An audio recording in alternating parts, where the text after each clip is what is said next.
Prologue. My sister has recently become independent and stopped sleeping with me, but, unexpectedly, she squeezed herself under my blanket today. But that youth said, if I have a cheat, there is no need for companions.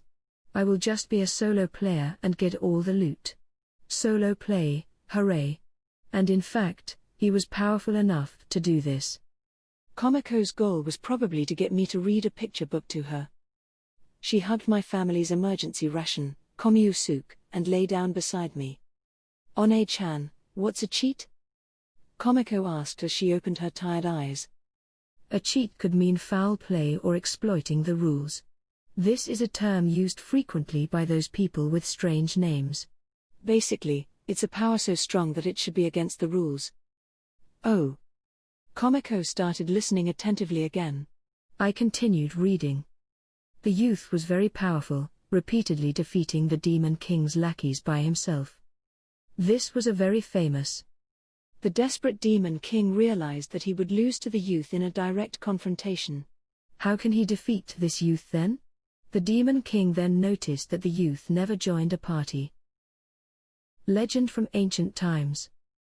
The Demon King's general said to the youth, "A lonely, loveless hero is a joke. Heroes usually cooperate with their companions to overcome obstacles and defeat the Demon King. You don't even have companions, so for what are you fighting for? You might as well join us. We have a lot of benefits." The general asked him to return after he made his decision. The youth went back obediently. The sleepy Komiko rested her head against my shoulders as I read the book. In the end, the youth attacked the Demon King's castle again and confronted the Demon King's general. I'm not lonely, but a proud solo player. It isn't that I can't make friends, but rather I don't need them. I know companions can become a liability. And what was that about benefits? You think I will be tricked? It never ends well when one makes a deal with the Demon King. I fight for humanity and peace. There's no need for further discussion.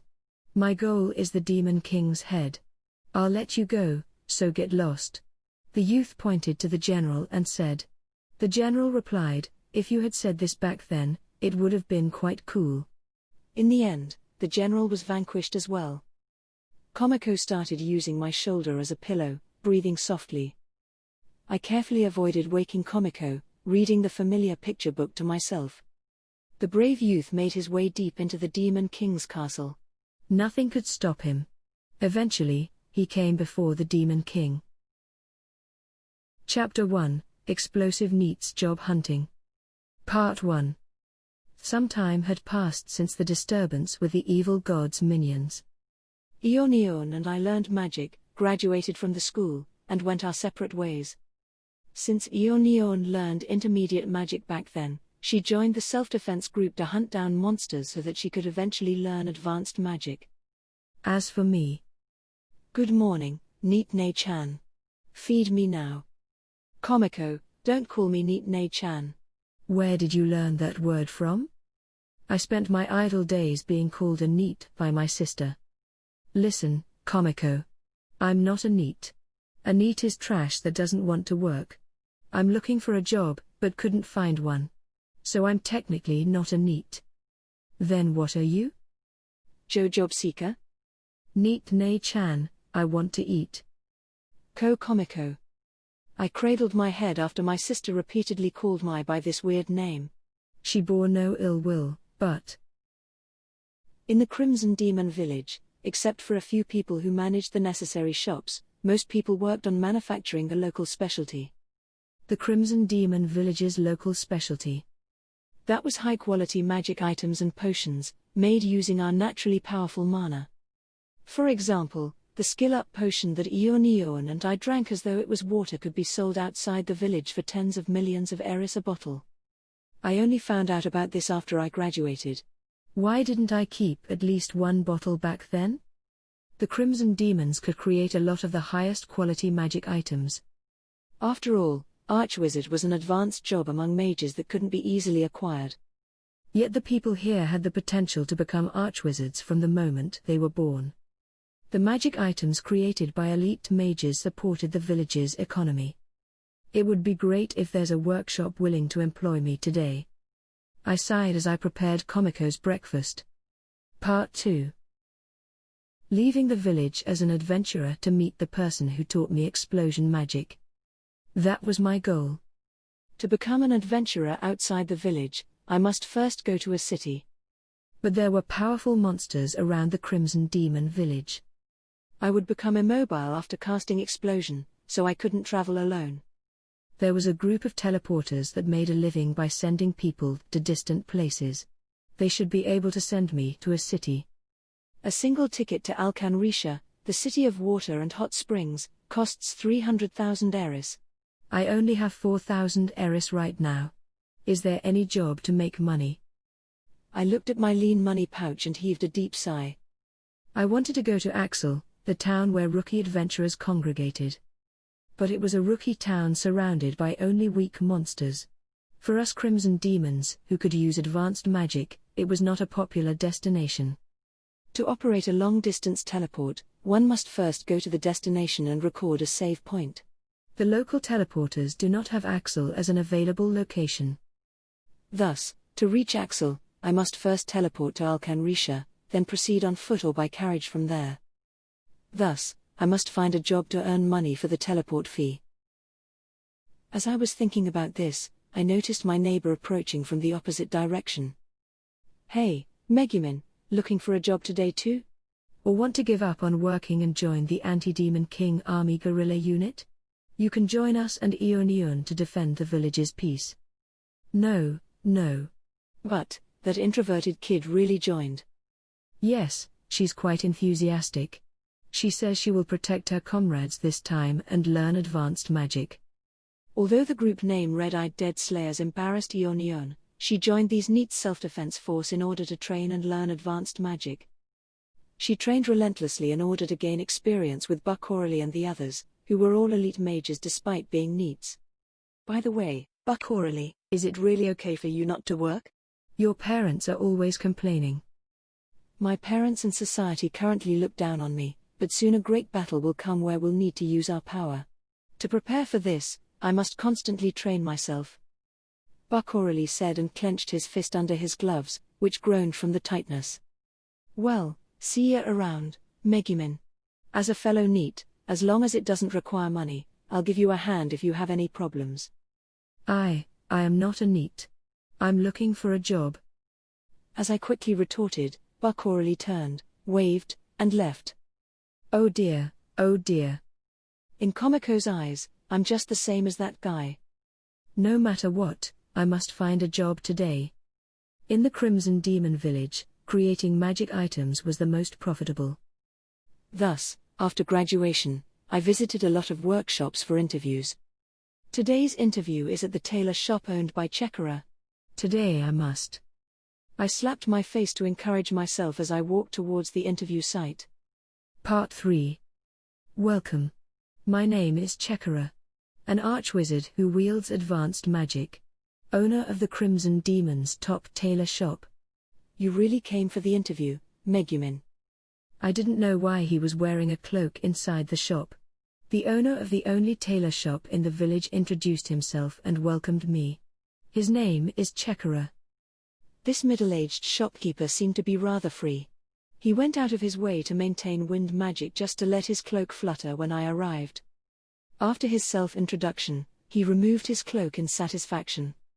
Come in. My shop mainly manufactures magical fibers, used for making mana-enhancing robes. The strength of magical fibers depends on the maker's mana. So firstly, let me witness Megumin's mana. Understood. Now witness my vast mana. I confidently declared as I was brought inside the workshop. In terms of mana, I was fairly confident. Can you direct your mana into this? You already learned magic, right? This is similar to using magic, just direct the mana here. Chekara explained and brought over some fabric. I picked up a piece of fabric and infused it with my mana. The white fabric was soon dyed with a dark color that was a favorite among Crimson Demons. The fabric transformation aroused my curiosity. I took the other pieces of fabric. Infused them with mana as if I was normally using magic. Infused them with mana. Megumin. Hey, Megumin. As I infused my mana, my emotions became excited, and my eyes brightened. Currently, my eyes must be glowing red. I need to find a job today, so I have to do my best. The fabric that was being infused with mana turned black in an instant, then reddish black, and eventually bright red. Suddenly, Chekara took the fabric and hurriedly threw it deep into the shop. Freeze bind. After the shout, the red fabric was frozen instantly. Chekara looked pale. What are you doing? Are you trying to destroy my shop? A few more seconds and it would have exploded. So sorry. But I was doing as you instructed. Oh no. This is going to end up like the other workshops. Chekara tilted his head, bewildered. Strange. Even if a fresh graduate exerts her full power, it shouldn't end up like this. He mumbled something and took out a handkerchief-sized cloth. Hey, try touching this cloth and infusing it with mana. Just your index finger would do.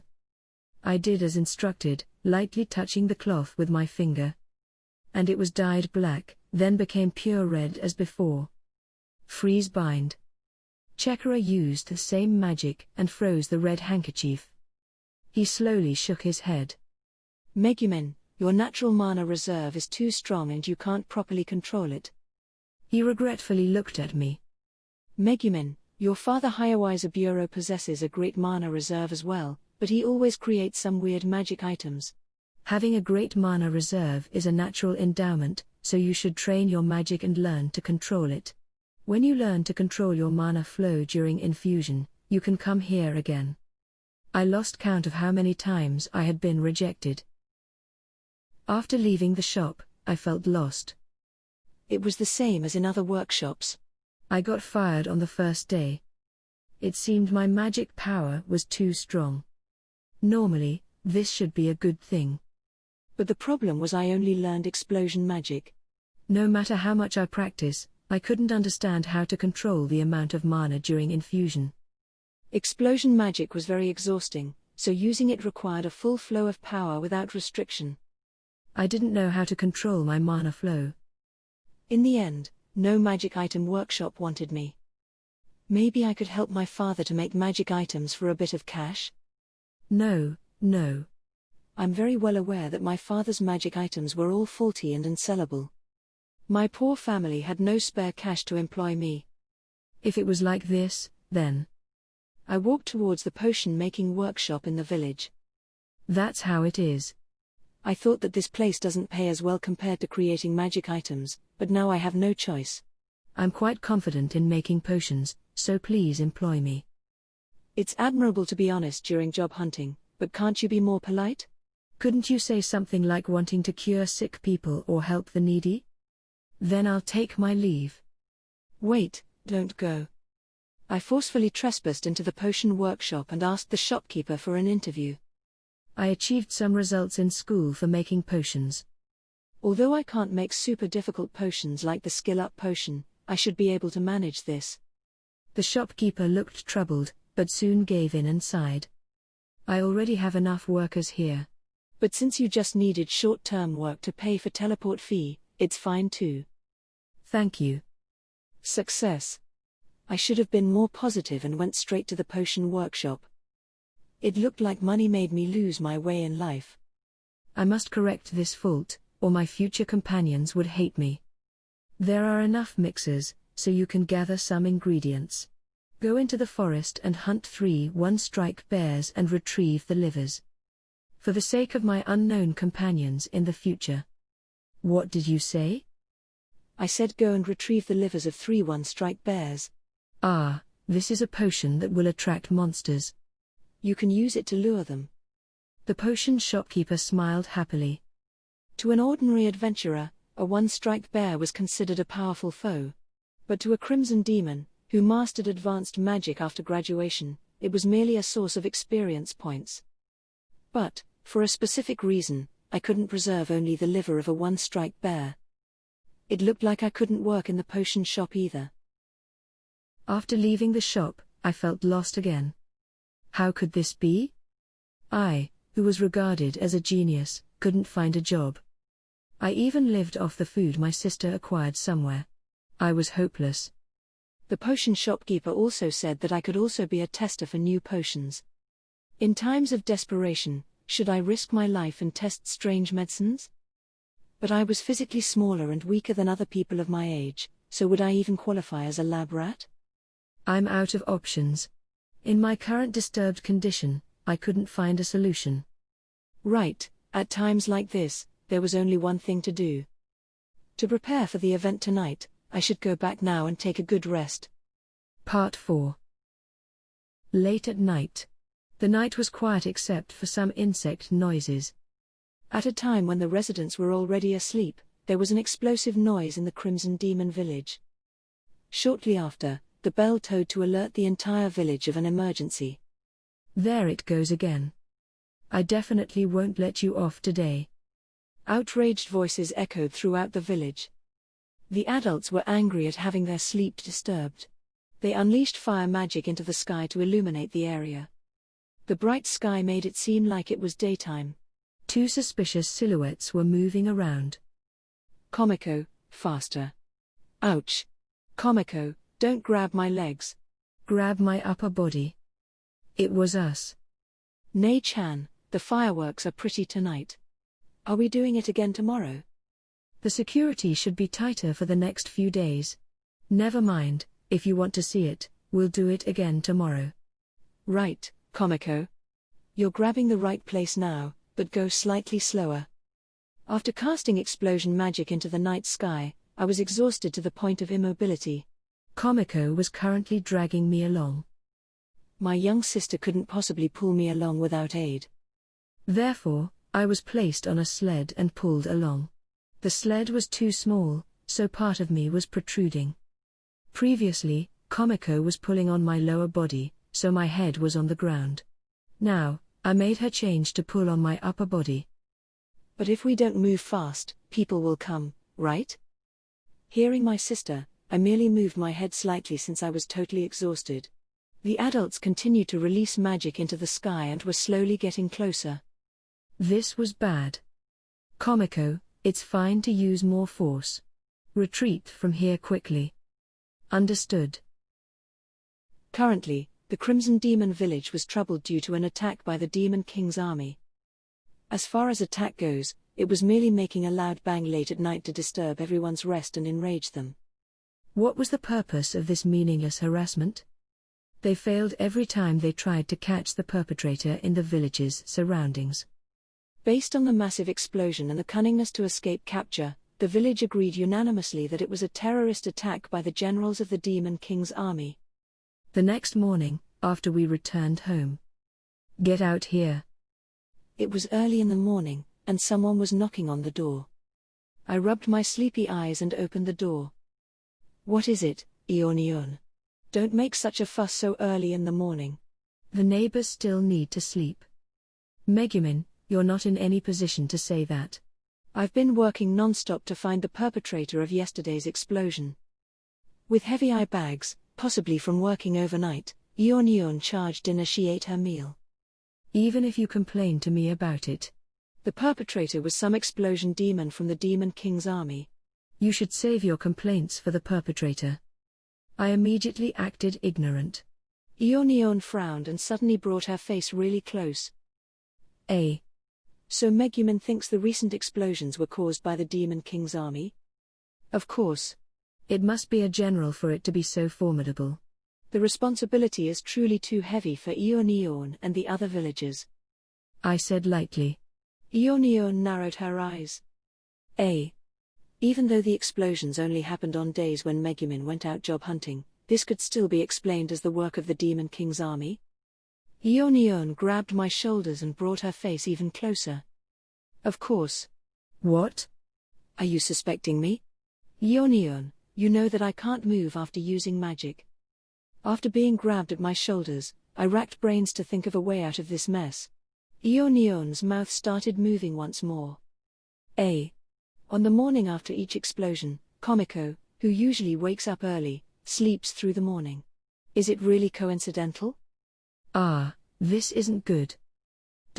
What? Are you really suspecting me? I'm so disappointed. I'm so disappointed in you, Yunyun.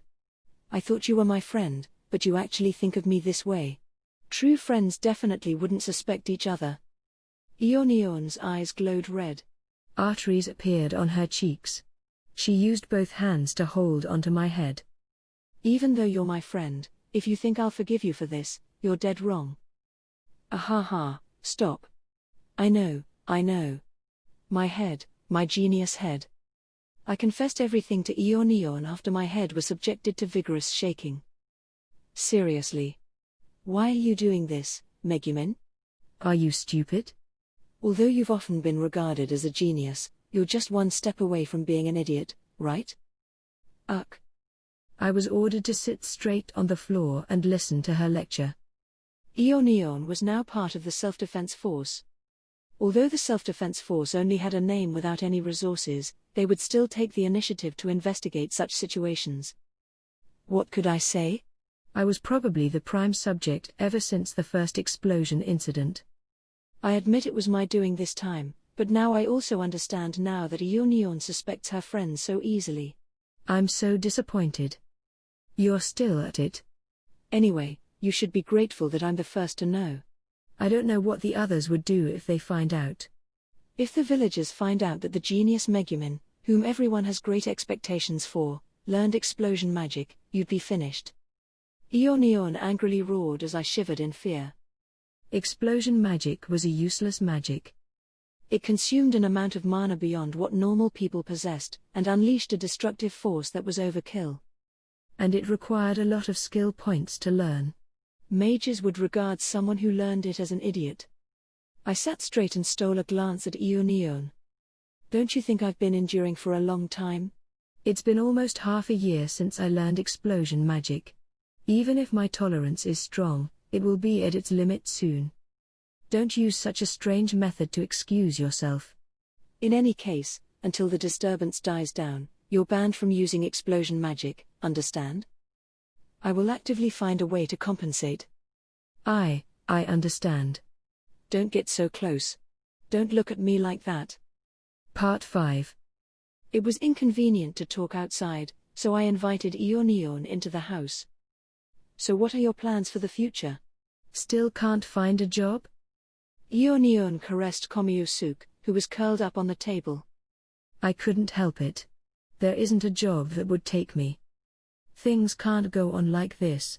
As a last resort, I'll have to sell my body. The potion shopkeeper suggested the job of testing new potions. What are you saying? Hey, Megumin. What did you just say? Pull yourself together. Yunyun's face turned red, then green. She panicked. After all, this body is all I have left.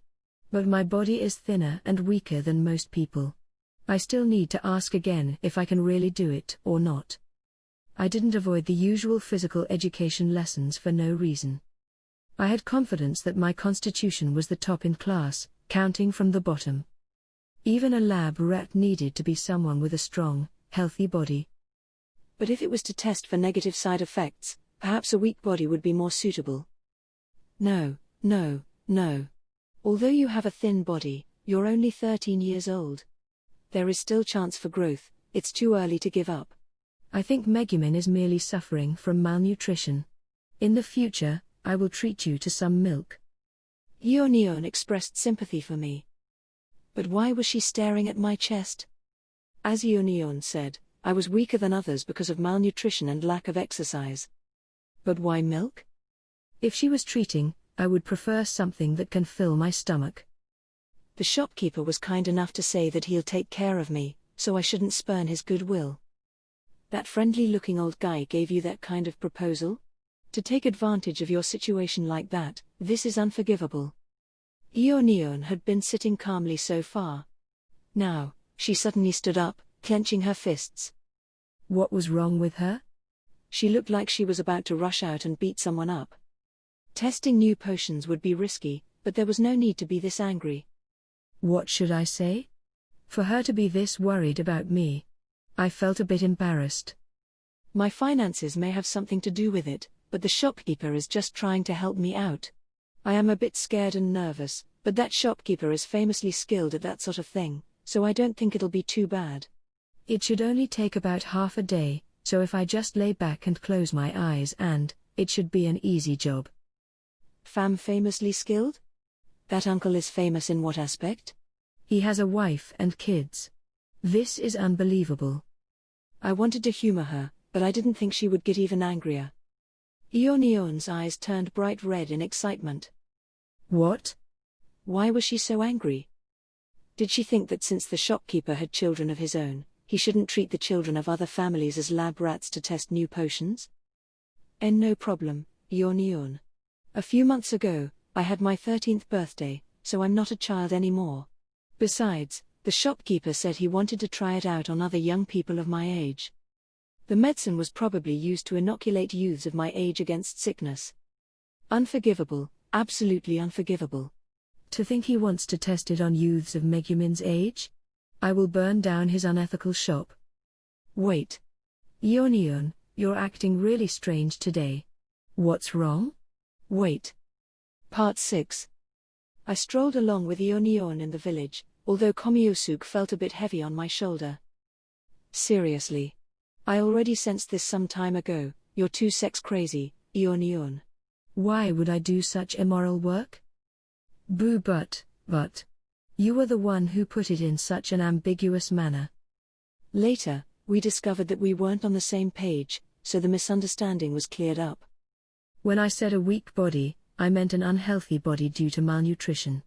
Not puberty development. Just because you've become more developed recently, you've started to look down on others. So rude. Then, why did you let me treat you to milk? I thought it was strange. Someone would actually be sexually interested in the underdeveloped Megumin? Ah, how dare you! Although my body is underdeveloped, it's still very popular in certain circles. On the other hand, Yunyun's body is not as developed as Aroe's, yet is not as humble as mine. It's just sitting on the fence, yet you still look down on others. How infuriating. Sitting on the fence. You say I'm sitting on the fence? Yunyun, who was walking in front, suddenly turned around. Yes. Your body is sitting on the fence, and so is your magic. Any male demand for you would also be sitting on the fence. Ah, what are you doing? Why you? Teary-eyed, Yunyun tackled me, causing Konosuba to fall off my shoulder. I grabbed Konosuba's neck and put it back on my shoulder.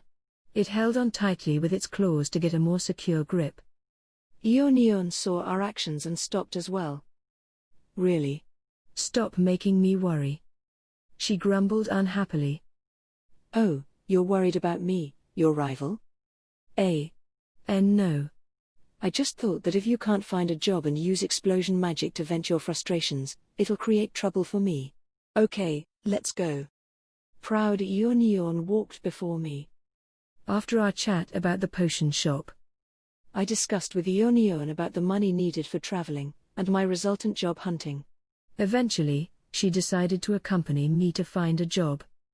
No matter what, Yunyun was a kind-hearted, gullible kid. But after being rejected by all the workshops in the village, I felt there was no job left. This is it. This shop is very busy in the afternoon, but there's only the shopkeeper working here. The work must be tiring for him, so he will surely hire you. Ever since we graduated, I felt lonely eating alone, so I often sit on this bench to eat and watch others. Yunyun brought me to the village's famous restaurant. Yunyun and I sat on the bench not far from the restaurant, and observed the situation from a distance. I unintentionally heard Yunyun's sad history and decided not to ask about it. Well, this shop is indeed popular. Maybe there's a position available, but... Hearing I broke off my sentence, Yunyun tilted her head. Is there a problem? The shopkeeper is a friendly person. When I sat on this bench to eat my packed meal, he even kindly said to me, "It's cold outside, come and eat inside the shop." Your story is too depressing, so please stop. By the way, couldn't you just sit inside the shop and order food normally? I feel that shop may be unsuitable because... Other than magic item and potion workshops, other shops have a very low wage, right? You're so picky. That's why you can't find a job. If you don't get a job to earn money, you will never be able to travel. What about your dream to meet the One-san in the long robes? Come on, let's go. Well, she had a point. Yunyun took my unwilling hand and approached the shop. Sorry to bother you, I would like to work here. We waited until there were fewer customers and the shopkeeper looked free. I applied to the uncle for an interview. By the way, Yunyun was very enthusiastic earlier, but when she met the shopkeeper whom she wasn't close to, she withdrew. In the end, I had to approach him by myself. Yunyun originally came here to cheer me on, yet now she was nervously hiding behind me. Oh, isn't this Hayao Isaburo's daughter? Megumin, right? Want to work at my shop?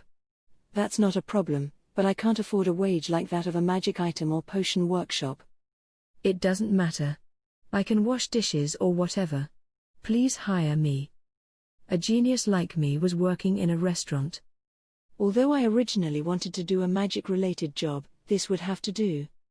I didn't have any clues on finding that One-san in the long robes anyway, so there was no need to rush. It was fine to be a waitress and slowly earn money. Since I often took care of Komiko in my parents' absence, I was well versed in cooking. Compared to collecting potion ingredients, being a waitress was far easier. After peeling the potatoes, wash the dishes, then take out the onion duck meat from the refrigerator. I'm on it. I was a fool to think this job was so simple. Lunchtime, the shop's busiest time of day. There were only a few restaurants in the Crimson Demon village. This popular shop became a battlefield. I rushed between peeling the potatoes and washing the plates. For some reason, even Yunyun was by my side, attentively cutting cabbages. She didn't need to work, yet she was assigned a role anyway. Megumin, there are customers. Stop washing the dishes and take their orders. Okay. I was so busy that my world seemed to be spinning. Take orders from the new customers, then back to washing the dishes. Bring these 2 set meals over. Then take the orders from the new customers. Okay. I'm going over. I brought the set meals to the customers, then quickly took orders from the newcomers. Welcome. I was about to smile at the customers, greet them and take the orders. Let me see, what should I? Isn't it Megumin? Really? Megumin, you're working here? The new customers were Funefura and Dodonko. Their lines of sight shifted from the menu in their hands to me, who was wearing an apron and a waitress costume. They smiled maliciously. What were they planning when I'm in such a rush? Hurry up and place the orders. I didn't know if they could sense my mood. Funefura looked at me from head to toe. Your dress is so cute, waitress. Cough. Cough, cough. Megumin. The genius in our class is wearing an apron and smiling at customers. Ha ha ha. Smiling and welcoming people. Ha ha ha. Our pretentious genius used to be too good to form a group during physical education lesson. Hey, give us another smile. Then, customers, please place your orders. Both of them banged on the table as they looked at me and laughed. I could feel my arteries almost bursting on my cheek. Bear with it. Crimson demons never back down from a fight. That was the clan's unquestionable standard, but this was a restaurant. And I was currently working. Revenge would have to wait until after work. After all, it was hard to find this job. It would be too childish of me to do something rash here. Funefura and Dodonko seemed to get bored after some time, and they finally started ordering. Hey, Megumin. What are the chef's recommendations here? Me too. But I want something different from Funefura. Chef's recommendations. The owner said they were. Today's recommendations are seasonal fried vegetable set meal and onion ducks onion soup and rice set meal. Oh. I want river fish set meal. I want the daily set meal here. I almost rushed over to beat them up. Bear with it. Just bear with it. I would definitely seek vengeance on them after work. Against the Bracon Funefura, I would make some groundless accusations about her brother. Against cowardly Dodonko, I would pretend to be a ghost and scare her when she was alone. I secretly made my plans. Messing with you is boring, so forget it. Hurry up and bring out the food. Yeah, I'm hungry. Messing with Megumin won't fill my belly. Both of them said as if they were bored. Good. I managed to bear with it. Even I could grow and improve. By the way, they had not paid yet. This shop required payment first. River fish set meal costs 700 eris. Daily set meal costs 600 eris. I announced the prices. They looked at each other and smiled maliciously. You always cheated Yunyun back in school, so if you don't give us a treat now at work, there could be retribution. Good idea. Uncle, the cost of the meals will be deducted from Megumin's pay, Hey. Sorry. We admit our mistake. Stop casting magic. Part 7. You are too impetuous. Although Funifura and Dodonko were in the wrong, you've only been working for less than an hour. To use magic in the shop. What were you thinking? It was good that nobody noticed what it was. If someone who knew the incantation heard you, they'd know you were going to unleash explosion magic. Then, the explosion incidents will be revealed to have been your doing. I know. I'm reflecting on my mistake. My casting was interrupted by other customers, so I used other methods to get at them. A nearby customer was eating a mixed stew set meal. I forced the hot stew into both their mouths. They cried and went away. Naturally, I was sacked again. It looks like there really is no job suitable for me, I said to Yunyun dejectedly. After all, I couldn't even find a job that was not magic-related. I thought of something else. Megumin should be able to do that. Yunyun suggested another location for work. Part 8. Heavy clouds congregated in the sky. It looked like it was about to rain. At this time, 3 serious-looking crimson demons stood afar, holding their staffs. I'm going to start. An One-san shouted from a distance. At the same time, the other people scattered in different locations raised their hands, signaling back. Seeing the signal, the One-san who shouted earlier set her staff on the ground. Feed upon the power that is mine, bestow upon this earth a bumper harvest. Earth Shaker. Following the exaggerated speech, she loudly chanted the incantation. She was probably channeling all her mana into this magic. The One-san activated a powerful earth magic, encompassing every bit of ground in her sight within the area of effect. The ground rose and shook, as if it was a pulsing artery. The earth moved as the caster willed. The broad land before me was being cultivated. Correct. This was merely to plough the land. They were shouting exaggerated speeches, expending their vast mana merely to plough the land. Another man took the opportunity and walked forward with a big box. He put the box on the ground, raised his staff, and shouted seriously. Go berserk, atmosphere and wind. As I will it, let the raging winds dance. Tornado. The wind magic filled the air with quivering power, swirling up the box content and scattering them towards the ploughed land. Yes, this was scattering seeds using wind magic. He looked in satisfaction at the scattered seeds and nodded towards the last person. With my full power, let the natural order be twisted and the weather be in my hands. Control of weather. Following his speech, the dark clouds in the sky started to rain. The thing that was burning since earlier seemed to be used for preparation of the rain magic. Watering the planted seeds. They were indeed engaging in normal farming activities, but it involved using powerful magic to complete by exhausting their mana. The food source of the entire Crimson Demon village was provided by around 10 farmers. The village contained hundreds of people. The food for hundreds of people was being produced before my eyes in the open agricultural district. This was a waste, right? If those great adventurers saw high-level Crimson Demons using magic just to plough the land, they would find the waste of magic unbearable. Instead of using magic in this place, why not use it to fight the Demon King's army? Let's stop here for today. My mana is almost exhausted. We will join in the harvest too. Part-timers, please take care of the rest. The One-san who started using magic first earlier said to us. Yunyun said the job was to harvest vegetables. Plowing, watering, etc. could be done with magic, but harvesting required manual labor.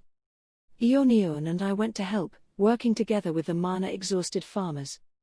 In the other field, the high-quality potatoes came together to resist harvest. Yunyun was engaged in a bitter fight. Attacked by the potatoes en masse, Yunyun fell down after being hit on the knee. Yunyun was probably angry after being teased by the vegetables and drew her dagger. I glanced at her and went to the onion field for which I was responsible. The vegetables were rather lively this year. I readjusted my mood and held the onion tightly at the root. As I was about to cut it with a sickle, I was suddenly slapped in the face by the onion. Hey, you two. This is an important commodity. Don't damage it while harvesting. The One-san reminded us when she saw we were about to beat up the vegetables. After a few hours of battling, we finally finished the harvest in our assigned field. Farming was really difficult. We needed to wake up early to drive off insects and beasts, and even harvesting required combat. I finally understood why the farmers had the highest level in the entire village. Good work, both of you. Well done on your first day. This is your pay. If possible, come again tomorrow. I took the money from the One-san and went home with Yunyun, dragging along our muddied bodies. It was already evening. Before I left home, I prepared breakfast and lunch for Komiko. She was probably getting hungry now. I don't want to ever see a potato again. Why do they keep attacking my knees? Vegetables that are smarter than monsters are really annoying. Yunyun was knocked down repeatedly by the potatoes. She wiped the mud from her cheeks with her sleeves and cried. But we leveled as a result, so it wasn't too bad. I didn't know farming would be that difficult. Both Yunyun and I had leveled. I was rather amused to have leveled from harvesting vegetables, but this merely showed that today's vegetables were very lively and were considered tough opponents. Today's pay was 4,000 eris. It was considered a high wage for a few hours of work. But it was still far from my target of 300,000 eris. And harvesting won't be available for long. I sighed helplessly. Looks like I'll have to sell my body after all. What did you say? I listened to Yunyun as I reflected on today's events. Funafura and Dodonko making trouble, being provoked by onions. At a time like this, I really wanted to vent my frustrations with explosion magic. I considered as I walked home with Yunyun. Suddenly, I realized something. Previously, I let Komiko drag me home after I exhausted my mana. I unleashed my magic in the village because I couldn't bring Komiko into the dangerous areas outside the village. But now, my reliable Yunyun, I would like you to help me with something. Reliable? What's wrong, Megumin? You are always like I'm number one. It's so rare for you to honestly praise someone else. So that was the impression other people had of me. I occasionally praise others too. And thank them as well. Thank you for accompanying me at work. It's nothing. Anyway, what is the matter? Yunyun blushed shyly and tilted her head. I hope you can keep me company for a while. Would you like to go on a little date with me? I smiled. Part 9. Stupid. I'm so stupid. I know Megumin is an idiot, but I'm even more idiotic than her today. In the forest close to the village, Yunyun shouted in tears. Compared to a ridiculously clever person, isn't a somewhat stupid child more lovable? Shut up. Seriously, Megumin, hold on tight. Or you'll fall off. Yunyun was running in the forest. Of course, I was laying on her back. Yunyun's back is so broad. It's really reliable. A lizard monster with blood-red scales was chasing us in rage. It looked like it was enraged after being blown off by my explosion magic. I thought that this would be slightly better than using magic in the village. I was a fool. I wish I could scold myself from several minutes ago. Don't blame yourself, Yunyun. As someone who wouldn't refuse others, you're really attractive.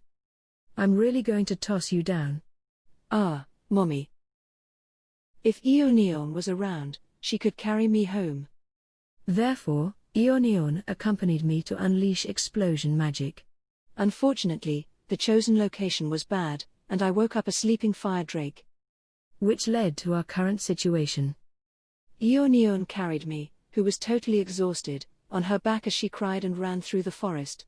Even with me on her back, her pacing was steady. She was truly an all-rounded, excellent student. Sometimes, I will even mistake Yunyun for a guy.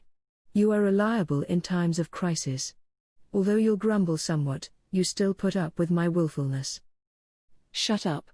If we're talking about masculinity, you're more like a guy than me.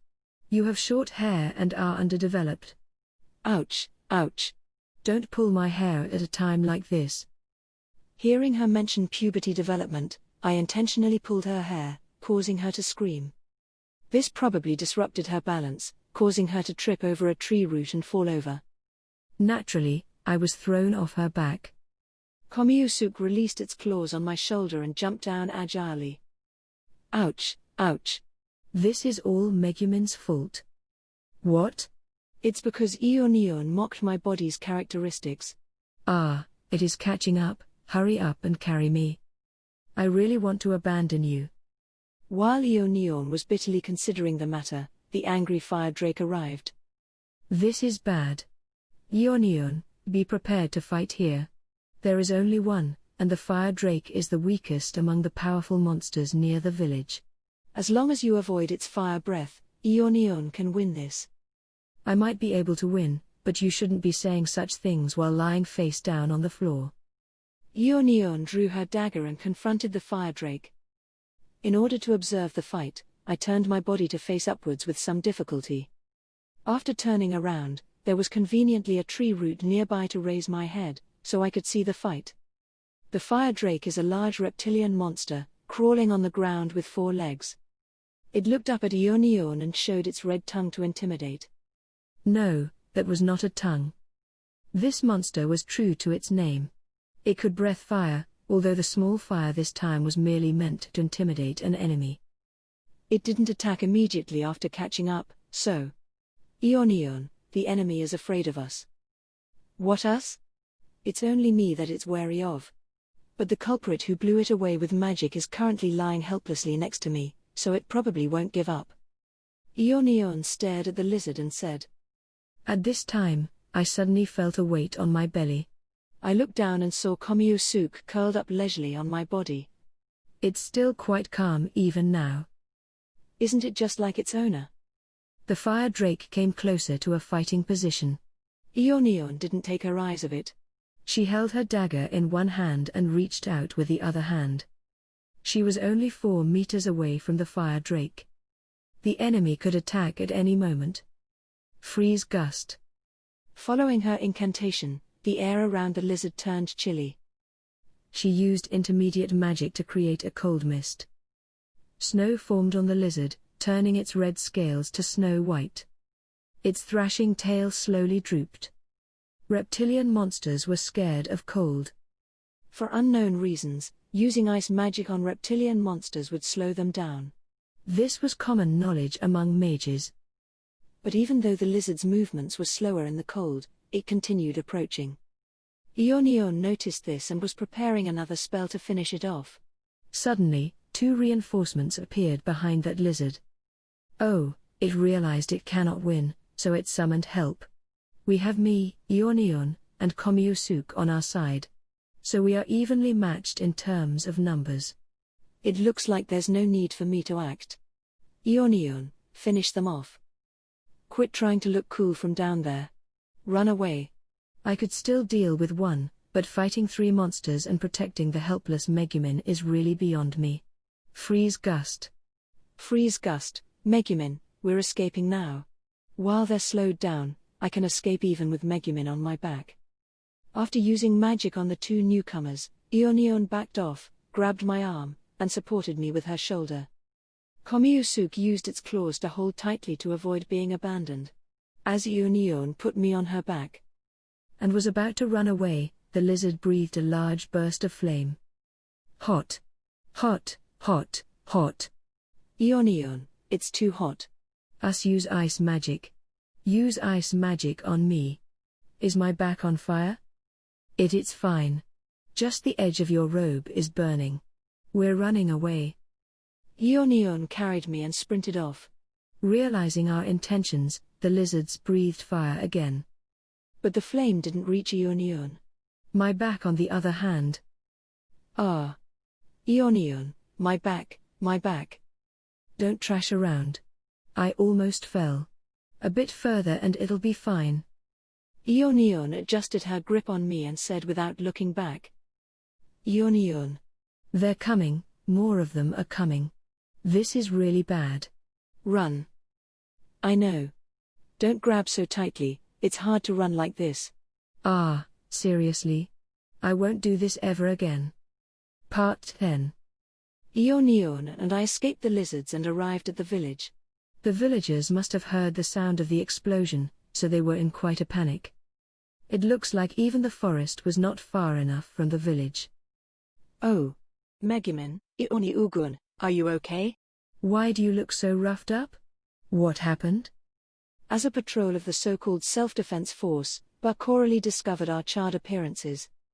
My school uniform, which I usually used as personal clothes, was badly burnt by the lizards. What do I do now? I only have this set of clothes. We. Yunyun, who was still carrying me, didn't know how to explain.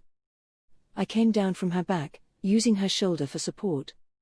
We were training our levels in the forest and suddenly encountered the legendary explosion demon. Bakorali shouted in surprise. Why is Yunyun surprised as well? No, nothing. Yunyun, who also exclaimed with Bakorali, hurriedly shook her head. That explosion demon is as the legends say. It must be a cadre of the Demon King's army. Yunyun and I fought it valiantly, but it still managed to escape, so we came back. What? So Megumin exhausted her mana, losing strength in her limbs. Even the genius with vast mana, Megumin, became like this. The enemy must be quite powerful. That's right. That must be a devil. A female devil with a voluptuous body and horns. Don't lie so much. Yunyun whispered into my ears as I leaned on her shoulder. This way, no matter how many times explosion magic was used in the future, they would all be blamed on the female devil. My only decent clothes were ruined. This appearance looked as if I was in a difficult battle, making what I said more credible. It's good that both of you came back alive then. Leave the rest to us. Go home and rest. Yes. If you see some frost-covered fire drakes in the forests, please kill them quickly. They are very aggressive and would be trouble if left unchecked. Is it? Okay, I'll get rid of them if we see them. I entrusted my revenge for my ruined school uniform to Bakorali and reminded him to be careful. That explosion devil is strong, please be careful.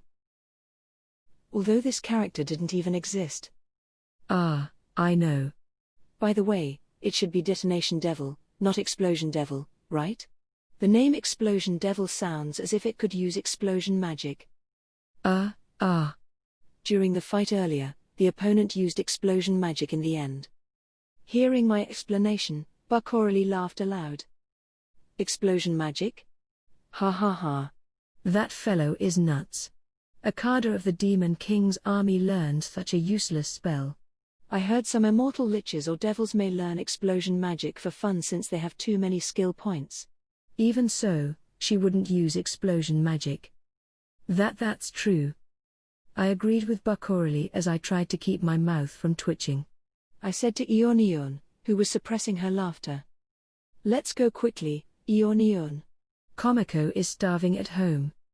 I urged Yunyun to leave quickly. Sigh. I'm so tired today. You're banned from using explosion magic for a while. How long is for a while? Until the day after tomorrow? For a while means for a while. What day after tomorrow? That's too soon. That is very difficult for me. If I don't use explosion magic every day, I will die. If you mess around again, I'll strangle you. With Yunyun's support, I finally arrived at my home. I sat by the door as I listened to her lectures. Mana exhaustion. I felt like not moving at all for the rest of the day. Yunyun probably wanted to go home early too, so she didn't grumble anymore. Then, she bashfully played with her fingers and whispered. Again, Megumin. Then, tomorrow. Yes. Come along with me for work. I can't harvest those vegetables by myself.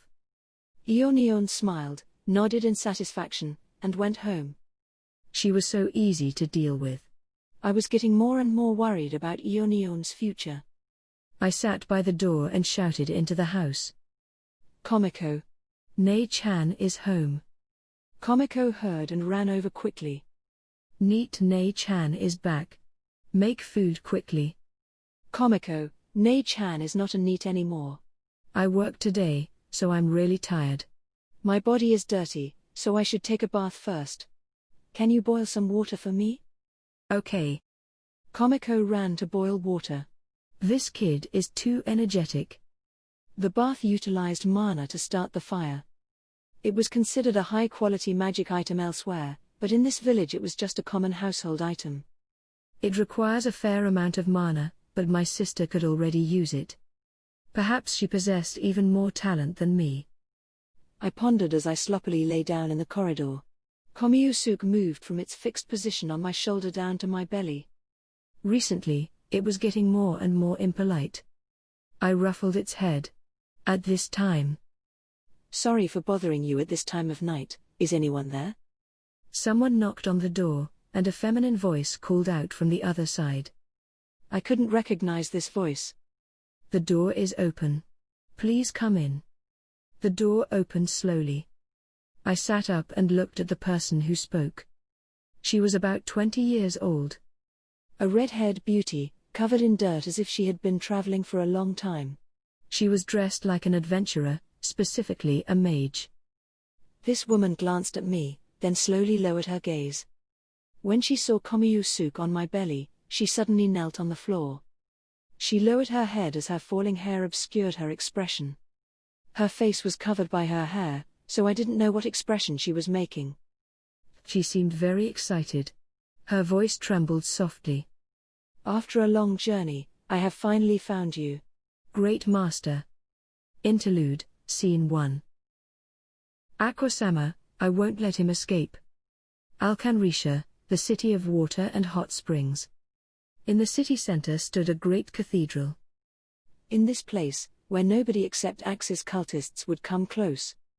May I help you? Do you wish to join the Axis cult? Or are you just here for a chat?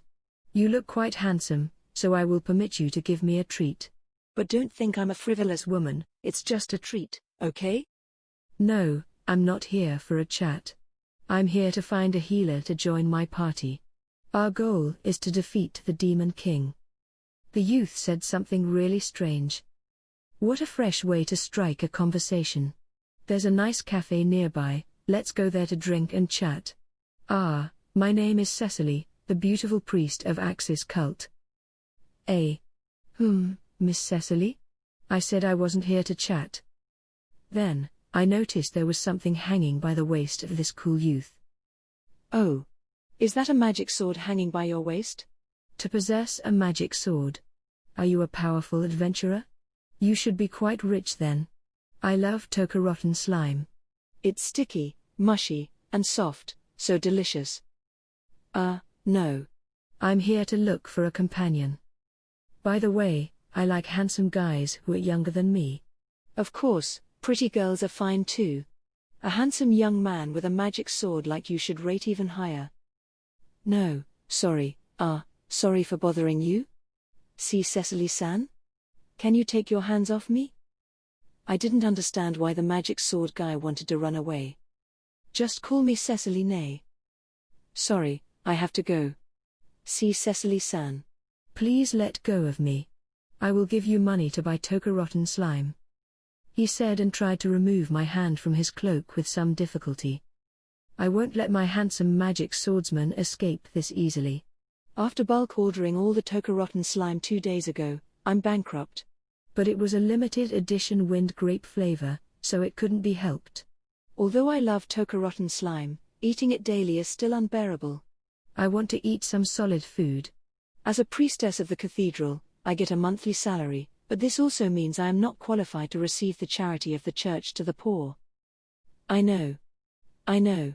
So stop pulling on my belt. My pants will drop. Really will drop. The youth hurriedly grabbed hold of my hands as I held onto his belt to prevent him from escaping. But he didn't run away or remove my hands. His resistance was weak. You say that, but your body is honest to what it wants. Why aren't you resisting? Because a powerful diviner in the Crimson Demon village once told me, you will meet a priest from the Axis cult, who will become an important person to the fate of the world. You must protect this person at all costs. Otherwise, I would have run away long ago. A diviner in the Crimson Demon village said so? You will meet a pretty priestess who will become important to you? She'll become someone you must protect at all costs? No, how do I say this? The details are a bit different. The divination didn't mention pretty, and it wasn't someone important to me. I held onto his hand with both hands. I won't let you escape. Definitely not. Cecily-san, are you listening? She only said an Axis cult priest that I will meet. It does not necessarily mean it is you. Aqua-sama. You have gifted me with this rich, handsome guy just as I'm low on cash. I'm so blessed. I will let him feed and take care of me. The youth dislodged my hands and ran away. I pursued with all my might. Aqua-sama, I won't let him escape. Chapter 2, The Red-Haired Servitor. Part 1. Her shoulders shivered as she bowed her head, staying low without rising. She just addressed me as Great Master. What was happening? What was she talking about? But if I asked, who are you? Right now, it would just spoil the mood. And this felt pretty nice, so I'll play along for a bit. So the reception is finally here. Hearing my soft voice, the woman raised her head. She had a serious, yet beautiful face. Her yellow, cat-like eyes stared from between her red hair. She tilted her head in confusion and said, "When I heard that your seal has been broken, I rushed here from far away." Since the seal was broken only recently, it is possible that your memories have yet to be fully restored. Your loyal servant Arnis is here to pay her respect. From now on, I'll be your arms and legs. It's my honor to risk my life to defend you. Arnis bowed her head deeply once more. My seal was broken. I couldn't remember any such thing, but this loyal servant said that my memories may yet to be restored to the seal being broken only recently. What was I? No, I felt this before. I always felt that I was different from the others. My mana capacity and genius intellect were unmatched. Now, the mystery was solved. This subordinate who called herself Arnis was no ordinary minion. Her lowered hood was probably hiding something. From the look of her actions and her gaze, she must be a fairly competent person. You have been troubled to come so far. I'll be in your care, Arnis. Sure. Although I don't know who you are, please leave my master's affairs to me. Am I not your master who was sealed? No, not you. Did you have a reason for someone to seal you? Of course, there wasn't any. Then, you said you wanted to welcome the one who is sleeping on your belly. What? I've been living with this furball for half a year, so I have some feelings for it. I'd be very troubled if you say you're here to take it away. To call my great master a furball, and have feelings for it. I'm grateful to you for taking care of my master so far, but shouldn't you respect my master's wishes? Arnis to me with a serious expression. Konosuba, who was sleeping on my belly, glanced at Arnis and yawned. It doesn't look like it wants to go with you. Ah? Lady Wolbach? Konosuba twisted slightly to the side and slept on my belly again. I scratched the neck of this shameless furball who still intended to sleep under such circumstances. Well, this little one seems like it wants to stay here, so I will take care of this furball. You don't have to worry. PL, please wait. Lady Walback? Lady Walback. It's me, Arnis. Come. Let's go back together, okay? Arnis said hurriedly to persuade it, but Komiusuke merely purred and curled up as I stroked its chin. As you can see, this little one seems satisfied with its current life. Please go back. PL, please wait. Please convince Lady Walback to go back with me. Even though it looks like this, it should still be able to understand our language. Arnis continued pestering me. This little one's name is Komiusuke. How could it understand human language? This is just a normal cat. Chom Komiusuke? Komiusuke? It doesn't seem possible, but you can't be referring to Lady Walback, right? Arnis stared in disbelief and shouted. Why couldn't it be referring to my cat? Isn't it a great name? Please stop. You must address it as Lady Walback. Ah. If Lady Walback actually believes this weird name is her name. What should I do? How do I fix this? Arnis was on the verge of tears as she saw her master responding to the name Komiusuke repeatedly. She was so rude to call it a weird name. I thought it was better than that whatever. This little one is not your master Walback, but my important family member Komiusuke. And it wants to stay here of its own volition, so please go back. It's Lady Walback. This is really troubling. Can you please hand her over to me? Of course, I didn't come here empty-handed. Take this as a thank you gift for protecting Lady Walback. Arnis said as she searched herself for something. This was an insult. Komiusuke is an important member of my family. There is no way I can trade it away for money. Let me see. Although I currently only have 300,000 eris. No. That's enough. Komiusuke, this person is your new guardian. Be good. I picked up Komiusuke and handed it over to Arnis. Sensing what was happening, Komiusuke extended its claws to hold onto my clothes. I engaged in an intense battle with Komiusuke, who was unwilling to let go. It looks as though Lady Walback doesn't want to leave. Or perhaps she needs some time to say goodbye. I'll come by to pick her up tomorrow, so go ahead and enjoy each other's company for tonight. Arnis suggested after seeing our situation. She then handed over a heavy sack. It contained a lot of eris coins. I was dumbstruck. Arnis bowed her head to me. Then, please take care of Lady Walback. I will come to get her tomorrow. She said and left. Part 2. After Arnis left. Komiko, say goodbye to this furball today. It may be your last chance to do so. I said to Komiko as I ate my dinner. Komiko was enthusiastically chewing on her food. Upon hearing that, her hamster-like face changed. Komiko silently swallowed the food in her mouth and turned towards Komiusuke, who was eating her leftover fish bones. She placed her hands together as if in prayer. Farewell, Komiusuke. I will taste you tomorrow morning. I won't leave anything behind. No. It's not like that, Komiko. We won't be eating it. It won't be made into tomorrow's breakfast. My sister was really scary. To think that she would consider Komiusuke as breakfast without hesitation, even after living together with it for half a year. Komiko tilted her head slightly. Then what? It has grown so big, yet we're releasing it? We're going to sell it at a high price. That's my Nei-chan. So resourceful. We can buy a lot of food. This kid was inhumane, although it wasn't really my place to say. Was she like me? Maybe it would be better to have a bit more dignity. I was troubled and looked on helplessly at Komiko, who was dancing in joy. Well. Today will be the last day to play with Chommy. Chommy, come here. Komiko hadn't been putting Komiusuke in the pot lately, so it had been sticking closely to her. Komiusuke came over obediently into her arms. Rather than sticking closely, it was probably obeying subserviently. Hiss! Exclamation mark. Komiko had just finished dinner, yet she was swallowing her saliva. Looking at her, Komiusuke shivered in her arms. it would yield without resistance even when subjected to annoying things like having its ears and tail pulled. Looking at Komiusuke, who had completely given up, I wondered if I was doing the right thing. The reward of 300,000 eris was exactly the amount required to pay for a teleportation to Alkan Risha.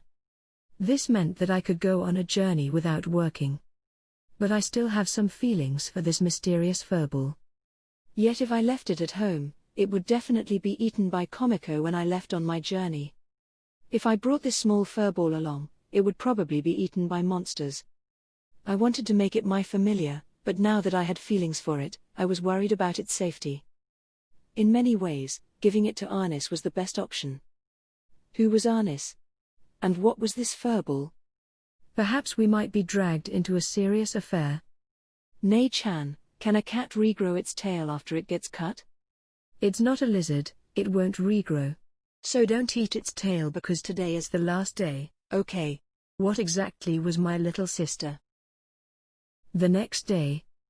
Since this was the last day, I gave a whole fish to Komiusuke as breakfast. Komiko stared at the fish and brought her face so close that her nose could almost touch it. Komiusuke ate the fish nervously before her.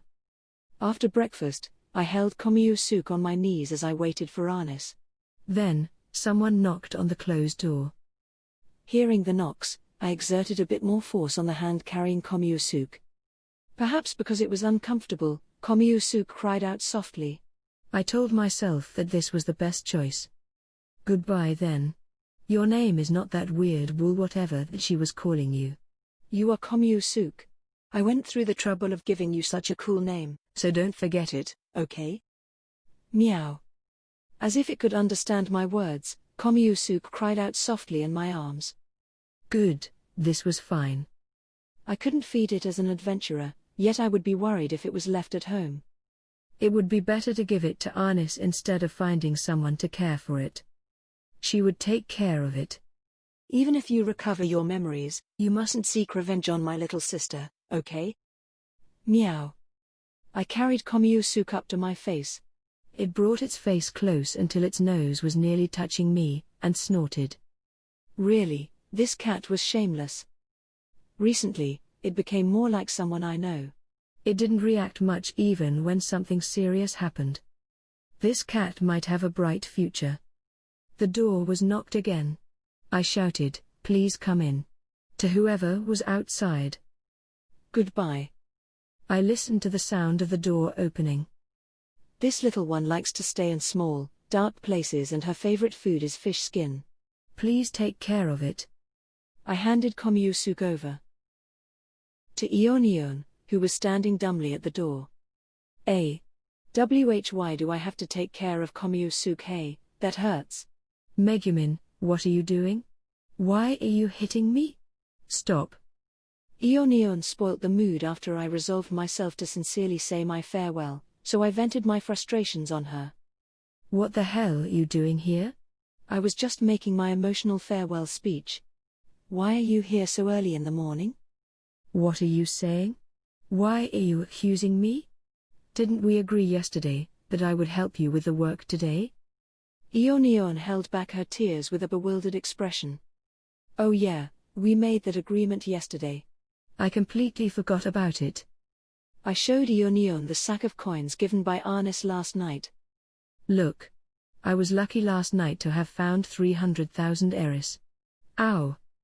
Yunyun slapped me while I was speaking. You finally did it, Megumin. I believed in you. I thought that even if you had money issues, you wouldn't commit any crimes. Idiot. Why didn't you discuss with me first? Wait. What are you saying? I didn't commit any crimes. This money came from a transaction made between two willing parties. My cheek was so painful that I became teary. I said as I held onto my cheek. Transaction? You said a transaction? You have nothing valuable. How could you make 300,000 eris in one night, Yunyun suddenly thought of something and cried out loudly. What?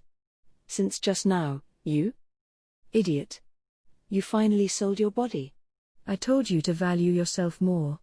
Who was it? Who was the person who accepted this foolish transaction? Quick, Tell me. I won't forgive him. Ah? Ow, wait. Ah. Ah? Ow, ow, ow. After being slapped a few times, I finally couldn't endure it any further and seized Yunyun tightly. Part 3. Seriously, have some common sense. I won't sell my body so easily. You would be easily deceived by any gentle guy, so why must you worry about me so much? This money was obtained in a legal and mutually satisfactory manner. If he is just slightly gentle, I won't be easy deceived. I already apologized. I only made such a mistake because you said something about selling your body yesterday. After a great battle, we lay at the doorway, our bodies were covered with scratch wounds. It's all because you suddenly earned so much money in single night. How did you earn so much money without committing a crime? Yunyun collapsed on the floor in the doorway, stretching out her legs as if she had given up. Konosuba used to avoid Yunyun when it saw her. It seemed to have gotten used to her now, climbing onto her knees as if it belonged there. Similarly, I stretched out my legs and lay down. Actually, there was someone who wanted to adopt this furball last night. She gave me 300,000 eris as a gift for transferring ownership. Ah? Hearing my carefree words, Yunyun shouted sharply in surprise. Yunyun got up and hugged Konosuba tightly as if to protect it. You mean you want to sell this little one? This little one that you have been taking care of for so long. Hey, this one is. It is just an ordinary cat. That's right, just an ordinary cat. There's nothing strange about it. For some reason, Yunyun was suspicious of Konosuba's true identity. She held her tongue. This is probably for the best. I'm going on a journey to become an adventurer. If I bring this kid along, it will be targeted by monsters since it's so tiny. Boo butt. Yunyun hugged Konosuba and looked at me with pleading eyes. I said to Yunyun, think about it. If this kid is left at home, Konosuba will be alone with Komiko most of the time. Although it is hard to say. I cannot guarantee my sister won't eat it. You should educate her properly. Aren't you the elder sister? Now I'm starting to get worried about Komiko's future as well. Although Yunyun seemed to tentatively agree with me, she continued to hug Konosuba. If it's someone who can take care of Konosuba, it might be better to give it to her. At this moment. Not Konosuba. It is Lady Wolbach. Arnis was there at the open door before we realized it. Arnis was wearing a hood typical of mages. From between her red hair, her yellow eyes stared suspiciously at Yunyun. I got up from my disgraceful position on the floor. Oh, you're here. Yunyun, this is the person who will take over Konosuba. Not Konosuba, it's Lady Wolbach. And it's not taking over. Who is this person whom my master seems to like? Being stared down by Arnis, Yunyun guardedly hugged Konosuba. Seeing this, Arnis stiffened her smile. I'm the person who took in this little one together with Megumin. Why do you want this cat? And what is this about a master? I'm grateful to you for taking in Lady Wolbach, but it is better for you not to inquire further. Then, Lady Wolbach, let's go. Arnis didn't seem guarded towards me, but she seemed particularly sarcastic towards Yunyun. Yunyun was never very assertive. She shuddered as she seemed to be overwhelmed by Arnis. Here, please hand it over to me. Although Arnis was polite, she had an air that tolerated no refusal. Yunyun fearfully handed Konosuba over. Arnis took Konosuba and smiled. Thank you. I will protect Lady Wolbach, please don't worry. Lady Wolbach? Ouch, Lady Wolbach, please stop playing around. Konosuba suddenly struggled and escaped from Arnis' hands. Arnis was hurt more by the rejection than by the pain of being scratched. Upon reaching the floor, Konosuba returned to Yunyun's side. What should we do? It looks like it really hates her. But to return the money. Return the money, Megumin. If you need money, just work. If this little one finds her so repulsive. Yunyun said to me as I struggled with the monetary issue. At this time. So what if it finds me repulsive? Lady Wolbach has not recovered her memories, so she is naturally cautious of me. If she is with me, she will recover her memories soon. Come, please come here. Arnis said as she bent over to catch Konosuba. This action caused her hood to slide off, revealing her head. A pair of horns protruded from her red hair. Part 4. The atmosphere changed immediately. Ah. Her polite attitude was gone. What should I do? Can you two keep a secret? Hearing her, Yunyun and I hurriedly nodded. Devil. This was a species that fed on human emotions. They ranged from cannon fodder like gremlins to succubi, who were very popular among males. There were many different types of devil from low to high levels. Greater devils were particularly fierce and powerful. Arnis was probably a greater devil. It would be difficult to defeat her without many mages using advanced magic. Of course, neither of us could use advanced magic. Yunyun could only use intermediate magic. And my explosion magic could not be used within such a short range. More importantly, I would be killed before I could finish the long incantation to cast the spell. Why is there a greater devil here? Yunyun mumbled to herself. Arnis smiled, as she readjusted her hood. I said this before. It is best not to inquire further, right? Come, hand Lady Wolbach to me. I will spare both of you, if you keep my identity a secret. Yunyun was rooted to the spot. I picked up Konosuba, who stuck to Yunyun and meowed casually without caring about the situation. Even devils were involved now. If I continued to keep this little one, I would probably be dragged into all kinds of trouble in the future. Therefore, this should be fine. At least, it would be better than traveling with me. Or staying at home with Komiko. For Konosuba, this was probably the best option. Well? Hurry up and hand it over. But I couldn't move my hand. I didn't want to hand over this troublesome furball. Seeing my hesitation, Arnis became impatient and reached out her hand. Fireball. Suddenly. Still sitting at the doorway, Yunyun suddenly unleashed a fireball at full power. If the fireball exploded in this close distance, we would definitely be scorched. However, that fireball was probably a warning shot, as it flew past Arnis' head, and exploded in the clear morning sky. What is the meaning of this?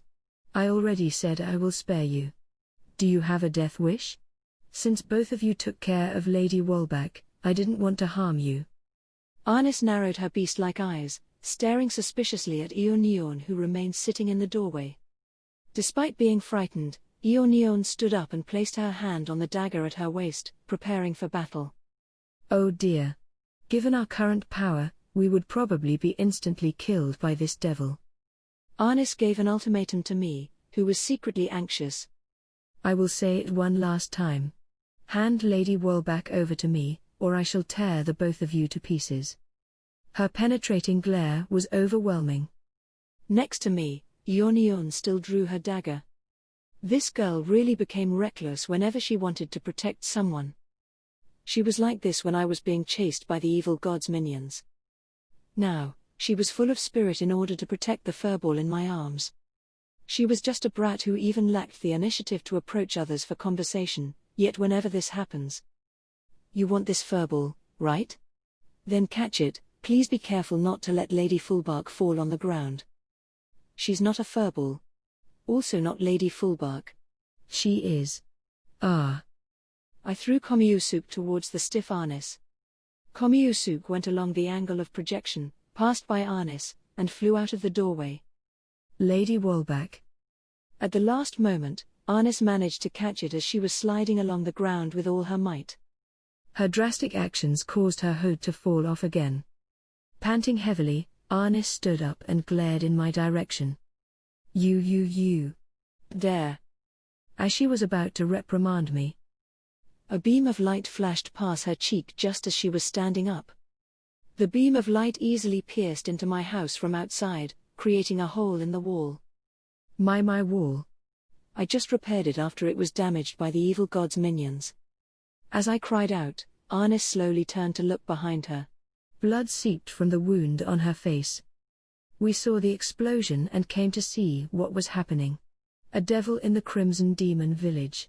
What is your business here? You're holding Megumin's cat, right? What are you doing, cat burglar? Several Crimson Demons appeared. Bakorali the Neet was also among them. Arnis narrowed her yellow eyes as if she was a beast about to attack a prey. Who cast that spell on me just now? Arnis asked softly with barely contained anger. But the Crimson Demons, who rushed over here, didn't even care. Ah, could it be? They must be the so-called Anti-Demon King Army guerrilla unit.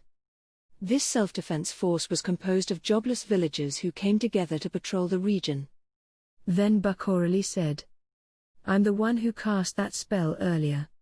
What of it? By the way, are you the explosion maniac who's been disturbing the village? Your characteristics were just as Megumin described. A voluptuous female devil with horns, right? Hearing this, Arnis lost her impetus and said in confusion. The characteristics I had described? I did say something like this. Back then, I just made something up to cover up my usage of explosion magic. And Megumin said she escaped after a fierce battle. I see. You must have come here to seek vengeance on Megumin. Aha. You took Megumin's cat to use it as a hostage. How underhanded of a devil. Huh? Confronted by these sudden accusations, Arnis was at a loss. Arnis, who had started to stand up, froze midway, Konosuba still in her arms. She was doubtlessly a greater devil. It was said that the higher level a devil was, the more intelligent it would be. Therefore, to defeat Arnis, many mages with advanced magic were necessary.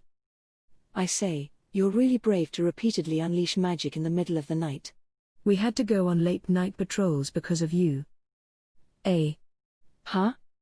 Arnis looked around in confusion at this opportunistic racketeering. Before she knew it, she was surrounded by many newly arrived Crimson Demons. Correct. Normally, many powerful mages were needed to defeat a devil like Arnis. But... Hey, I'm talking to you. What did you think this place is?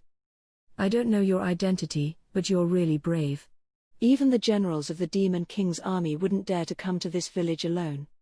Hey, release Megumin's cat now. Slightly trembling, Arnis let go of Konosuba as if she still didn't comprehend the situation. She was probably at a loss about what to do, but she understood that if she didn't let go of her master, her life would be in danger. After being freed, Konosuba swaggered over to me and lay down at my feet. Arnis reached out to Konosuba. This is the Crimson Demon village that even the Demon King's army fears. Arnis' mumblings were interrupted. Yes, this was where Crimson Demons gathered, where advanced magic was common, the Crimson Demon village. A devil who dares to casually walk into this village must either very confident or very stupid. Hearing this, Arnis broke out in a cold sweat and glanced around. She remained in her half-bending pose. Her expression froze and her eyes became teary as she saw the Crimson Demons casting advanced magic simultaneously. Part 5. After Arnis fled in tears from the chasing Crimson Demons, we completed many tasks, including wall repair. Really? What was that devil about? But it's good that she left. Konosuba is fine too. Yunyun said as she caressed Konosuba at her feet. Arnis escaped, leaving this furball behind. If it remained here at home, she would return to take it. Therefore, Yunyun, I want to ask a favor of you. Can you keep Konosuba at your home? Where did that come from? I said to the surprised Yunyun. Well, I didn't know that Arnis is a devil, but it is good to have someone taking Konosuba. I said it before, but I can't take this furball along when I become an adventurer. Boo, but since the devil has fled, the deal, As she was about to say something, Yunyun saw the sack full of coins that I brought out. The financial situation is as you can see. It appears she has forgotten about it. I will use it to pay the teleport fee. Wait, isn't that stealing? Is this okay? Hey, is this really okay? Yunyun grumbled on, but the money gained from defeating monsters could be spent freely. It had always been like this. I didn't actually defeat Arnis, but this could be considered as reward for my good deeds, so I would use it gratefully. Ugun was still mumbling about is this really okay? In summary, Yunyun, I intend to go on my journey tomorrow. So soon? Isn't it too rushed? You should slow down so our classmates can send you off or something.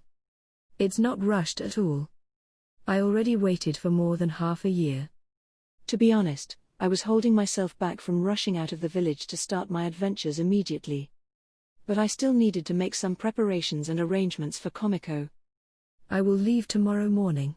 There is no need for a send-off. A crimson demon is a mighty and lonely existence. Besides, if it is predestined, we will meet again elsewhere. What are you saying? Wait. I will gather everyone now. I won't let you leave so abruptly. Yunyun said and ran off. Yunyun, who couldn't even approach someone to say hello, was actually going to gather people. It looked like she would be fine even without me. As I thought about this, I picked up Konosuba who was lying at my feet. Part 6. I didn't know where Yunyun went. Then Yunyun returned and dragged me over. I didn't think you would leave the village. As impulsive and argumentative as you are, can you really become an adventurer? It looks like you will have a hard time finding party members. The ones who said these rude words were Funifura and Dodonko. Why must these two always say such things? Megumin will be fine. After all, she is the only one I never managed to win against. Arue, the classmate with the eye patch, said. I didn't lose to Arue either, Yunyun was about to say something to Arue, then cried out suddenly. In the last exam before both of you graduated, isn't your ranking lower than mine, Yunyun? Hearing this, Yunyun lowered her head dejectedly. Back then, Yunyun intentionally lowered her ranking so she can graduate together with me. Well, you reaped what you sowed. Unexpectedly, Yunyun clenched her fists as if she was unwilling to concede defeat. Meanwhile, I was busy stuffing my mouth with cake. Funifura and Dodonko exasperatedly said to me. Seriously? It's your last day here, so stop eating so much and chat with us. Don't you have a bit of human emotion? You're still a girl, right? Instead of eating, you should pay more attention to how you dress up. They could say whatever they liked. I didn't even know if there would be a proper meal after starting on my journey. Eat while you can, rest while you can. This is the fundamental knowledge of being an adventurer. We're not asking you not to eat, but at least do it after we are done with our farewells. Yunyun said as she carried Konosuba. This was the biggest house in the Crimson Demon village, Yunyun's home. My send-off was currently in progress. It seemed Yunyun only invited the classmates I was close to in school. Dishes and cakes were set on the table in Yunyun's room. An adventurer should eat while she can, rest while she can. Swallow before you speak. Yunyun grumbled. For some reason, she seemed extremely excited. Arue, want some more fruit juice? Funifura wants grape, right? Megumin, you will choke if you don't drink something. Yunyun enthusiastically served everyone drinks. It looked like she was really excited about having friends to visit her home. When we arrived, Yunyun's family members were shocked. This was probably the first time she had friends coming over. Hey, Yunyun, you should calm down a little. Yeah, what happened? You're so excited. Her sentiments had soared to the point where Funifura and Dodonko would comment on it. So sorry. This is my first time hosting a party. Is that so? Then it can't be helped, right? It can't be helped. Let's have a party during Yunyun's birthday too. Yunyun must be trying way too hard for these two to be concerned about her. Arue, who was just eating her cake so far, suddenly said. By the way, where do you intend to use as a base? I feel you should be capable of taking on areas with powerful monsters right at the start. No. I intend to start with the basics and go to the town of beginners, Axel. After all, I'm still a rookie, so it's better to join a party with other rookies. So you can be humble too. If you showed such humility more often in school, you could have made a lot more friends. As I was considering how to deal with this sarcastic duo. Megumin. This is my present for you. Funafura suddenly said, and handed over a staff. What is this? A farewell gift? It feels like it's really easy for mana to flow through this when I touch it. Isn't it expensive? For a mage, a staff is an important item that could raise one's spell power. A staff of this quality must be really expensive. No. It wasn't paid for. This staff was made by Funifura's father, who's a magic item artisan. By the way, the base materials were collected by these two. After Arue explained, Funifura and Dodonko proudly added. We went to the forest near the village, and selected a tree that was full of mana. Yeah. It was a simple task anyway. If you're grateful to us, bring some handsome studs back to the village after your journey. Arue glanced slightly at the self-satisfied duo and simply said. Well, these two haven't learnt advanced magic, so I went with them to the forest. They screamed every time they ran into a monster. Arue. After Yunyun and I graduated, Arue also successfully learnt advanced magic and graduated. Since Arue's mana capacity was just slightly less than that of me and Yunyun, I thought she would become a magic item artisan or something similar. But she announced that she was going to be an author and stayed at home all day. I really didn't know what she was thinking. I hugged the staff I just received and said, "Thank you. I will treasure it." Honestly, I didn't think I would receive something like this from you too. Is this the so-called tsundere? No, it's not. I just don't feel like owing you a debt. The potion you created was really effective. Deep down, Funifura is really grateful to you. Wait. Wait, Funifura's brother was really sick back then? I thought that was just an excuse to scam some money from Yunyun. I know my personality isn't good, but even I wouldn't do something like that.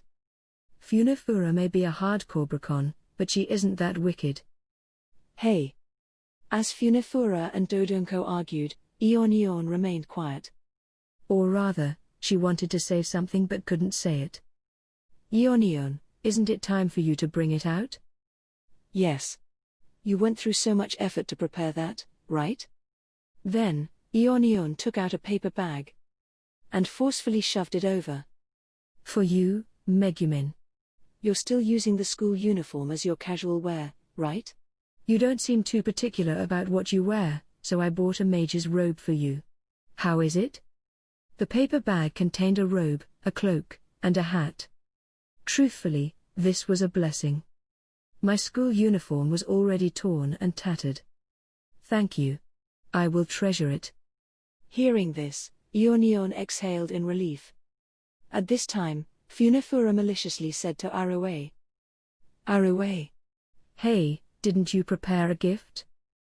Yeah. We already prepared the staff and whatever. Didn't you have anything? As usual, this duo had terrible personalities. Arue nodded. Until now, she had been concentrating on her food. Then, allow me to give you my most treasured item. Arue said and took off her eye patch, which she had never taken off during her school days. Ah? This is the first time I've seen Arue without her eye patch. Arue ignored the duo and gave me the eye patch. This is a high-quality item filled with great power. Wearing this will strengthen one's mental fortitude and resistance against mind control, charm, and similar magic.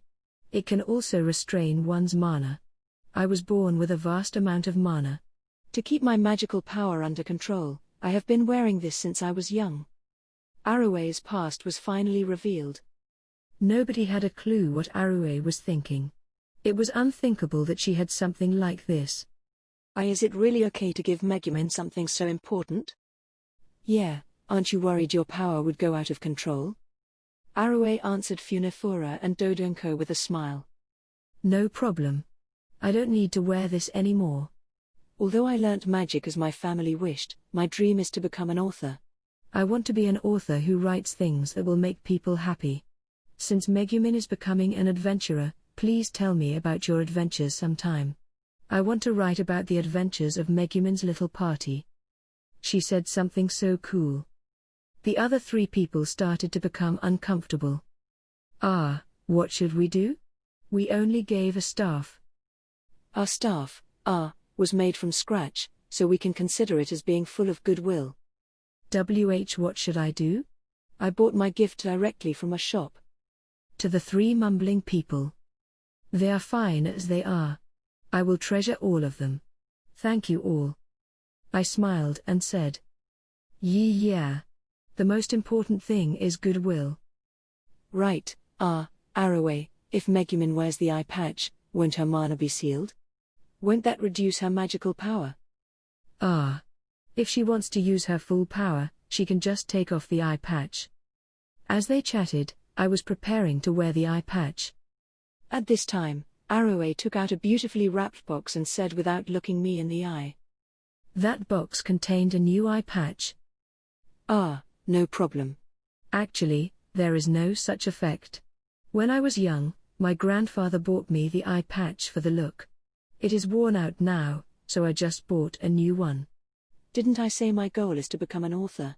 It is normal for an author to make up stories. I threw the eye patch I was about to wear at Arroway and snatched her new eye patch. Part 7. After the sending off party ended, everyone left. Yunyun said she wanted to see me home. Was she treating me like a kid who would get lost that easily? On the darkened road. Yunyun said softly. Megumin. Will you come back to the village after meeting that robed One-san? Her voice was somewhat stuttering, as if she was forcefully trying to be cheerful. I said to Yunyun, who was walking next to me. No. I won't return to the village. After entering the world outside, I must become super strong along with my party. I might as well defeat the current Demon King and become the next Demon King. At that time, I will let you become a leader of the Demon King's army. I don't want to. Why must you become a villain? In the first place, it's impossible since you can only use explosion magic. I didn't want to hear such realistic words. I will leave the village tomorrow morning. So if you want to send me off, wake up early. Why must I do such things? Hey, are you really leaving tomorrow? Komiko is so little. If it is her, she would probably be okay. That kid is more independent than me. I already made arrangements with my neighbors. My parents are not always away from home as well. Never mind that. Can I pass this furball to you? I still feel it is not a good idea to bring it along on dangerous journeys. Komiusuke was sticking to my shoulder and reluctant to move. I tried to push it to Yunyun. After giving it such a name, you now want to give it away. Yunyun caressed Komiusuke in sympathy. But isn't it very close to Megumin? I feel that there are very few places more dangerous than the Crimson Demon Village. You might as well bring it along. Well, it can be used as bait or emergency rations, so it isn't as if it is useless. Don't do that. Why are your thoughts always so savage and vicious? As we argued on, my home came into view. If Yunyun wouldn't come to send me off tomorrow, we should say our farewell here. Yunyun, will you take over as chief after learning advanced magic? Yes. But I won't do it immediately after learning advanced magic. I think that would be in the distant future. So, that. Yunyun seemed troubled as she mumbled. As if she lacked the courage to speak up, she made several attempts to say something and gave up midway. What did she want to say? I arrived at the door. Then, Yunyun. As my self-proclaimed rival, please work hard. If you take too long, I will become the Demon King who rules the world. It would be too late to say you want to be a leader at that time. I won't say something like that. If you become the Demon King, I will defeat you. Yunyun grumbled as usual. As I stood at my door, I felt relieved to hear her said that. Then, goodbye. Yeah, goodbye. I gave a very normal farewell to Yunyun. I felt Yunyun's eyes on me as I turned my back. I opened the door. Part 8. Welcome home, Nei-chan. Let's eat dinner. Komiko ran lightly over. I would be apart from her for a while. Would my sister cry? What should I do if she cried and pestered me not to leave? Komiko, I have something to say before dinner. ? I sat up straight before her. At the same time, Komiko also sat up straight on the floor. I said to Komiko, as she looked bewildered. Komiko. I will be leaving tomorrow on a journey. Okay. Komiko, it's a journey. Nei-chan will be away on a journey. Of course, I won't be back for some time. You won't be able to see your beloved sister for a long time. I know. I will endure it. What a strong kid. If you feel sad, you can try a bit to make me stay. Of course, I already made up my mind, so I won't be persuaded. It would be useless to do so. I understand. I won't say useless things. Komiko. Nei-chan is happy that you are so strong, but I'm also a bit hurt. Nei-chan is so tsundere. ! After bathing with my sister, I invited her to sleep together. Nei-chan is a willful brat. Komiko? Where did you learn such terms like tsundere and willful brat? Coralie next door taught them to me. That blasted Neet, huh? I should beat him up before leaving tomorrow. Komiko deftly made her bedding in the living room. After sneaking under her blanket, she didn't mention willful brat anymore and quietly slept with me. What was happening? I felt our roles were reversed. As the elder sister, I wished she would be slightly willful. In the dark room, I held her hand tightly under the blanket. Komiko returned the grip. Komiko. If anything happens when I'm not around, tell the adults nearby immediately. Yes, I know. My sister was very reliable, but she was still small. I should entrust her to my neighbors tomorrow. Although he isn't reliable, you can discuss matters with Coralie, since he is basically free every day. I know. I will find him when I'm out of food. Did that Neet have such capabilities? If you're lonely, you can go to Yunyun's house. She will happily take care of you. Or rather, she would be lonely by herself, so go visit her sometime. Okay. I understand. Komiko's voice was getting softer. Her voice sounded sleepy. I will leave a note for our parents. When they return, remember to pass it to them. I told them that I would leave after saving enough money, so they won't worry even if they don't see me. Okay. Komiko sounded like she was about to sleep. I hugged her little body as I listened. I might be a siscon. I should take this chance to stock up on some siscon energy. At this time, Komiko said. Nei-chan? ? What is it? As I hugged her, Komiko tightly hugged me back and said softly. Come back soon. I didn't mind being a siscon. I hugged Komiko until morning. The next morning, I quietly got out of bed without waking Komiko, who was still sound asleep. I put on the robe given by Yunyun.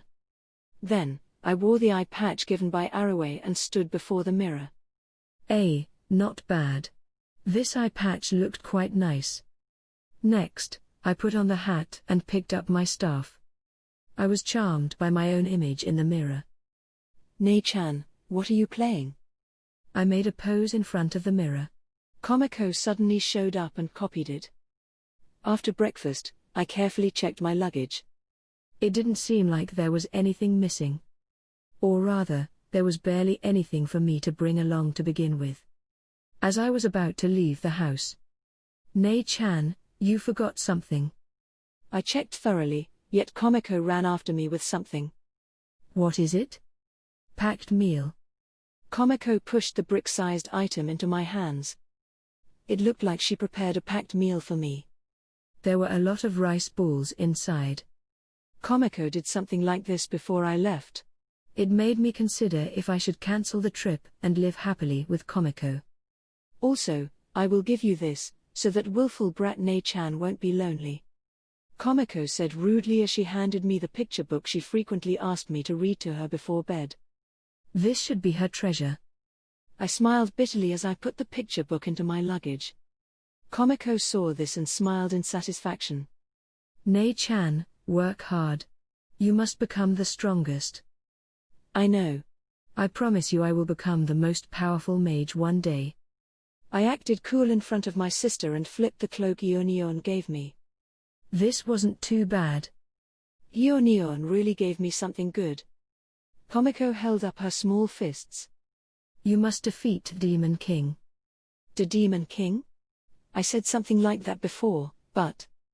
Defeat him. I will work hard at it. I replied forcefully. Komiko smiled in satisfaction. Part 9. Outside, the sunlight was so glaring that it hurt the eyes. It was a good day for traveling. Before leaving, there was somewhere I had to go. Good morning. Is Bakoroly around? Oh, Megumin. Welcome. My son is still sleeping. I came to my neighbor's shoe shop and asked the shop owner to help my sister in times of need. No problem. Your parents asked me to take care of both you and Komiko before. Leave it to me. Megumin, you too. If there is any problems, just say so. I felt relieved after hearing this. There is something troubling me. Oh? What is it? I frowned and gloomily said. Actually, Bakoroly has been teaching my sister some bad words. I hope he won't do that anymore. Bad words? What was it? It's hard for a girl to say it out loud. That bastard. The shop owner shouted Bakoroly's name as he rushed upstairs. This was good. After this lesson, he wouldn't teach Komiko strange things for a while. I left the shoe shop and carried my luggage to the teleport shop. A single trip ticket to the city of water Alkanrisha cost 300,000 eris. That was almost all the money I had. If I didn't find some work there. No, I could become an adventurer immediately. Even though I could use magic only once per day, as long as I used it wisely, I definitely wouldn't lose to anyone. It would be good if I could meet a party that could make use of me effectively. As I thought about this, I arrived at the teleport shop. You're so slow. After you put on airs and told everyone wait for you early in the morning. Someone called me from behind as I was about to enter the shop. I turned around and saw my classmates with Funefura, Dodonko, and Arue in the lead. They seem to be here to send me off. Everyone is so free. Will it hurt for you to be thankful at the final moment? Funefura blushed and complained. Just then, I noticed that someone was missing. Seeing me looking around, Funefura lazily said. Yunyun won't be coming. She said she had something important to discuss with her family. I didn't say anything? Funefura and Dodonko smiled viciously. Ugh. If I wasn't leaving today, I would definitely make them cry. As I was grinding my teeth, Arue pointed at my eye patch and said. It suits you. I will treasure it. I said my farewells to my weird friends. The teleport to Alkanrisha will start shortly. Each trip is limited to 4 people. The next trip will be in the afternoon. If you wish to teleport, please hurry. Hearing the shop owner's announcement, I waved my hand and turned my back on everyone. In the end, I didn't get to see Yunyun. She said before that she wouldn't be sending me off. Since she didn't have any friends, she would be very lonely. If she came, she might want to leave with me, so it was better this way. There was a certain reluctance to leave. I handed the sack of silver coins to the shop owner and stood on the teleport platform along with other customers. Using a magic platform could reduce teleport accidents and mana consumption. The destination was the city of water and hot springs, Alkanrisha. It was impossible not to be nervous on my first trip outside the village. But anxiety was accompanied by a similar expectation. As I was now, I would not lose. I promised Komiko. A promise to become the strongest mage. Okay, let's get going. Please relax and don't resist the magic. I relaxed my body and closed my eyes. And then, I thought of my classmates who came to send me off. My body was naturally filled with strength. My mind imagined the unknown world. Then, Have a good trip. Teleport. I gave myself into the teleport magic. Interlude, Scene 2. Aqua-sama, I will not admit defeat. I'm hungry. I plotted to get a treat from the handsome youth who wielded the magic sword, but he managed to escape. I cried and begged him not to leave, but he vanished in the morning, leaving a letter behind. The letter mentions strange things like using the power granted by the goddess to save the world. I wished he would save me from poverty before saving the world. I thought he would become a devout Axis cultist. Since he was already gone, it couldn't be helped. I had to think of a way to get a meal. What about putting a donation box near the school? Naive children may put their pocket money into the box. But I felt that I would lose something important if I did that. Or perhaps make some money using my beauty? No, no, no. Since I'm famous as the beautiful priestess of the Axis cult, doing this would bring disrepute upon the cult itself. If it carried on like this, I could only eat rotten slime for every meal. No matter how much I liked it, I would still get sick. Then there was only that move. It's Cecily. Cecily is here.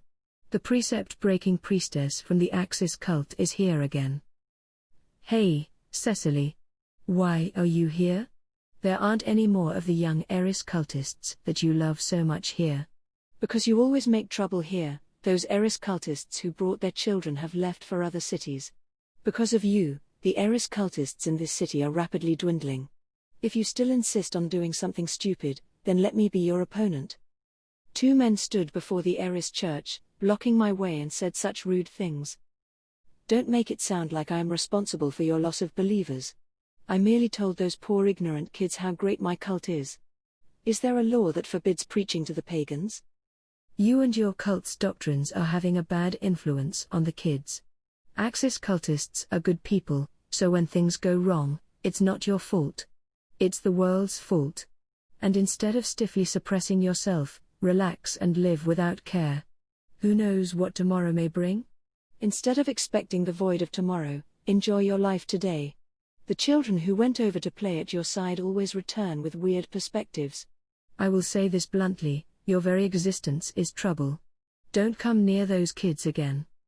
As the famous beautiful elder sister who loved kids, I was being scolded by Eris cultists. It's true I come here frequently, but to think that was how you thought of me. Although we have different religions, I believed that as fellow priests, we could come to understand each other one day. Being assaulted by harsh words, I lowered my head, clenched my fists, and spoke in a trembling voice. See, Cecily? Hey, don't play this trick. I suddenly feel like I've done something wrong. Are you joking? You are just pretending to be hurt. Right? No, no. We were too harsh. It was too much to say you are trouble, and ask you not to get close to the children. We don't mean it like that. Because of your usual behavior, we wanted to ask you to. I lowered my head and walked past the 2 pale-faced people who were hurriedly explaining themselves. For some reason, there was a sack full of bread at the entrance of the Eris church. I grabbed the sack. See, Cecily? What are you doing? Hey, that is. I raised my head angrily. For bullying the cute and beautiful priestess, Eris cultists can all go to hell.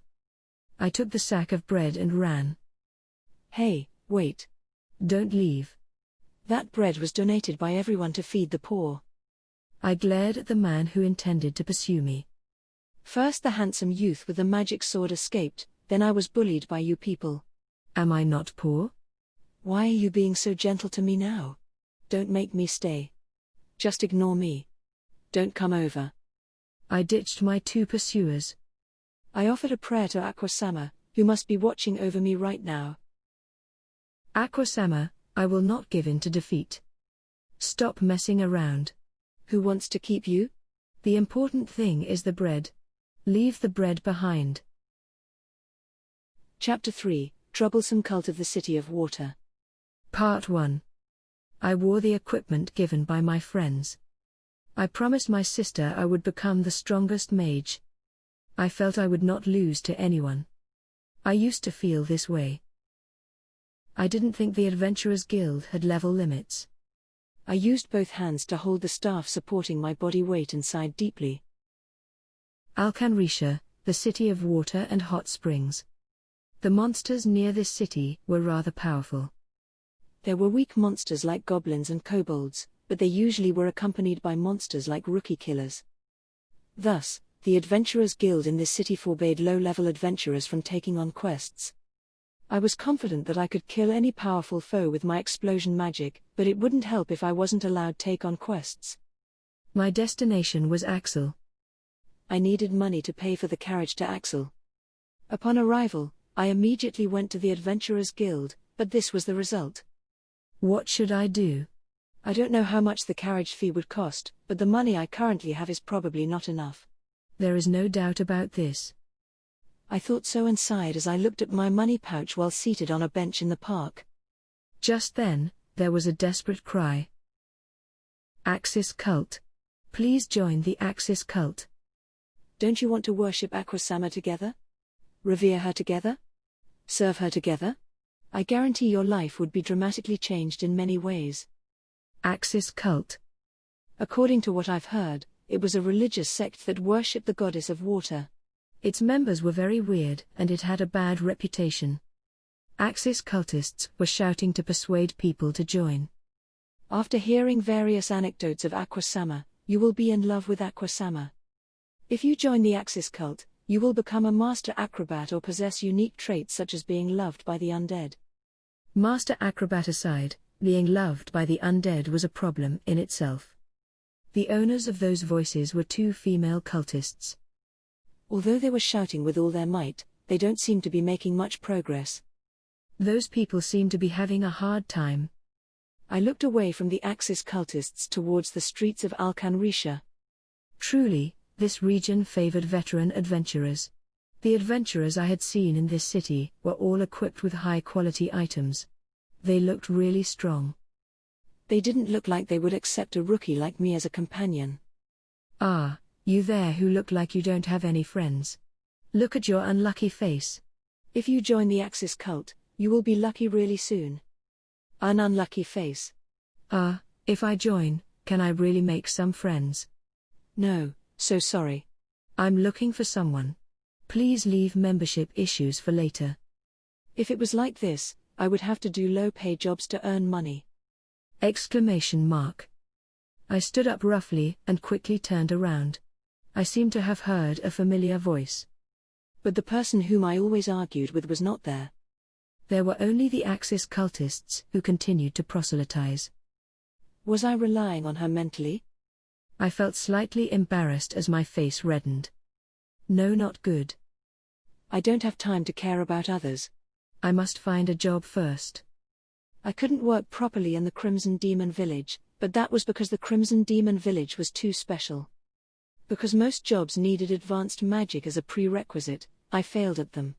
However, I could manage work that did not require magic, such as harvesting vegetables. And if Funifura didn't come to make trouble, I could probably do the job at the restaurant as well. There should be very few jobs that the genius of the Crimson Demons couldn't handle. After encouraging myself, I energetically left to find a job. Part 2. You're fired. Please wait, shop owner. Firing is too much. There is a reason for this. Fine. I will listen to your reason. I begged the shop owner in the employee's restroom. Since coming to Alcanrisha, this shop was my 10th part-time job. I couldn't afford to be fired again. The truth is because the customer thought I was a kid who sneaked into the restaurant and said, "Little girl, you shouldn't be here. Where did your mommy go?" He tried to remove me from the shop. I see. The shop owner said, nodding his head. It looked like this wasn't enough. Then, I said to the customer, "Hey, who are you calling a little girl? Why don't you tell me what you were looking at to judge if I am a little girl?" The customer replied unreasonably, height and breast size. So I used the hot food in my hands. Fired. Shop owner. A week had passed since I arrived in this city. After changing a few shops, I still couldn't settle down to work properly. Was I someone who couldn't fit into society? I was supposed to be a genius. It's not over yet. The restaurants were all unlucky, but there should be other jobs. Right, I've just been unlucky so far. I mumbled to encourage myself as I walked wobbly along the road. Forget about the carriage fee. I didn't have enough money for food. This was the second day I went without food. My money was totally spent. I lived in the stables of the hotel. This was different from what I imagined the life of an adventurer would be. Even so, I failed at all the jobs in the restaurants. Was there some other job I could do? You sure are keeping yourself fed. I don't know how you do it. Who's been feeding you? I picked up Konosuba, who was at my feet, and sat by the roadside. I didn't know who was feeding it, but it doesn't seem like this furball was starving. Could someone give me some food? Something similar to what Konosuba was having would be fine. As my thoughts swayed towards a dangerously inhuman direction, suddenly, a sharp scream echoed in my ears. Ugh! Aren't you ashamed to do such things to a gentle girl? This fellow. To say such shameless things. You better. I rushed over after hearing the scream. There was a beautiful One-san being caught by two young men. This is. I rushed over to intervene and flipped my cloak. Cease and desist! Exclamation mark. The three people were stopped in their tracks by my sudden intrusion. The One-san recovered from the shock first. Please save me. These people said, are you seducing us with your cute face? For you to walk around in the streets with your coarse body, you can't complain even if something happened to you, right? They want to forcibly take me away. We didn't say that. The men objected, but if I had to choose who to believe in this situation. My name is Megumin. The top mage of the Crimson Demons, and the one who uses explosion magic.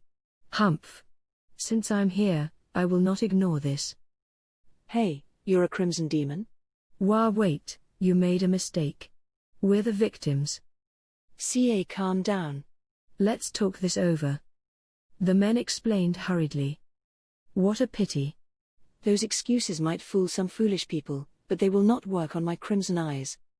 No, you need to have your crimson eyes checked. Yeah, we are the Eris cultists in this city. Ah? This is bad. While we were talking, the One-san made her escape. Eris cultists? Hey, how are you going to compensate this? That woman was an Axis cultist. She drew graffiti on the statue of Eris-sama in our church. What should I do? Before that, she took all the bread that our cult prepared to feed the unfortunate. I remembered this city was the main base of the Axis cult. I heard that Axis cult had a lot of weirdos, but I didn't think they would be so unrestrained. I'm really sorry. I just arrived in this city recently. The two Eris cultists intended to approach me as I was bewildered. At this moment, policeman. These are the people. I suddenly heard a voice. I turned around and saw the Axis cult's One-san who fled earlier. And I was suspicious since this was reported by an Axis cultist, but Eris cultists are really seducing an underage girl? She even brought along a male policeman.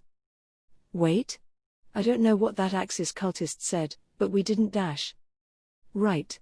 We just wanted to catch the Axis cultist who vandalized our church. Hearing this, the One-san from the Axis cult whispered into the policeman's ears. Did you hear that? Not only the little girl, but they also want to take and do things to me as well. Hey, you two Eris cultists. Come with me. As the policeman approached the men, the One-san came over to me. It's fine. You must be scared. Now is our chance. No, those Eris cultists are? I was totally confused by the sudden development. The One-san simply grabbed my hand. The Axis cultist and the little girl, please wait. I need to get the details from you. The policeman said to the One-san as she prepared to run away with me. Run.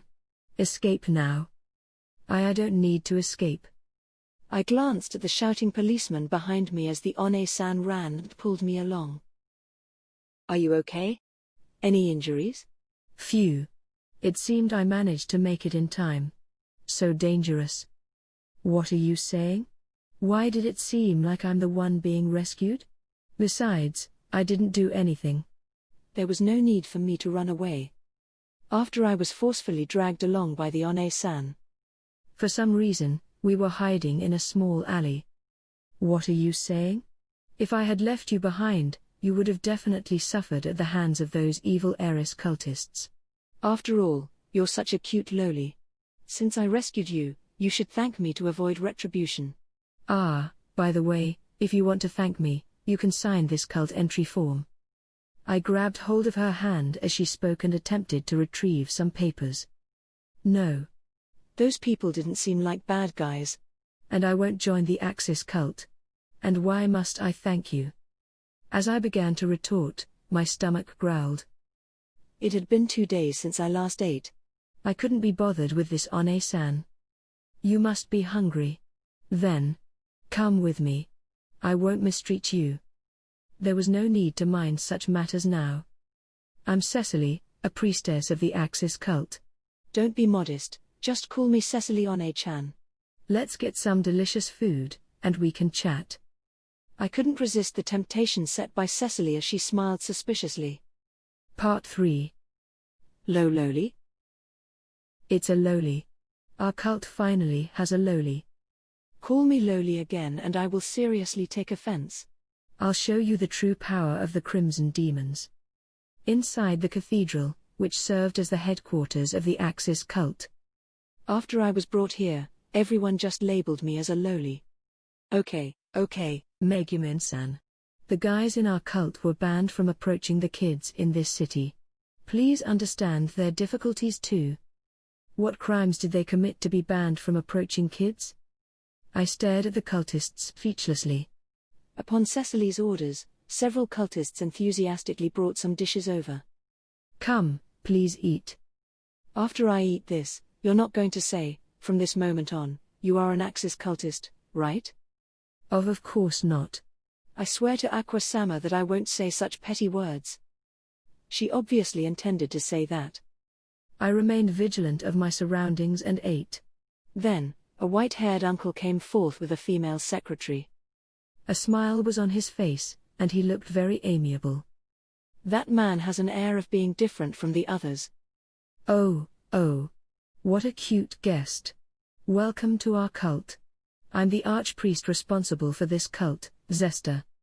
This man who called himself Zesta said and smiled at me. Archpriest.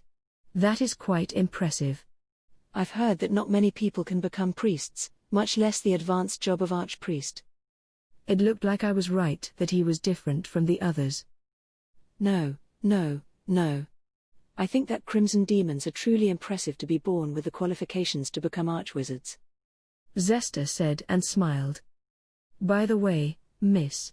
I heard you couldn't find a job and are having some difficulties. If you are willing, you may stay in a room of the church until you can find a job. He made such a kind gesture, truly fitting for a priest. This would be a great help. Thank you. I'm embarrassed to do this, but my situation is pretty grave, so I will take you up on your offer. If there is anything I can do to help, please let me know. Oh, did you just say anything? Zesta heard what I said and suddenly appeared very serious. Oops. I spoke too soon. Was he going to ask me to join his cult? And anything I can help with. It's a social obligation. What should you do? Call me Oni-chan. No, Daddy. No. At this moment, it should be underwear first. No. Use me as a chair. Sorry, I don't understand what you're saying. Zesta kept mumbling some strange words. I felt speechless. Great Goddess Aqua-sama. Please guide me from losing my way. Sorry, but can you tell me what's up with this pervert? He's Lord Zesta, not a pervert. He is set to become the next high priest, the highest-ranking person in the Axis cult. The woman next to Zesta said as she looked at him hugging his head, and trying to decide what to ask. This uncle is the next high priest? Is this cult really going to be okay? It's Lord Zesta, not uncle. Although he looks like this now, he can be serious when he needs to be. The cult will be okay, probably. Just as I was arguing with the woman. Lord Zesta. Sorry to interrupt your self-indulgence. But this is the report for our weekly recruitment. As expected, due to sabotages by the evil Eris cultists, the results are not desirable. A cultist filed a report to Zesta, who was still deeply troubled. Ugh. This is truly troubling. If this continues, I'll be too ashamed to meet Aquasama. It can't be helped. I must make some trouble for that beautiful priestess in the Eris church today as well. I can release some stress and hinder them at the same time. No. Wait a moment. Do you people do such things all the time? So earlier, when we were being chased by Eris cultists, I inadvertently grumbled, glancing at Cecily who brought me here. She looked upwards as if nothing happened. These people weren't bad by nature, right? Although they were not bad people, something was obviously weird with them. Why don't we change our recruitment methods? Pretend to be Eris cultists and proselytize, then let them sign on Axis cult recruitment forms instead. Wait, they'll just run away the moment they realize the switch. Why not? The Axis cultists began to discuss some unethical things. After finishing my long-awaited meal, I sighed in satisfaction. I looked at them and interrupted. You people are looking for an effective way to proselytize, right? Do you wish to use the great intelligence of the Crimson Demons? Hearing this, Zesta and the other cultists looked at each other. Part 4. The next morning. Is this really okay, Megumin-san? It would help us a lot, but... This is thanks for giving me food and a place to stay. It is much better than some other weird request. I was suffering from mental fatigue, but I still answered Zesta. Last night was really terrible. I bathed with that One-san Cecily. She did various things to me in the bath, after which she came to my bed. I felt she wasn't a bad person, but she may have some weird kinks. I shook my head to clear away the bad memories of last night. I hid in a small alley with Zesta and observed the situation. I made several suggestions on recruitment methods as a repayment for the food and shelter. Remember the plan? When a kind-looking person passes by, I will purposely scatter the apples in this shopping bag. Zesta listened and nodded. Then, as I hurriedly pick the apples up, the kind person will help me. As thanks, I will invite them to a cafe nearby. At this point, Mr. Zesta, you and the other cultists will pretend to be passing by and meet us as we chat idly. As my friends, you all will sit around the table and persuade them to join. This is great. Marvelous. It looks to have a high success rate. I put my finger to my mouth and went, shh, to silence the excited Zesta. Look. A decent target is here. A kind-looking One-san walked towards the alley where we were observing. Good. Now to use this shopping bag and scatter its contents before her. At this moment, Zesta grabbed my shopping bag and rushed towards the One-san. Then, he vigorously scattered the apples from the bag. Wait. As I was momentarily shocked, Zesta was enthusiastically dropping the apples before me. The kind-looking One-san looked embarrassed, but still helped with the apples. So sorry, miss. I must thank you properly. Conveniently, there is a nice cafe nearby. Zesta didn't even look at the scattered apples as he panted heavily and thanked the One-san. The One-san seemed to be his type. No need for thanks. Besides, the apples are. The apples are fine as they are. Let's go to the cafe. Come, let's go. No need. No need for thanks. Since there isn't any problem now, I'll be leaving. The One-san seemed afraid of the pestering Zesta and fled. Zesta held onto the shopping bag and watched her leave. He said dejectedly. Just one step short. You better go back. We changed our location and started our next battle. Next, We will form teams to prevent the weird situation earlier from happening again. But your pathetic uncle look isn't charming enough for our next plan. What should we do? Megumin-san. No matter how strong my spirit is, I can still get hurt. I ignored his protests and hid in the small alley. So be it. Next, we will target self-righteous males. Firstly, I will cry out pitifully to attract his attention. Then, you will approach me threateningly. Then, let the self-righteous guy save me. After that, it will be the same plot of thanking him. I see. I understand the plan. By the way, for the part about approaching Megumin-san, I can get as close as I like? If you lay one finger on me, I will report you to the police. Oh, speak of the devil. The targeted male passed by. He looked decent and gave off a sense of valor. Not bad. That guy looks ideal. Then, I'll get started. I rushed out of the alley and shouted to attract his attention. Sav, save me. Somebody save me. The surrounding people were attracted by my anguished cries. Of course, this included the self-righteous guy. That dangerous-looking uncle wants to forcefully take me? We arranged for Zesta to follow me out of the alley and approach me threateningly. But he hid in the alley and looked away. Hey, what are you doing? I already attracted his attention. Hurry up, come over. Otherwise, I'll be seen as a weird kid who cries out for nothing.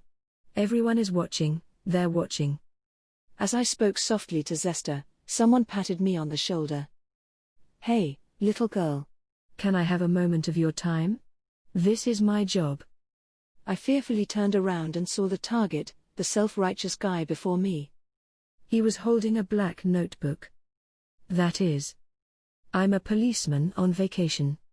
Can I ask what the disturbance earlier is about? This is because. Ah. I looked to Zesta for help, but there was nobody there anymore.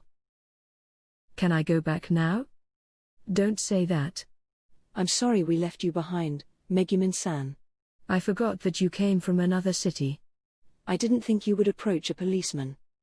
After some entanglement with the police, I was finally released. Zesta was urging me to stay on. I better write down the methods on paper. It's up to you how you want to do it. Otherwise, I feel like I'll get into even bigger trouble. Don't say that. Megumin-san, how about that roadside store? It's selling some tasty grilled meat. You really think I'll be bribed by food? Well, I still have to eat though. As I ate the food treated by Zesta, Konosuba pestered me at my feet. It probably wanted to eat too. Zesta noticed this and bended down to reach out his hand towards Konosuba. Oh, this is strange. This kid looks like an ordinary cat, but it emits an unnatural aura. Konosuba wasn't afraid of Zesta and sniffed at his finger. I thought he was just a weird uncle, but he was an archpriest after all. Perhaps, he might be quite powerful. This kid is just a normal cat. Its name is Konosuba. That's a good name. Well, it doesn't look very dangerous. Zesta ruffled Konosuba's head and said, By the way, why are you on a journey alone at your age? Though, since you're a crimson demon, there shouldn't be too much danger. Actually, I'm looking for someone. But the only clue I have is the person is a beautiful One-san with big breasts that can use explosion magic. I finished the meat and said, I didn't think I could easily find that person with such a vague description. But Zesta gave an unexpected reply. A beautiful mage with big breasts who can use explosion magic. I think I've heard of her. Hearing this unexpected response, I brought my face closer to Zesta and asked, What is it? Details. Please tell me the details. Oh, your face is so close, Megumin-san.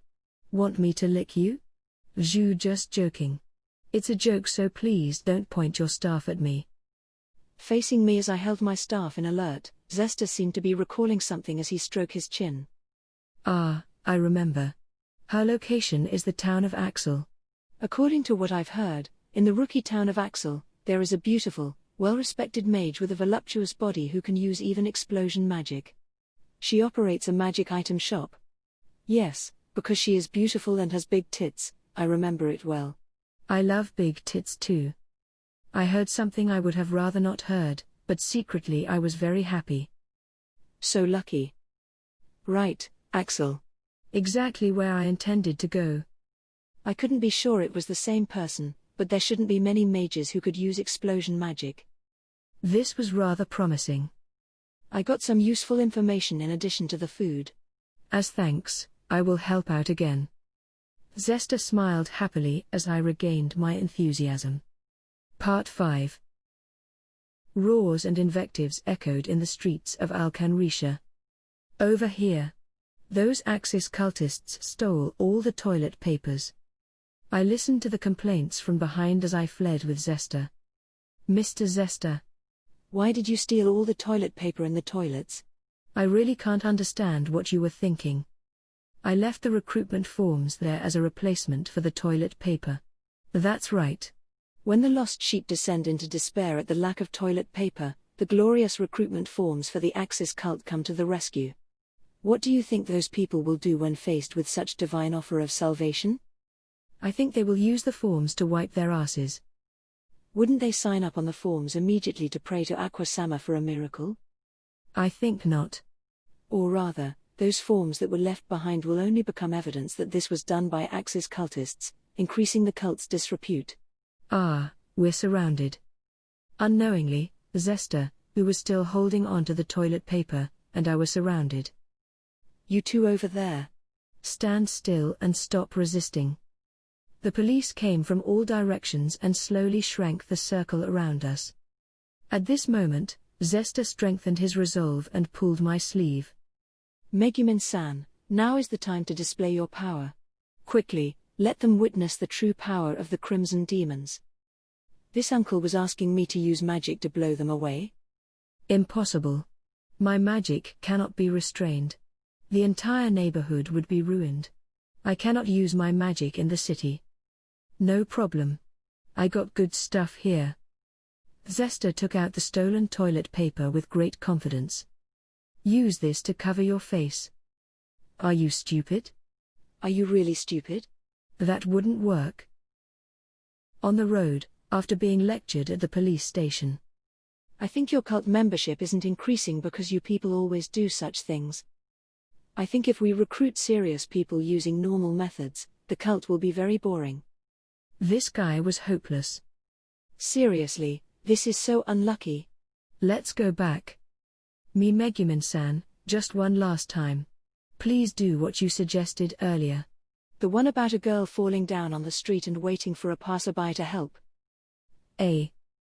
Zesta put his hands together in supplication as I looked on with reluctance. Please, coincidentally, here comes an unlucky but kind-looking kid. I feel like this kid surely wouldn't ignore Megumin-san. Please. Seriously. We agreed that this would be the last time and hid in the alley to prepare. Megumin-san, now. At his signal, I rushed out of the alley and fell down naturally. To fall down on flag ground, I maintained my fallen pose and lay there without getting up. Hurry up already, help a weak little girl like me. I scraped my knee. It hurts so much that I cannot move. Come on, hurry up. The wound will get infected and I will suffer from tetanus. What are you doing? Hearing this familiar voice, I shivered. Hey, seriously, Megumin. What are you doing? Hearing my name being called, I was certain that she was definitely who I thought she was. I broke out in a cold sweat on the floor, wondering if I should just fake it. What in the world are you doing? Yunyun, stop. My knees really hurt. Stop already. Yunyun, who appeared out of nowhere, shook me vigorously as I lay on the floor. Part 6. In a remote park of Alcanrisha. Seriously. You are still my rival, so don't do such embarrassing things. Why are you doing such silly things? What are you planning to do after falling over and letting a passerby help you up? I sat up straight before Yunyun and received her lecture. For some reason, even Zesta was sitting straight next to me. His face was full of expectation as he sat uneasily. He wished to be scolded by a pretty young girl. If you want to know what I was doing, you should ask this guy instead. Please ask me. Hearing our dialogue, Yunyun showed a serious look. I've been curious about this for a while, but who are you? What is your relationship with Megumin? A comrade who has been traveling around town with Megumin-san. I guess you could say that we are not merely friends. Hey, this kid takes things seriously. Don't say stupid things. Comrade. Friends. Yunyun mumbled with a serious expression. I asked Yunyun something that had been bothering me. By the way, Yunyun, why are you here? Well. Yunyun was suddenly at a loss. Her lecturing mood was gone. Did you come because you are worried about me? No. Training. That's right. I'm a trip to train myself. Since Megumin is becoming an adventurer, I must train outside to catch up. Besides, the monsters near the village are too strong, so I couldn't defeat them by myself. Yunyun hurriedly searched for excuses, but that last part was somewhat true. Yunyun could only use intermediate magic. As she is now, Yunyun couldn't handle the monsters near the Crimson Demon Village by herself. Well, the area near the Crimson Demon Village is dangerous even to high-level adventurers. I couldn't find a job and was taken in by the Axis cult, so I was helping them with recruitment. That's right. Megumin-san taught us many excellent recruitment methods. You were doing such things. But isn't the Axis cult? Yunyun looked at Zesta and backed off slightly in fear. She probably heard of the Axis cult's disreputable reputation. And then Zesta. I am so lucky to be able to admire the fearful look of a young girl. He said such hopeless words and sighed happily. Could we just destroy this cult? I say, Megumin. I feel like there are some issues with staying in this city. Aren't you going to Axel? Yes. But I need money to pay for the carriage fee, so I had to stay here for now and find a job. Zesta, who was sitting next to me, shook my shoulder. Megumin-san. Who is this unlucky-looking girl? Please introduce her to me. Unlucky-looking. I may not have many friends, but I still don't want to hear this from an uncle I just met. This kid who looks like she would always draw the shortest straw is a fellow villager and mage called Yunyun. It seemed she was inspired by me to go on a training trip. Zesta nodded. It is an honor to sit straight like this before a girl, but based on my experience, the people who witnessed this should be calling the cops soon. Before the police come, let's return to the church and chat. He said and smiled gently. Part 7. Zesta said as he opened the doors of the cathedral. What kind of play is this? No, not a play. Highest-ranking official of the Axis cult, Lord Zesta. My superiors summon you. Please come with us to the police station. A female knight leading a lot of police welcomed us back to the church. 2 police officers grabbed Zesta from the sides, trying to take him away. Zesta could not respond in time. What are you doing? You're taking him in without announcing his crimes? This is too unreasonable. This guy was with me all this while. I can be an alibi if needed. I protested and blocked the exit. Lord Zesta, what crimes did you commit again? We told you so many times that you shouldn't get carried away. Is it because of the sexual harassment of the pretty priestess of Eris cult? Some time ago, he shouted in the general office, who is more suitable to be the lifeguard at the swimming pool than me, who serves the goddess of water? Underaged girls. Let me protect those underaged girls. Maybe that was it? Or maybe it was because of that sermon about it is fine for a woman to buy men's underwear, but if a man buys women's underwear, that is seen as obscene. This is gender inequality. Hearing the cultists' discussion, I moved quickly to the side to make way. Please go ahead. Thank you for your cooperation. As the female knight thanked me and intended to leave the church. Megumin-san. Abandoning me now is too much. Aren't we comrades who enjoyed the novel play of being lectured in public together? Don't say such misleading words. Please don't call me a comrade. This is really troubling. After breaking free of the police, Zesta pestered me and turned towards the female knight. What are you doing anyway? Arrest is limited to once per day. That is our old tradition. I already received a lecture from the police today. Since when was that our tradition? Lord Zesta, please take it seriously. You won't get away with just a lecture this time. In other words, it's a prison play? Ah. Really? Talking to you drives me insane. The female knight shook her head in rage. The management of this city's hot springs is handled by the Axis cult, which worships the goddess of water. Since yesterday, there have been repeated complaints from the hot spring hotels concerning the water quality. She said and glared at Zesta coldly. Oh, there was something like that in the mountain heap of reports. As I was busy with sexual harassment, hindering the pagans and saving the lost sheep, I set that aside. But fine, let's investigate the source of the hot springs. Hearing Zesta's words. That won't be necessary, the female knight said bluntly and flashed a piece of paper. Please look at this. You are accused of aiding an external enemy. Raping an external infamy? What is with this despicable accusation? Read what is written. 2 days ago, the top management of this city received a report from our close allies, the Crimson Demons. There is a very powerful diviner in the Crimson Demon village. You know this, right? A powerful diviner in the Crimson Demon village. That should be Soketo. The diviner predicted, disaster will descend upon Alcanrisha. When the hot springs suffer unnatural changes, take note of the manager of the spring waters. That man is a minion of the Demon King. The current situation is exactly when the hot springs suffer unnatural changes. The current water manager is you, who are thus accused of plotting with the demons to harm this city. What you are saying, young woman? Our church doctrines are exterminate the devils and defeat the Demon King. We are plotting with the demons. Is this the mouth that said such stupid words? Let me kiss it. Stop. Or I will add hindering the police to your crimes. Stop. You guys, take this man away, quickly.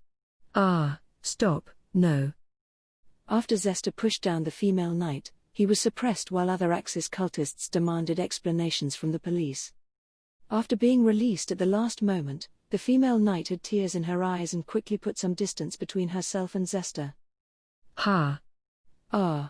As I said earlier, the prediction from the Crimson Demon village has never been wrong.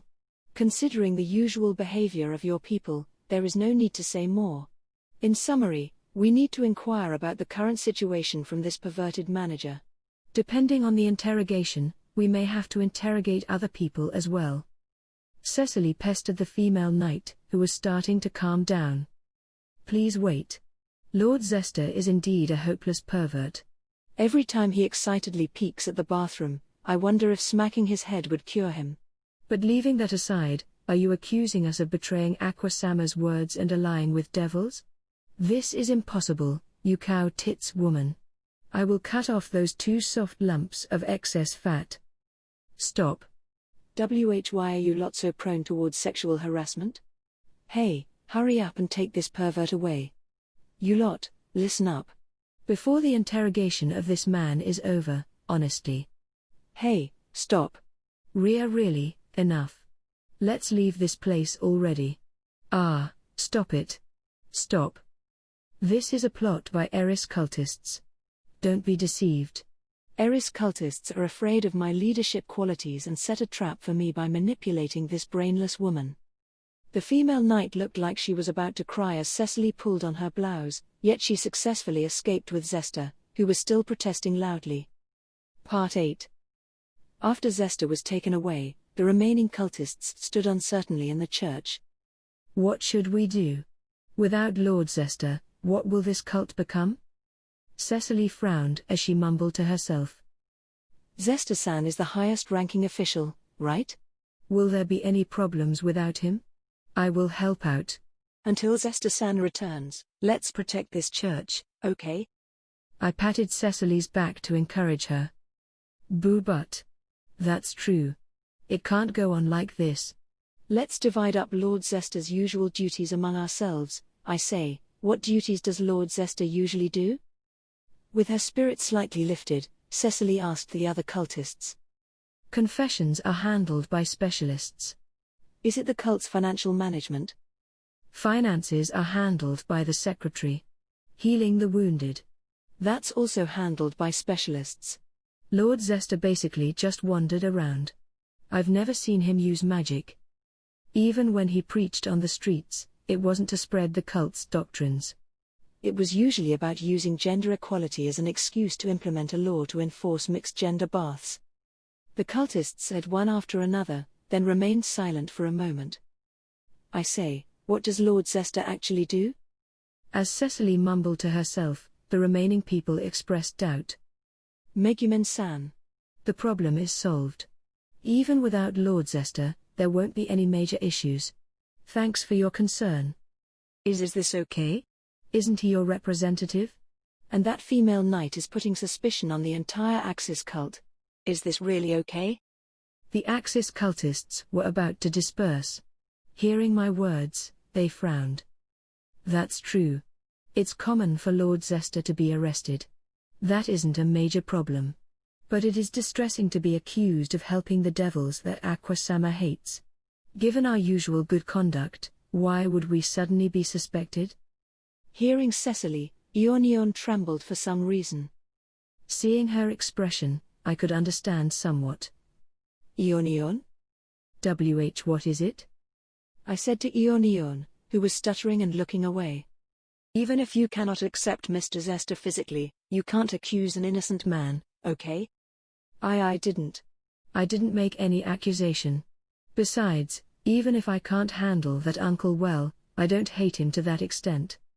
I suspiciously looked at the panicking Yunyun. Then, why are you trembling? Your current expression is exactly like my sister when she wanted to quickly learn fire magic to destroy the evidence of her wetting the bed. Komiko intended to do something like that? No. That. I mean. Yunyun put her hands together to play with her fingers. Actually, when I left the Crimson Demon Village, the diviner Soketo asked me for help. Well. She said she saw disaster befalling this city in the future. Since I'm going to Alkan Risha, she asked me to deliver a letter containing her predictions. After that.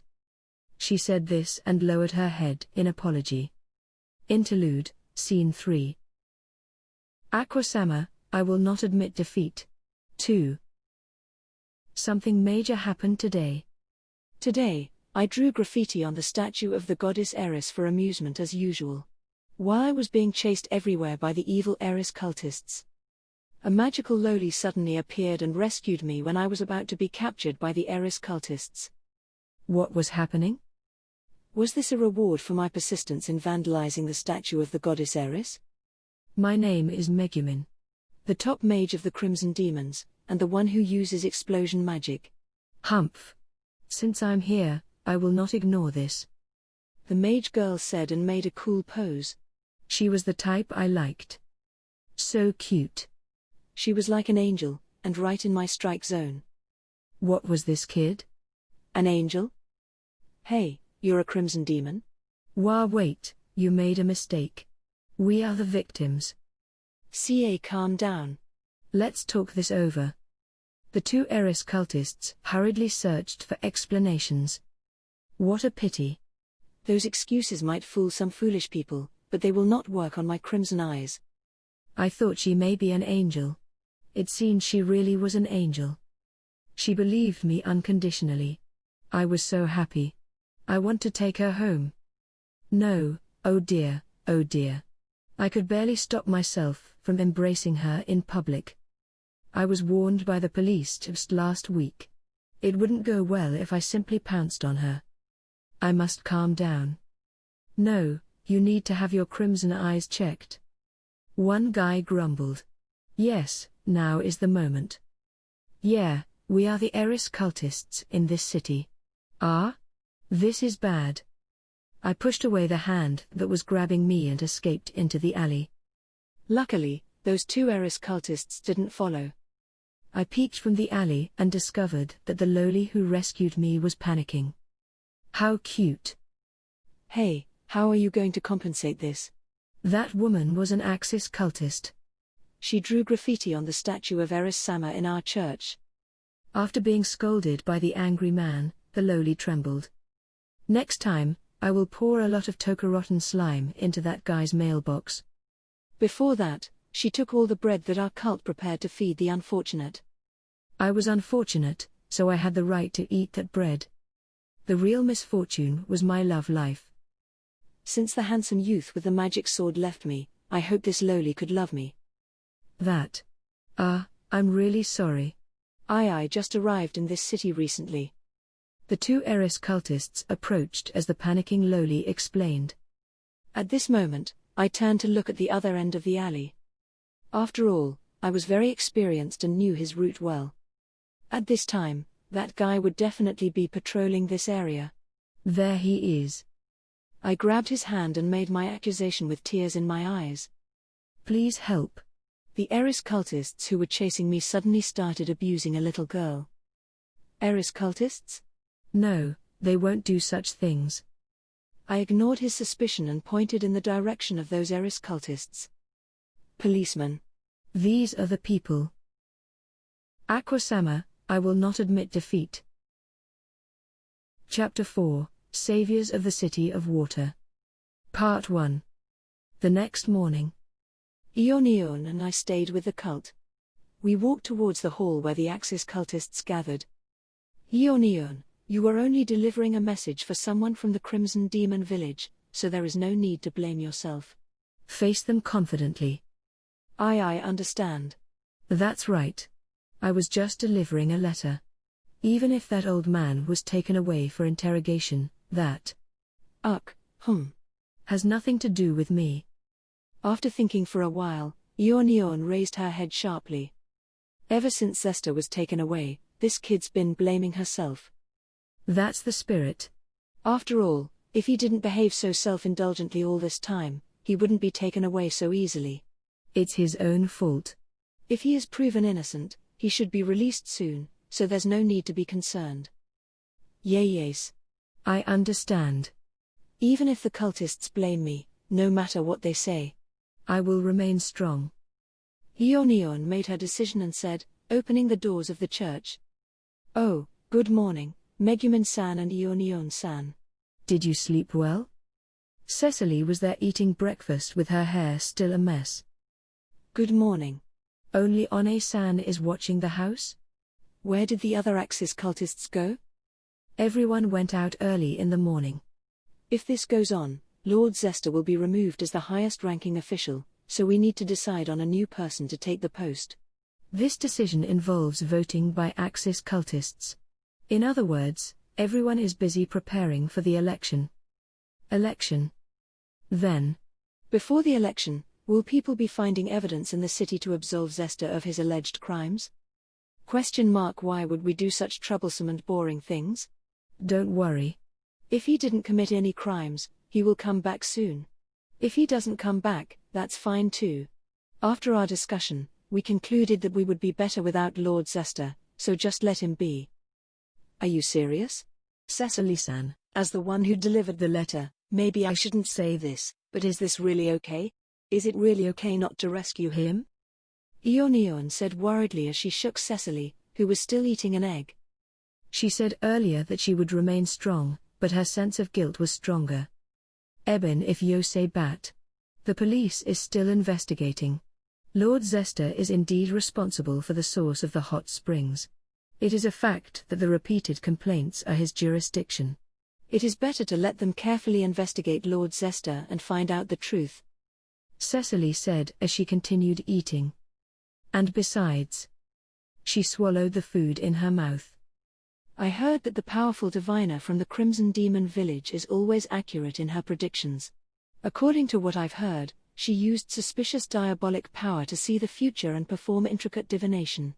That's why even though everyone usually sleeps in until noon, they got up early in the morning to work today. Toto much. Soketo's predictions are indeed accurate. But even so, someone should at least help in proving Zesta-san's innocence. But you at least believe in him, right? After all, You remained here instead of going to get votes. Me? I overslept because I was celebrating Lord Zester's arrest and drank too much last night. Of course, after eating, I have to go out as well. That's too much. Megumin, what should we do? I didn't think that delivering a letter would result in this. Yunyun was panicking and almost in tears. But since the cultists had no intention of saving him, it couldn't be helped. Seriously, she even said earlier that this had nothing to do with her. No problem, Yunyun-san. Lord Zester should be happily getting interrogated by that female knight right now. It wouldn't be right to disturb him. Anyway, can you help me? I can offer you a pretty handsome compensation. Because of my past conduct, the citizens remember my face, so they'll be apprehensive even if it's just a casual conversation. Therefore, I would like you to. What can I do about that? Hey, Megumin, you say something to her too. How much is the pay? Let me think. 10,000 eris for every additional vote. Wait. I know. Yunyun, I know, so stop casting the magic. One-san will give you some bacon, so please calm down. Part 2. After the hot-tempered Yunyun calmed down, we strolled in the city for an hour. In front of us, Yunyun turned around as if she wanted to say something. Megumin. That. After running out of the Axis cult's church, you don't have any place to go, so you don't know what to do, right? Yes. Yunyun nodded in embarrassment. Megumin-san, please don't be angry with Yunyun-san. Look at her red face. Ah, she's really so cute. How adorable. No problem. One-san is not a stranger, so you can be casual and call me Cecily One-chan, okay? Cecily, who followed us for some reason, was moved by what she heard and embraced Yunyun. I said to Cecily. Then, One-san. Are you free? Call me Cecily One-chan. One-san, there is something I want to ask. The female knight said that this cult is responsible for managing the source of the hot springs and that the hot spring hotels were complaining since yesterday. Yes. I decided I won't dwell on the past, so I don't really remember too well, but it seems there were such complaints. Is this One-san really okay? Anyway. I think we should visit the hot spring hotels that lodged complaints. Although there was an unnatural change in the hot springs, it might not be the same thing that was mentioned in the divination. We should first investigate what actually happened. It might not be a plot, but merely an accident. I see. But I'll bet 10,000 eris that Lord Zester is a criminal. Miss Cecily-san, this is too much. Yunyun shouted while she was still being embraced. But which hot spring hotel should we start with? What's happening? There's some commotion over there. Oh, isn't that our cult member? There was a man before us who we had seen before in the church. I didn't think such things could happen. No, Lord Zester truly has been a lot of trouble, but he wouldn't ally with the Demon King's army. No, I can understand your feelings. After seeing the good conduct of our Axis cultists, it is impossible to believe it easily. I can understand this feeling. No, it isn't unbelievable to that extent. How should I say this? I feel that if these are the people involved, then you can't blame them, so I believed. We overheard their conversation. It seemed to be about Lord Zester's arrest. But the contents were a bit strange. As a fellow Axis cultist, I feel ashamed for Lord Zester. The reputation that was ruined by Lord Zester. No, Zester. I will definitely restore it. I feel that there won't be much of a difference with or without Lord Zester. By the way, can I leave now? I need to water the rice fields. It looked like an Axis cultist intercepted a passing farmer and started indoctrinating him. Water the rice fields. Where did the water come from? That's right. It came from the rain blessed by Aqua Sama, the goddess of water. What kind of city is this? That's right. This is Alcanrisha, the city of water and hot springs. Aqua Sama's patron city. In other words, it is only right for everyone in the city to join the Axis cult. Come, you should join the Axis cult too. As a farmer, I have always been an Axis cultist. I have always been grateful to Aqua-sama. Oh, is that so? That makes it simpler then. Actually, due to Lord Zester's arrest, there is currently a need to elect a new highest-ranking official. This will be decided by votes. Every Axis cultist will have the right to vote. So, the topic took a very strange turn. I have in my hands the panties of the pretty priestess from the Eris cult, retrieved while it was being dried in the backyard. Do you understand what I'm trying to say? You are such a jerk. Or should I say, you are truly an Axis cultist. The cultist pulled on both sides of the panties to show the farmer. These panties. Is there an Axis cultist who is worthy of my vote? Oh, it must be fate to meet you here. What is your name? My name. I have a pen, but no paper. Fine, I will write on this panties, so you can take it as a name card. If it is a name card, then it can't be helped. I see. Okay, I remember. I have been waiting for someone like you to show up in the Axis cult. The cultist and the farmer shared a look and smiled. May Aqua-sama bless you. Cecily and I used all our strength to kick them from behind. We originally came closer to merely to eavesdrop. The two people fell down after being ambushed. What are you doing? Damn it, is this an ambush by Eris cultists? What, Cecily? What are you doing? This is a rare chance to get a vote. Both men got up and protested. It's not what we are doing. Zester-san was just arrested. What are you doing? Megumin is right. Isn't that Zester guy a comrade in your cult? What are you talking about while holding onto a pair of panties? Really unacceptable. Quick, Cecily-san, say some. Aren't those my panties? What was that about being the panties of the pretty priestess from the Eris cult? You better correct it, and say that these are the panties of the pretty priestess of the Axis cult. And if you want those panties, you should vote for me instead. Maybe it would be better to leave this person behind in the church. As I watched Cecily grab the men's collars, I had a bad feeling about all this. Part 3.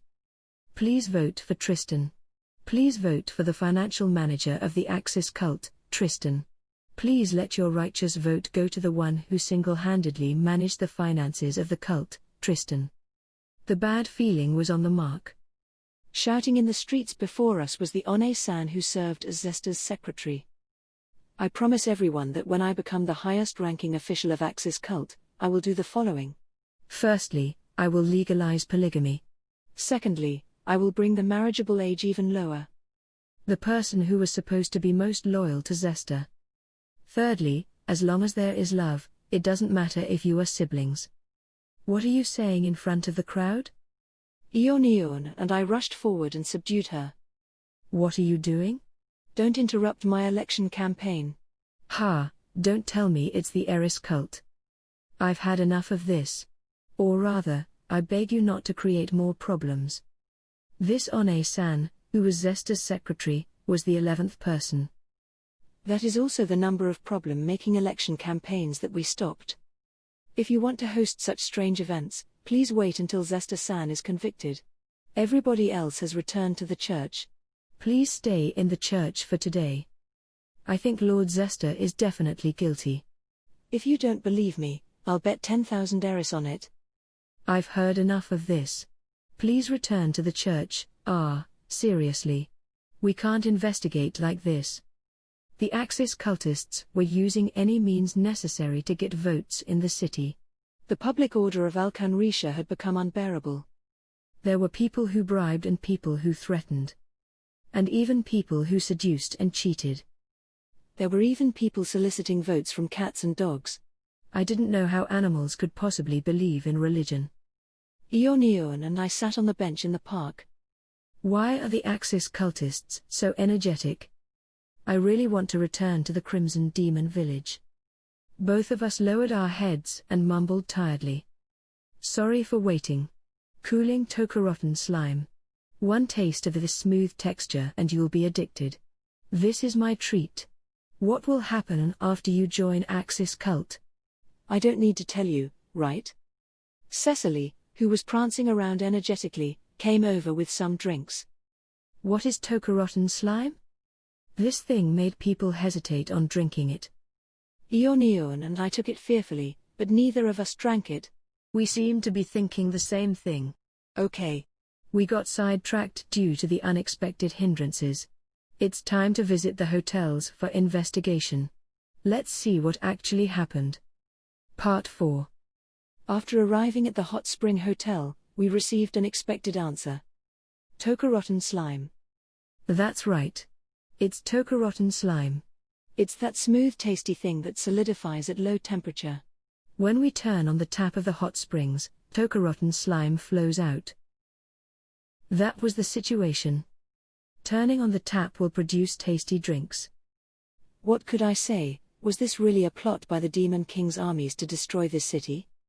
At this time, the unmotivated Cecily suddenly came forward with her eyes glowing. I need to examine the scene. That's right. As a member of the accused Axis cult, there is a need for strict investigation. Okay then, please come this way. By the way, what flavor is it? What flavor is the Tokorotten slime? I think it's grape. Awesome. Grape-flavored Tokorotten slime is the best. Instead of being led, the excited Cecily seemed to be leading the hotel owner inside. Did this person lose sight of her goals? This is too much, Megumin-san. Yunyun-san too.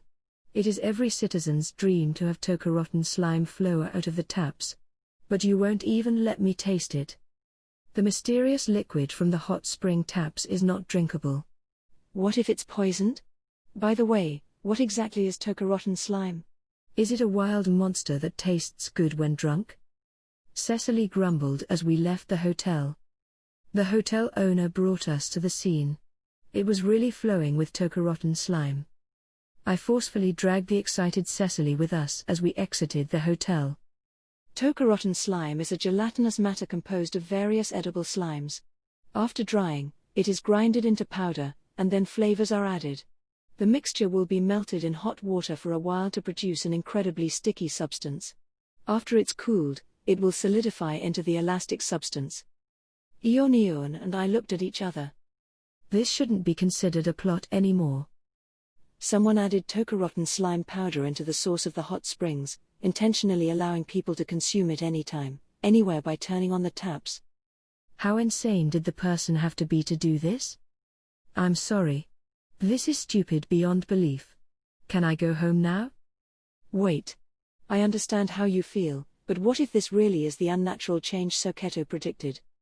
True. Although this was ridiculous, Soketo's predictions were beyond doubt. In this case, the criminal who did this had to be Zesta. It can't be helped then. Let's take a look at the source of this city's hot springs. There was a mountain behind the city that was the source of the hot springs. People used pipelines to bring the spring water into the city. This is where the waters from the mountain are supplied into the city's hot spring hotels. And since this is controlled by the Axis cult, we are allowed to do as we please in the city. This cult is so insidious. It is only retribution when they are blamed for such incidents. Led by Cecily, we arrived at the huge facility that supplied the city's hot spring waters. The purification and cleansing process in this facility was usually performed by Axis cultists in shifts. But for some reason, yesterday, Zesta personally came to do this. This was one of the reasons he was being suspected. When we arrived, someone was already here. Axis cultists. You're late. The evidence was taken. There were a few policemen here. They were holding onto big sacks. Is that sack containing Tokorotten slime powder? Then, did Zesta-san really do this silly thing? Yes. Last night, there was an eyewitness who saw Lord Zesta bringing this sack into the facility. The evidence is piling up, so there will be no more excuses. If there was an eyewitness, then it was game over. But why did Zesta-san do this silly thing?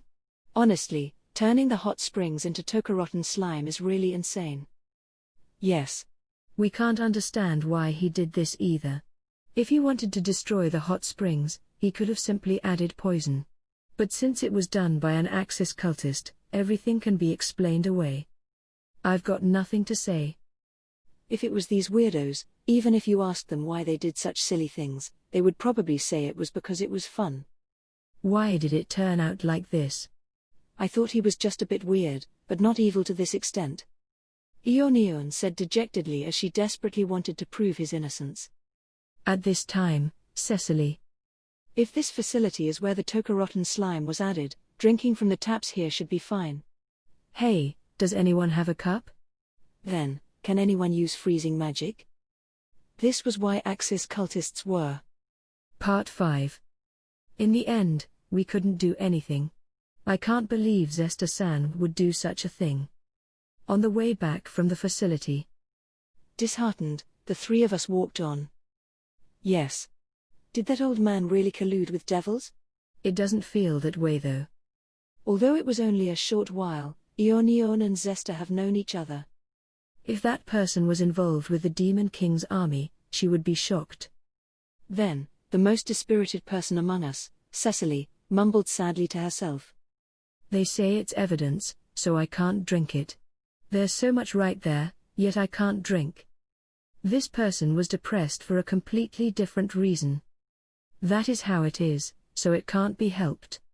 Although he is either a criminal or a Demon King's minion, I still don't think he is really a bad guy. After paying for his crime, he should return. If I remember correctly, treason warrants the capital punishment. Hearing Yunyun's serious explanation, both Cecily and I broke out in cold sweat. At this moment. I said this before. I'm an honest Axis cultist. As the highest-ranking official of the Axis cult, how could I possibly assist the devils? I'm really sorry, Lord Zesta. Please let this matter rest. We were walking along the street when we heard this familiar voice from ahead. In that place was Lord Zesta? If an apology would be enough, we wouldn't need you people anymore. If you ever get fired, please remember to join our cult. Isn't this Cecily-san? Why are you here? Ah, you were waiting for me to be released. The energetic Lord Zesta was brought along by a weary female knight. Lord Zesta? Why are you here? And released? Zesta pointed at the building he just came out from. What are you saying? This is the police station, Megumin-san.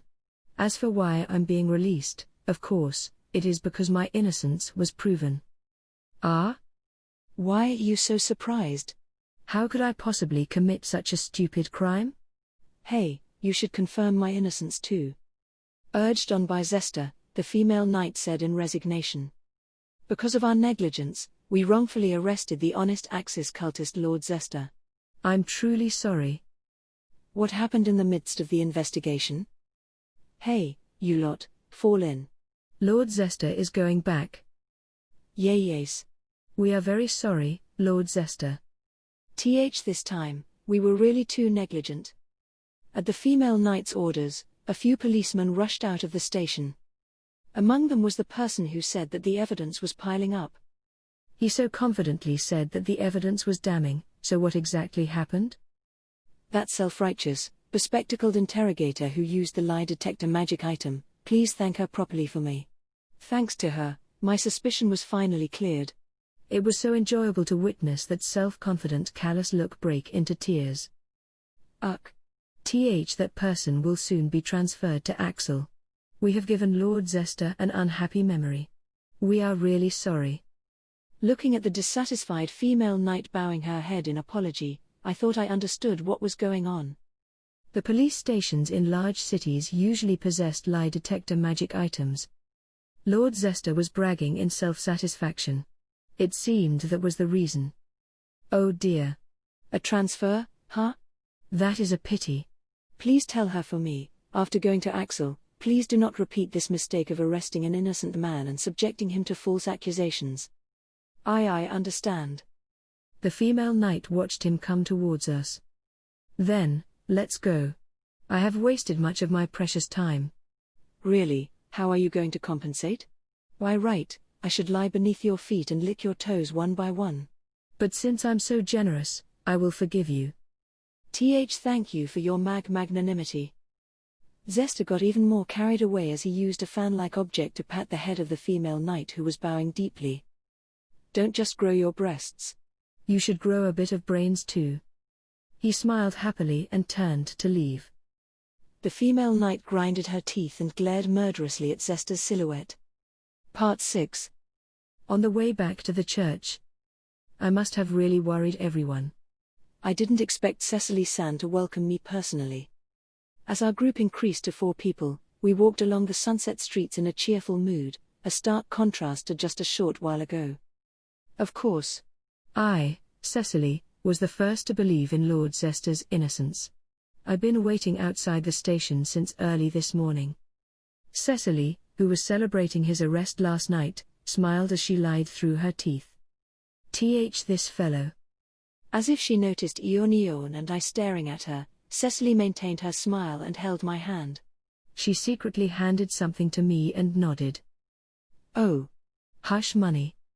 I was of the noble and unsullied Crimson Demons. That's right.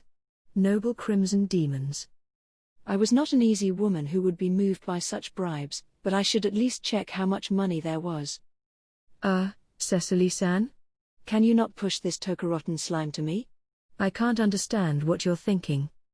Yunyun was puzzled at having something pushed into her hand. As I heard her words, I silently threw away the powder. Everyone, stop playing. Let's go back early. Everyone in the cult should be quite worried. Oh dear, even though I was in the police station, I heard quite a few things. According to what I've heard, after my arrest, the people in the cult were causing trouble in the city, disturbing public order or something. They were protesting against my arrest, right? Really, although I'm happy at everyone's goodwill, it's still not good to cause trouble for others. Zesta said with a ludicrous attitude. His smile never left his face since we met him. Yunyun and I looked away. That's true. I can understand what everyone feels. After all, when Lord Zesta was arrested, I was drinking in depression until late at night. Cecily continued to lie shamelessly. This One-san, we should just let her be. If we interrupted, something would be done to us later. But in the end, the problem isn't resolved. There is still someone who added the toka-rotten slime into the hot springs. Zesta tilted his head as if he was confused. True. The person responsible for this disturbance is still at large. I don't know what happened, but I remember that the divination from the Crimson Demon said that it involved a minion of the Demon King. Yunyun said with a complicated expression. But will the dangerous Demon King's minions do such idiotic things? We are talking about adding toka-rotten slime into the hot springs here. If it is the Demon King's minion, it should be a devil, right? Would a devil do something so childish?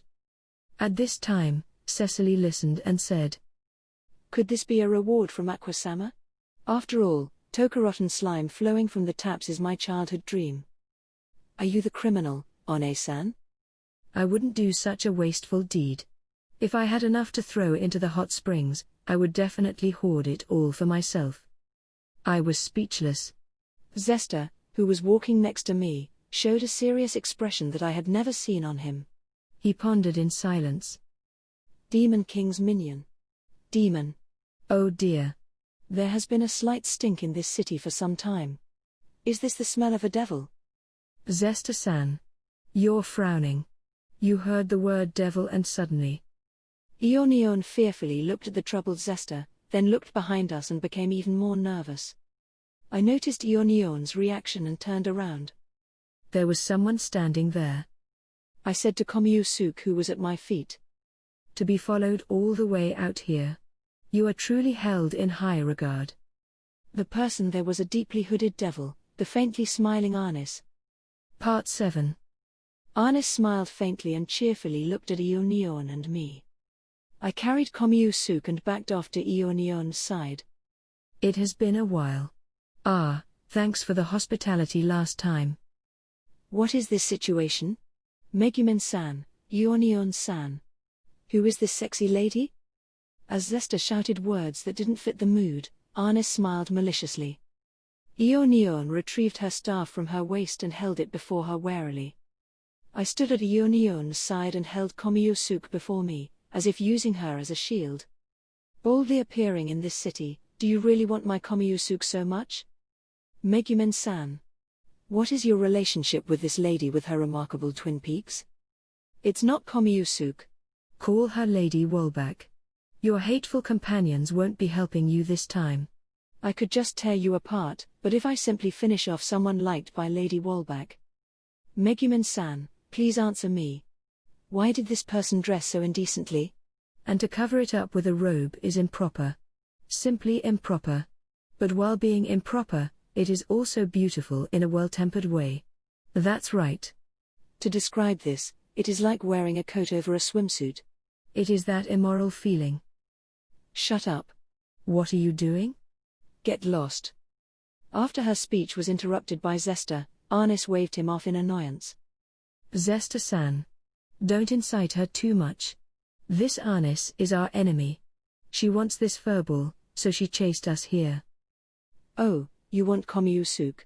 You look stiff, but you have a romantic heart, Arnis-san. Both of you stop it. She is looking more and more annoyed. Hearing Yunyun, I looked at Arnis. She narrowed her eyes and arteries were protruding at the side of her head. She seemed annoyed by our unexpected lack of concern. Listen up. If you don't want to suffer. What can I do to receive your suffering? Zesta-san. Yunyun ignored the mood and warned the overly bold Zesta. Such strange fellows. As you wish. Arnis smiled and raised her hand quickly. I'll let you taste a little suffering. Fireball. A fireball surged from Arnis' hand towards Zesta. Against this. A female devil, ha. With a regretful sigh, Zesta reached towards the fireball. Reflect. Exclamation mark. Zesta suddenly created a wall of light, which bounced the fireball back. Arnis dodged the incoming fireball and looked at Zesta in shock. Her actions threw off her hood, revealing the horns on her head. Oh dear. I thought you were just a weird old man. You're quite capable.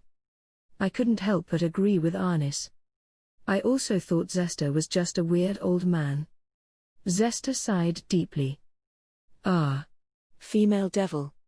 I can accept a beastman or an ogre, but female devils, unfortunately, the Axis cult's doctrines forbid relations with devils. What a pity. He said and turned to face Arnis. Devil. I see. Devil, ha. It is indeed stinking of devils. Although Zesta was smiling gently, there was no smile at all in his eyes. Even when faced with Zesta in this manner, Arnis was unmoved. After a moment of confronting Zesta, Arnis showed a fearless smile. A stink of devils? You dare to say that? And? What can a mere human priest do? That man can totally crush you. Exclamation mark. Arnis turned hurriedly. Nobody knew when Cecily circled around behind Arnis. There was no sense of mischief in Cecily now. Zesta was the same. Although both of them looked the same as usual, there was no friendliness in their eyes. But Arnis did not retreat. You are so eloquent. As the servitor of the great evil god, Lady Wolbach, I. Sacred high exorcism. Zesta interrupted Arnis' speech and released his magic. The magic did not hit Arnis, but passed by her head to strike at the road. The spot hit by the magic displayed a white magic circle, and bright light shone into the clouds. Arnis saw this and opened then closed her mouth in fright. That was a magic that I did not recognize, but it must be fatal to devils. That was clear when I saw Arnis shiver as she stared at Zesta. I thought he was just a weird old man. I apologize for my late introduction, Arnis-san. Arnis heard Zesta's words and trembled. I am Zesta, the archpriest in charge of the Axis cult. Arnis understood the meaning of this statement and broke out in cold sweat. In the Axis cult that I'm responsible for, there is no archpriest who is higher in level than me. Arnis' face turned pale and she retreated step by step. Same. I'm Cecily, the pretty priestess of the Axis cult. Hearing Cecily's word, Anne shivered as she remembered there was someone behind her. Cecily-san. It looks like the culprit of this disturbance is this female devil. That seems like it, Lord Zester. The trouble you have gone through was at the expense of this devil, right? What? What are you saying? I just came to this city and was searching for Lady Wolbach all this time. Arnis stuttered in denial, but Zester was no longer listening. As Zester started running, Arnis turned and ran past Cecily. She is escaping, Cecily-san. Chase after her. Everything is permissible since it is a devil. In the name of Axis cult, let her regret being born a devil. Roger. Lord Zester. Devils should be hung up and beaten. As they made their dangerous announcements, Zester and Cecily charged towards Arnis, who was fleeing for her life in tears. Part 8. What is going on? Don't ask me. How am I supposed to know? After being left behind, we stared dumbly in the direction where Zester had gone. Okay. What does Yunyun want to do next? I'm going to stay here until I earn enough money.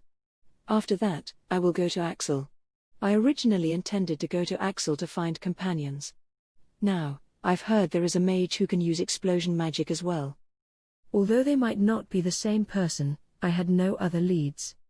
I always intend to go to Axel and start training with the weak monsters. I see. What a coincidence. Then you go on ahead. I will catch up after I have enough money.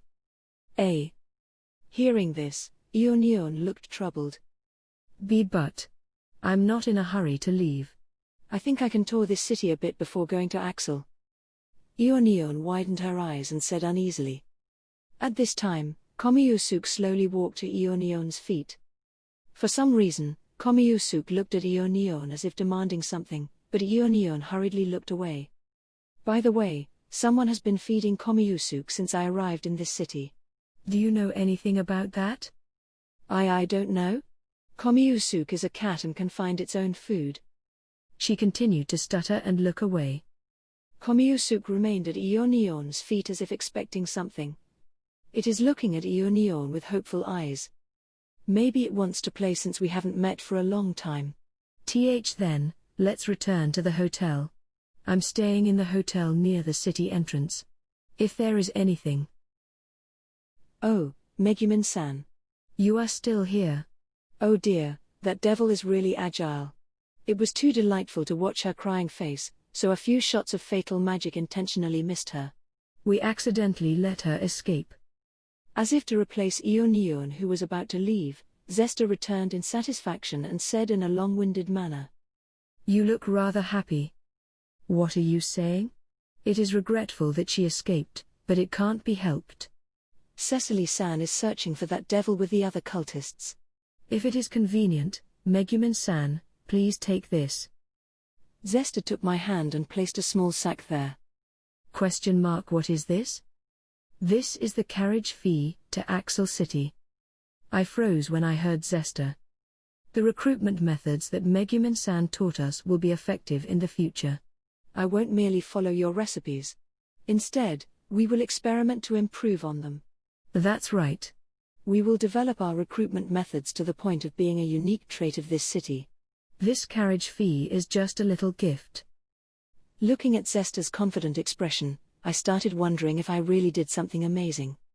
Then, Megumin-san, what will you do today? Stay with the Axis cult? At this time, there should still be caravans heading for Axel. Do you want to go to Axel right away? Going to Axel right away. I wanted to go immediately. I wanted to reach Axel as fast as possible and report to that person. Then gather my companions and release explosion magic which I had not used for such a long time. Go immediately. For some reason, Yunyun exclaimed after hearing my impromptu decision. Ah, that was it. Yunyun wanted to tour this city, so I will go ahead to Axel first. Oh, how can you do this? I changed my mind. If Megumin goes to Axel first, it will widen the distance between us. I see. Yunyun is so hard-working. Yes. Acting strong, Yunyun looked away as I smiled maliciously. Looking at us, Zesta seemed to understand something. Megumin-san. It is a rare opportunity, why not stay for another night before leaving? After all, there are probably some in the cult who want to bid you farewell. What you say is true as well. What should I do? After that, Zesta and I made fun of Yunyun for a while. When she finally couldn't endure any more and was about to attack, the sky was already dark. Part 9. Phew. I exhaled deeply as I soaked in the open-air bath inside the Axis church. Since this bath belonged to the cult, I was a bit worried about peeping. But Zesta, the most dangerous person, was struck by lightning released by Yunyun after she was teased beyond her limits. After that attack, he shouldn't wake until tomorrow. Since it was the open-air bath of Axis cult which worshipped the goddess of water, I expected it to be the size of a swimming pool. The truth was different, however. Although you could stretch your legs, it would be very cramped if a few people entered. Today's hot spring is not bad, Megumin-san. Hair. Bathing with a loli. Hair. I'm sorry, but your laughter is really scary. Even now, it was already somewhat cramped. Please understand. For some reason, this cult has very few females, so there is little opportunity to bathe with someone of the same gender. One-san, your eyes have been like those of a predator since the start, so I don't have the feeling of bathing with the same gender. After all, you sexually harassed me last night. I was bathing with Cecily, who was the reason I became involved with the Axis cult, but... Hey, it's already very cramped. If you keep leaning over... This can't be helped, after all, the pool is small. That's right. I think even if my finger climbs onto Megumin-san's soft skin, that is also inevitable. I will retaliate if something weird is done to me. Don't think I will let you do whatever you want like last night. I moved away from Cecily, who was leaning really close, and lowered myself up to my mouth into the water. But I haven't been this happy for a long time. I feel like you are quite compatible with Axis cultists. I heard that you want to gather companions in Axel City. If you're getting a priest, please select an Axis cult priest. I think it will be a good match. I'd rather not. I want a serious Eris cultist. Seriously, you should move away a bit. The pool is so small, so I can't help it. Even a bath of this size costs a lot of money. I heard it was made by a powerful mage using blast magic. Look, the pool's shape is a beautiful circle, right? Blast magic, huh? I touched the edge of the pool and felt its smoothness. It was probably created by a blast of powerful magic. That's right. Since there are very few people who learnt detonation magic, it was very hard to find one. Originally, we intended to find a mage capable of using detonation magic. The One-san soaked her neck into the hot spring and exhaled comfortably. This bath inside the church was created from a crater in the flat bedrock blasted by magic. Using detonation magic here should enlarge the pool without causing harm. Then, what if explosion magic was used? One-san. What? If possible, don't call me One-san. I will be very happy if you can call me Cecily One-chan while lisping. One-san, do you want a more spacious open-air bath? I do. Besides, this bath gets its water directly from the mountain, so no matter how big it is, it won't lack water. Why are your eyes glowing? The bigger, the better. If I used my staff to release the magic, the entire bedrock platform would be destroyed. But what about if I cast the spell empty-handed? Since it was empty-handed, the magic power would be reduced by half. Such an explosion should create the largest pool in this city. I still don't quite understand why they gave me the money for the carriage, so it would be nice to leave a parting gift. I can use explosion magic. No. No more excuses. It wasn't a gift. I merely wanted to use explosion magic here to create a large pool. I will use explosion magic to create the largest pool in the city of water and hot springs. Is that okay? Of course. The doctrines of Axis cult include do as you will so long it is not a crime. Follow your heart and use magic without care. Although it was only for a brief moment. The thought that joining Axis cult might not be that bad flashed across my mind. Then, One-san. Call me One-chan. One-san, please step back. It's dangerous, then, I'll begin. This is the explosion magic that I have been holding in since I came to Alcanrisha.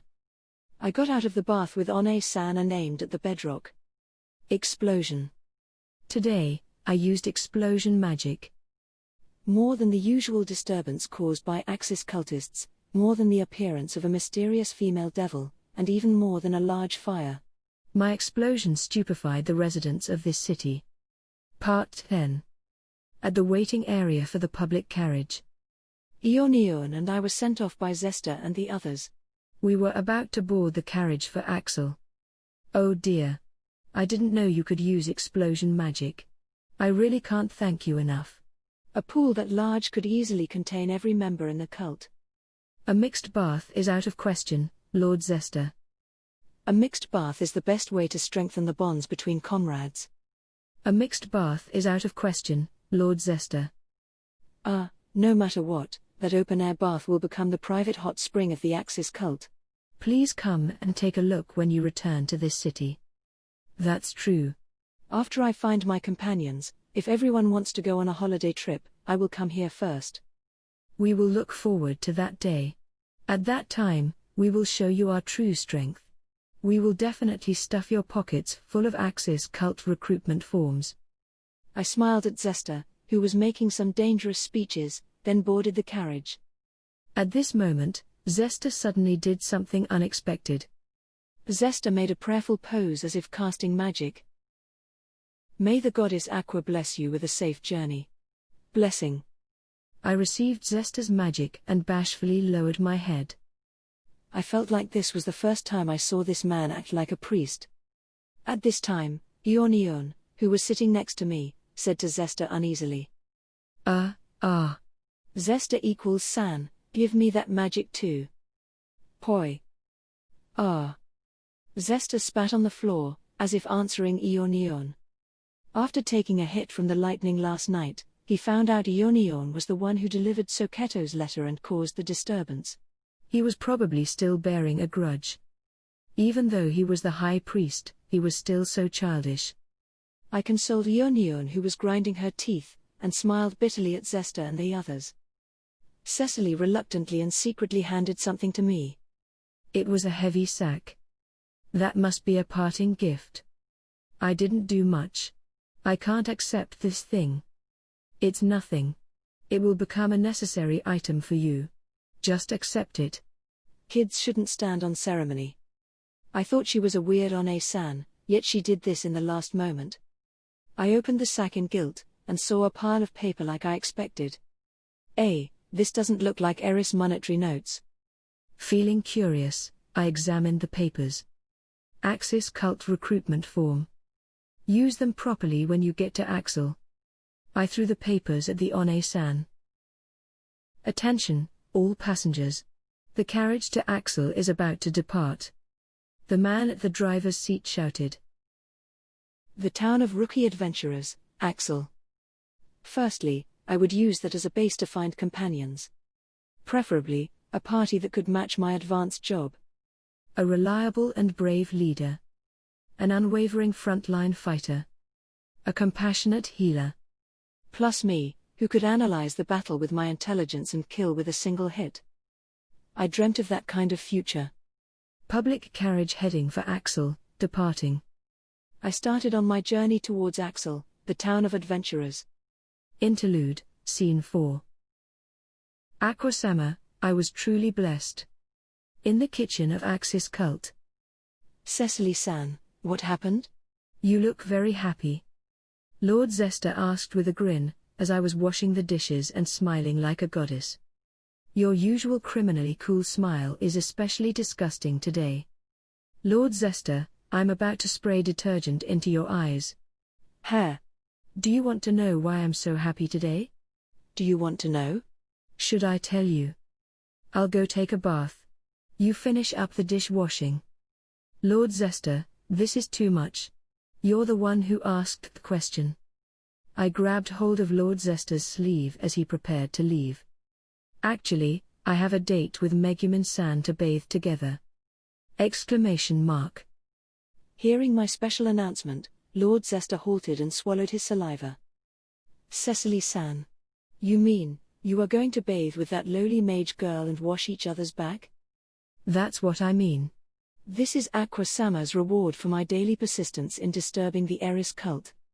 For some reason, Lord Zester smiled scornfully at me as I excitedly announced that. Cecily-san, it seems you have forgotten.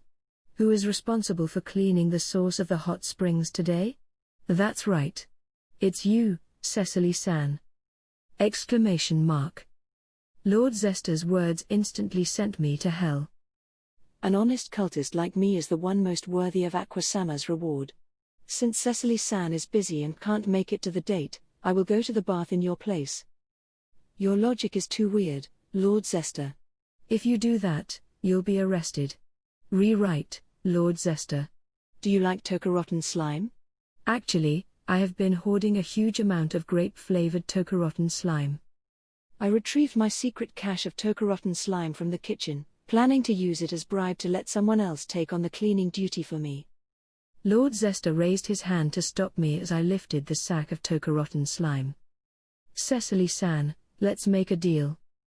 Deal, huh? You want my voluptuous body? I'm not interested in your body, Cecily-san. That's not what I mean. Since you are bathing with Megumin-san, you understand what I'm saying, right? I looked at Lord Zester, who was itching for a try, and understood what he wanted. I see. Leave it to me. Cecily-san, your insight is remarkable. Leave the cleaning duty to me. I'll make it spotlessly clean. In return, you know, Cecily-san. Megumin-san, the state of that and that. The details of every nook and cranny. I know, of course I understand, Lord Zester. No need for details. I already understand your intentions fully. Then, I, Cecily, will proceed to battle. I gave Lord Zester a deep bow. It's up to you, Cecily-san. Ah, right, Cecily-san, I have never cleaned the source of the hot springs before. Where is the detergent used for cleaning? I couldn't contain my emotions any longer, and simply ignored Lord Zester. Megumin. You must wait for me. One-san will definitely clean every corner of your body. See, Cecily-san, the detergent. Is it this? This is the sack, right, Cecily-san? I ignored Lord Zester and flew out of the kitchen. Really, I didn't think Lord Zester was also interested in counting the ceramic tile patterns on the floor. I thought I was the only one who would count the floor pattern when I was cleaning the bath.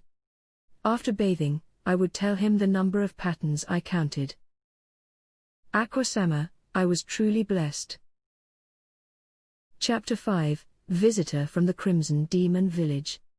Part 1. I sat in the shaking carriage and sighed. Really, what a group of strange people. From the carriage window, I could see Alcanrisha in the distance. Even the Demon King had some measure of fear for the Axis cult. What we witnessed was probably just a small aspect of them. While I was immersed in my thoughts, someone pulled on my clothes.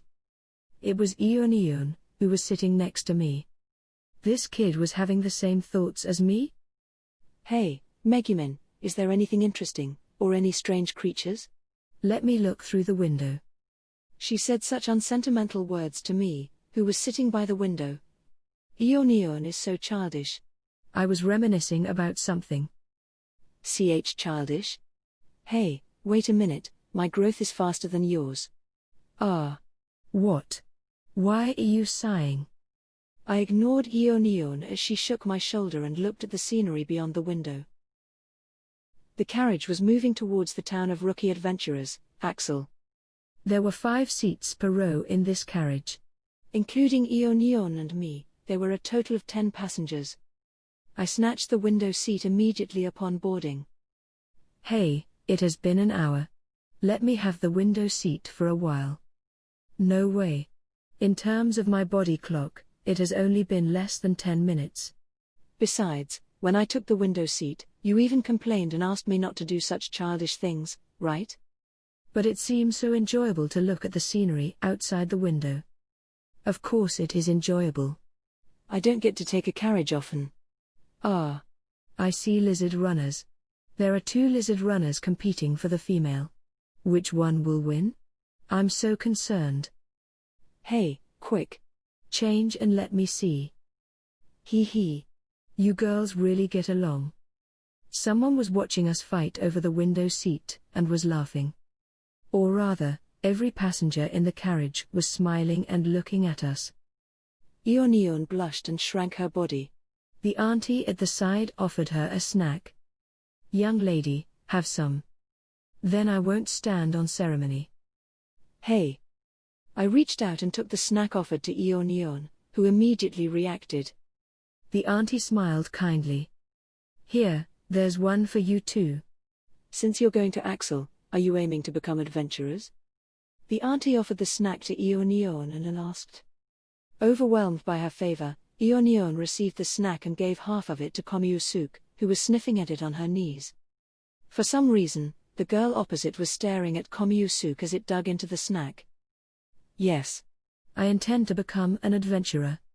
First, I'm going to Axel to find companions. By the way, Yunyun, are you going to be an adventurer too? Your goal is to find weak monsters for training, right? Aye. Aye. What should I do? If I'm alone, I might get into trouble.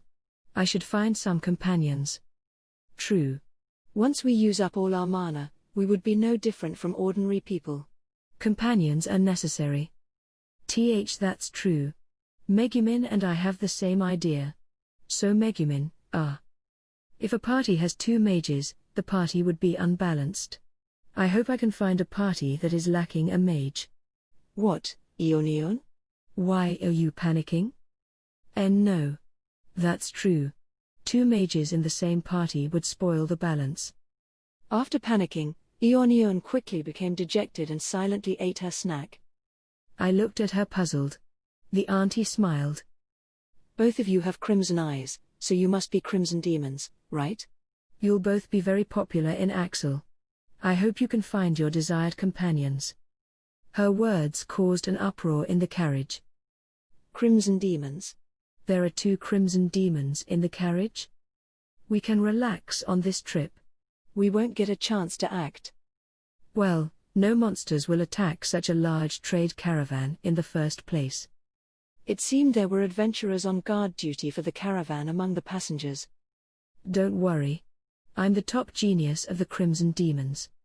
Even if monsters attack, nobody will be hurt in my presence. Ooh. That's the crimson demons for you. Hey, wait, Megumin. Since there are guards, let them do the job. Megumin's magic would only cause more damage. Yunyun warned me softly, but I couldn't care less while being admired by the surrounding people. After a moment of self-satisfaction, a shadow appeared outside the window. But there was nothing there. No. Was there something in the sky? The shadow was cast on the ground, moving along with the carriage. Then, the shadow became smaller. When I put my head out of the window to check, the shadow vanished. Was it a bird? Or a flying monster? Hey, Megumin. Did you discover something fun again? Let me see. I'm not changing. Seating is on a first-come first-served basis. Then, someone interrupted us as we began arguing again. Hey, One-san, I can change seats with you. That was the little girl sitting opposite, who was traveling with the auntie. Being accommodated by a child, Yunyun lowered her head in embarrassment. I should be a bit more self-dignified too. Part 2. This trade caravan consisted of 10 carriages. It took on paying passengers while transporting the trade goods from various cities. Someone said earlier that no monsters would attack such a large caravan. It is currently noon. We stopped to let the horses rest. It was open country from Alcanrisha to Axel. Endless grass plains surrounded us on all sides. So peaceful. Looking at this scenery, it feels like the rumor that the Demon King's army has attacked the capital is a lie. Sitting on the grass, Yunyun said as she narrowed her eyes to gaze at the scenery. The other passengers were also sitting on the grass to rest. Some were eating, others were sleeping. Albay's way suck things. Don't eat and speak at the same time. Boo. If you keep saying such things, it will raise a flag and attract monsters to attack. Of course, I feel like using magic, so that's fine by me. It looks like we should be more careful. Be more vigilant.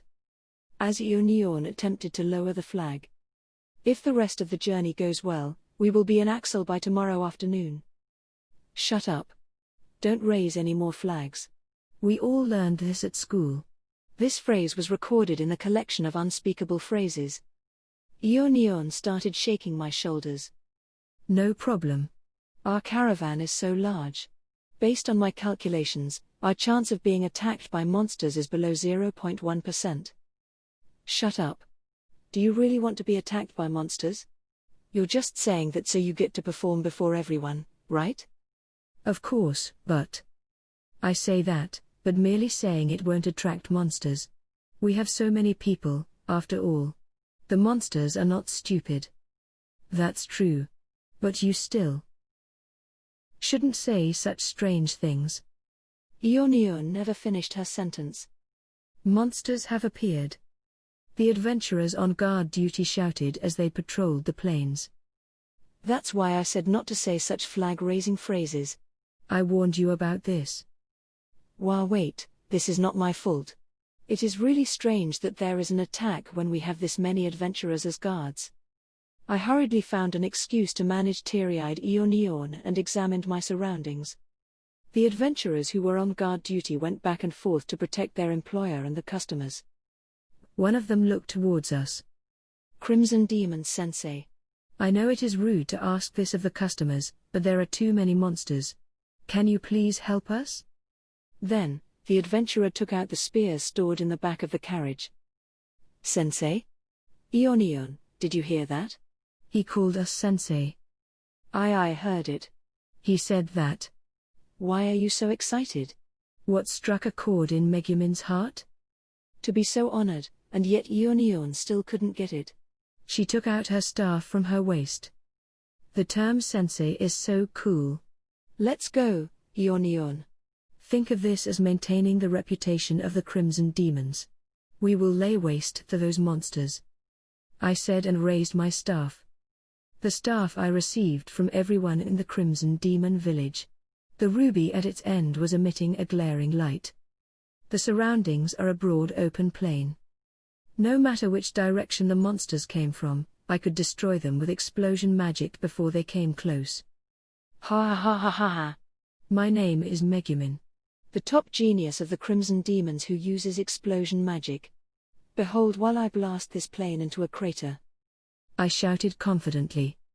She's truly great. So reliable. The adventurer who took the spear earlier stabbed at the ground. What was he doing? My suspicion was cleared in an instant. The ground stabbed by the spear suddenly rose. This is a small matter. There are many, but they're not strong. It's easier for us when they all come at once like this. After all. At the same time, the thing that came out of the ground was the enemies are the common mob monsters, giant earthworms. The carnivorous earthworm had a body about 5 meters in length and 1 meter in diameter. Exclamation mark. Dumbstruck, Yunyun and I stared at its spectacular form at this close range. I felt the cries and roars nearby fading away. I'm about to faint. These monsters have soft bodies, so they don't have much attack power. They are big and very durable, but as long as you avoid being swallowed alive. The adventurer was saying something, but I wasn't listening. The giant earthworm had no eyes, yet it was facing this way. This behavior alone was enough to make me break out in goosebumps. A mouth opened in its pink head. My endurance was at its limit. Megumin, wait. I understand your feelings. I really do. But there are so many people here, so don't use your magic. Otherwise, everyone will get hit too. Yunyun grabbed my cloak tightly as I began the incantation to cast explosion magic. Let go of me.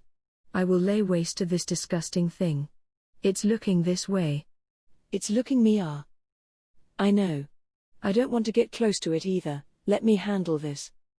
Even though she was about to lose her reason before the giant earthworm, Yunyun still raised her staff and walked forward. Yunyun's hand was full of goosebumps. This giant earthworm should respond to sounds and movements. It aimed at Yunyun as she began the incantation. It's coming over. Yunyun. Yunyun. Stop pushing me. I will finish it off now. Stop using me as a shield. Fireball. With tears streaming down her face, Yunyun released her magic. The power of the magic used by crimson demons with large amounts of mana was different from those used by ordinary mages. Following a loud explosion, Yunyun's fireball blew up the upper body of the earthworm. Oh, one hit? The crimson demons are so powerful. She destroyed the giant earthworm known for its high endurance so easily. There were sounds of surprise everywhere. Yunyun was probably afraid of the disgusting earthworm, so she must have imbued too much mana into her staff. It was inefficient and resulted in an overpowered attack, but this attack brought the cheers of the watching adventurers. An armored adventurer with a saber came towards us. We can win easily like this. Sensei, my detect enemy skill tells me that there are still many earthworms underground. We'll leave them to you. He said and ran off to protect the merchants. Even if you said there were many earthworms underground. At this time, as if to prove the adventurer's words, the ground nearby started to shake. If it is just this trash, an archmage like me won't need to take action. I'm very worried about the safety of that auntie who gave us the snack earlier and that little girl, so I will return to the carriage. If you are an archmage, help me think of something. Oh no, there are so many. Hey, Megumin, at least look at those earthworms when you speak. Part 3. Back inside the carriage. Along with the adventurers, we successfully drove off the large amount of giant earthworms. Wow. So these are the crimson demons. It is an eye-opener. It's unbelievable for a single person to kill off so many giant earthworms. That's right. I heard that crimson demons are excellent mages, but I didn't expect them to be this powerful. Is it true that this isn't the full power of the crimson demons? Too powerful. Yunyun was forced to sit in the middle of the carriage. The adventurers and passengers were ceaselessly praising her. She lowered her head in embarrassment. Yunyun had reduced many earthworms to ashes. When she recovered her wits, she discovered more than half of the earthworms were killed by her. Since the corpses may attract other monsters, we departed without resting. And now, Yunyun, who made the most contributions, was being attacked by questions like "What is your destination?" It is so lucky to have you on board. We will properly thank you when we reach Axel. After all, you didn't take on the job of guarding the caravan. At the very least, let me pay you for doing so. No. It was nothing, she said with a soft voice. After being praised, Yunyun was even more embarrassed. As for me, One-san must be more powerful than that sister who wears ribbons, right? We can be at ease next time if more powerful monsters appear. Right. When more powerful monsters appear, I will take action. At that time, I will let you witness my sure-kill magic. I'll look forward to it. I sat at the window 2 seats away from Yunyun and listened to the little girl's praise. It shouldn't be like this. Of course, there was an excuse. If I had used explosion magic in that situation, the carriages and passengers would have been blown away. So leaving it to Yunyun was the right choice. Of course, I was somewhat afraid of those earthworms. I heard that crimson demons love attention and fighting and standing out, but you are like a normal person. That's right. Humble and serious. I need to change my impression of the crimson demons. When I heard that there are crimson demons in the carriage, I was worried there might be trouble. It seemed I was worrying over nothing. It isn't like that. I was always the weird one in the village. You are being modest again. You say you are just a dabbler, but you're probably the most powerful crimson demon. That's right. I don't believe a powerful person like you is merely a dabbler. I heard when crimson demons take the stage, they would declare their strange names. You definitely qualify to use the title of the crimson demon's #1 mage, right? One-san, what happened? Are you hurt? Were you injured in the previous battle? I grinded my teeth in pain. The little girl opposite was worried. The Crimson Demon's #1 mage, ha. I'm a bit embarrassed. Yunyun finally left those people behind and came next to me. She mumbled to herself excitedly. Ah. You merely defeated some trash monsters. If there were nobody in the way, I could have wiped them all out. So don't think you've won. I didn't think I've won. It's just that the passengers acknowledged my strength. Yunyun explained hurriedly, but the smile persisted on her face. So annoying. Let's have a match. We will see who is stronger during the next rest time. What? A match? Fine, I accept the challenge. Anyway, we haven't had a match since we graduated. Since both of us have learned magic, it's time to decide who is the real Crimson Demon's #1 mage. Ah, then forget it. I don't want to gamble the title of the Crimson Demon's #1 in this kind of match. Hey, wait. You're trying to run off after winning. I ignored the noisy Yunyun and turned my head towards the window. Question mark. Hey, are you listening? Since you refuse the challenge, I win by default, Megumin. What is it? Is it competing lizard runners again? No, I was probably seeing things. I replied haphazardly to Yunyun, who was asking curiously. I thought I saw a shadow earlier. Maybe a giant bird was attracted by the dead earthworms and flew overhead. When I started to argue with Yunyun again, I had forgotten about the shadow. Part 4. Come, Sensei. Please eat. At least recover some energy. Thank you very much. The rest of the journey was uneventful. The sun had set and the surroundings were in darkness. The carriages stopped by the lake and we set up camp. Yunyun was invited to the campfire by the merchant leader. It is so rare for a 13-year-old to be so proficient in magic. Is this the norm in the Crimson Demon village? No, not at all. Some of my fellow classmates can use advanced magic, so my standard is actually below average. Advanced magic? They can use advanced magic at this age. No wonder even the Demon King's army is afraid of the Crimson Demons. It seemed the merchant leader really took a liking to Yunyun. He took a tasty-looking piece of meat from the barbecue pit and offered it to Yunyun. Megumin, do you want some? It's very tasty. I put Konosuba on my knees and looked at her from a distance. She noticed it and said, "Goo." I felt I would have lost if I accepted the meat. I didn't participate in the previous fight because there were other people in the area. If the battlefield had been wider, this wouldn't be happening. I was the top genius of the Crimson Demons, so I wouldn't be discouraged because of one failure. Little sister, come and eat as well. You must eat more, so you can be like your elder sister. We are fellow classmates. My apologies. How do I say this?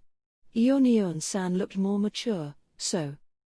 If you have any comments about my growth, please say it. As I was about to argue with the leader, an adventurer returned from patrol. He was equipped with leather armor and a dagger, so he was probably a thief. I completed one patrol. No sign of monsters nearby. He seemed to have whistled nearby earlier. Assign the minimum number of people for night watch. Everyone else rest early. Many monsters are afraid of fire, but conversely, fire can attract more intelligent monsters. Pass these words along to the other adventurers. That person lit a fire and went off to find other adventurers. I better go along and lead them directly. The leader hurriedly added and left for elsewhere with that adventurer who made his report. He was probably afraid of being pestered by me and wanted to escape. Other passengers were fast asleep in the carriages. The journey seemed to have tired them out. Yunyun and I remained alone by the fire. Hey, Megumin. My performance today was great. Yunyun said excitedly. Is that a jab at me because I wasn't able to take action? No, not true. I didn't think like that. Don't come closer. She quickly explained as I approached slowly. Then, she recovered and said shyly. Think about it. When I was in the village, I was just an inconspicuous kid. That's true. I frequently wondered if you were using the invisibility skill. Hey, wait. Never mind, today, I finally showed my mettle and was relied upon by so many people, right? Yunyun lowered her head and said happily. I suddenly noticed Konosuba on my lap was staring in a fixed direction. So, I have a bit of confidence now. Actually, I wanted to say this after I learned advanced magic, Megumin, if it is possible, You and I. Together? It was staring at a patch of darkness. What was it? I thought and stood up. Something flapped its wings and flew out of the darkness Konosuba was staring at. To together form a party. That flying thing seized Konosuba and vanished into the darkness. Konosuba was taken so easily. Is this a new method to hit on someone? Hey. The creature that took Konosuba wasn't alone in emerging from the darkness. Following the piercing sounds of flapping wings were Kya. Giant bats. It's a colony of giant bats. Vulture-sized giant bats attacked in the glow of the campfire. Part 5. I picked up Konosuba. Bat corpses were everywhere. Phew. That's lucky. You were nearly taken away and eaten by a bat, I said to Konosuba, while Yunyun looked over with reprimanding eyes. She was panting heavily. Yunyun, sorry for the trouble. You sure did do well this time as well. You should help. In this darkness, the other adventurers' attacks have low accuracy. My mana is about. Yunyun staggered and sat down. At this time, the leader and other adventurers came over. I wanted to help, but if I used explosion magic in the darkness, who knew how many people I would hurt by accident? Yunyun-san, thank you very much. You saved us again. This journey depended so much on you. I really don't know what to say. Right, you are so powerful. How do you release intermediate magic of such power? Hey, you are going to Axel to find a party, right? Want to join my party? Everyone was busy praising Yunyun. But Yunyun, who exhausted her mana, doesn't seem to pay it much heed. It's late. Yunyun-san has used up all her mana. She looks really exhausted. Whatever you have to say, leave it for tomorrow. Yunyun-san, please have a good rest. At the leader's orders, everyone else dispersed to rest. At this time, an adventurer, who was next to Yunyun, glanced at me. By the way, what did that kid do? She didn't do much when we were fighting the giant earthworms, either. Idiot. She must have been protecting the passengers. Even so, she should have used a bit of magic. I listened to such critique as I walked over to Yunyun. Although she was very tired, she still looked at me with great satisfaction. Megumin, how was my performance? What performance? I covered myself with my blanket, closed my eyes, and slept at Yunyun's side. Only the portion of my head from my nose up was exposed.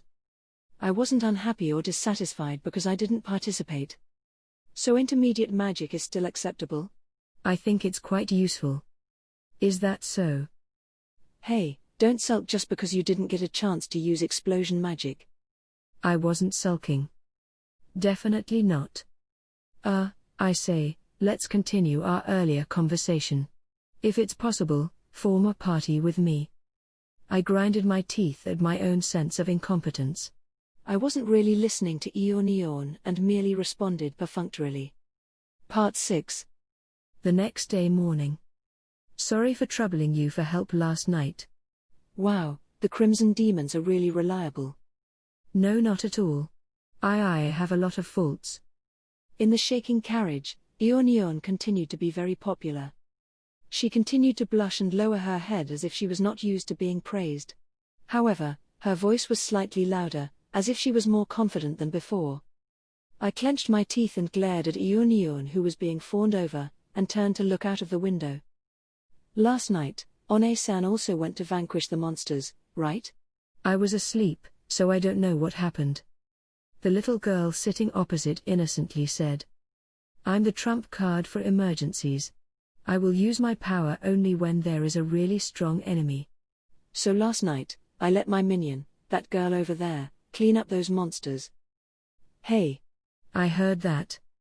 My minion, who was sitting in the middle of the carriage, protested. By the way, that was the second monster attack. There shouldn't be a third time, so let's relax until we reach Axel. How many times have I warned you not to raise flags? Isn't it said that bad things happen in threes? I chuckled in disdain at Yunyun's anxiety. After the last goblin had fallen, I sighed. Phew. It's finally over. Well, it's nothing we Crimson Demons couldn't handle.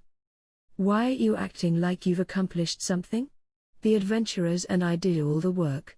Megumin was just relaxing on the sidelines. I told you so many times not to raise flags.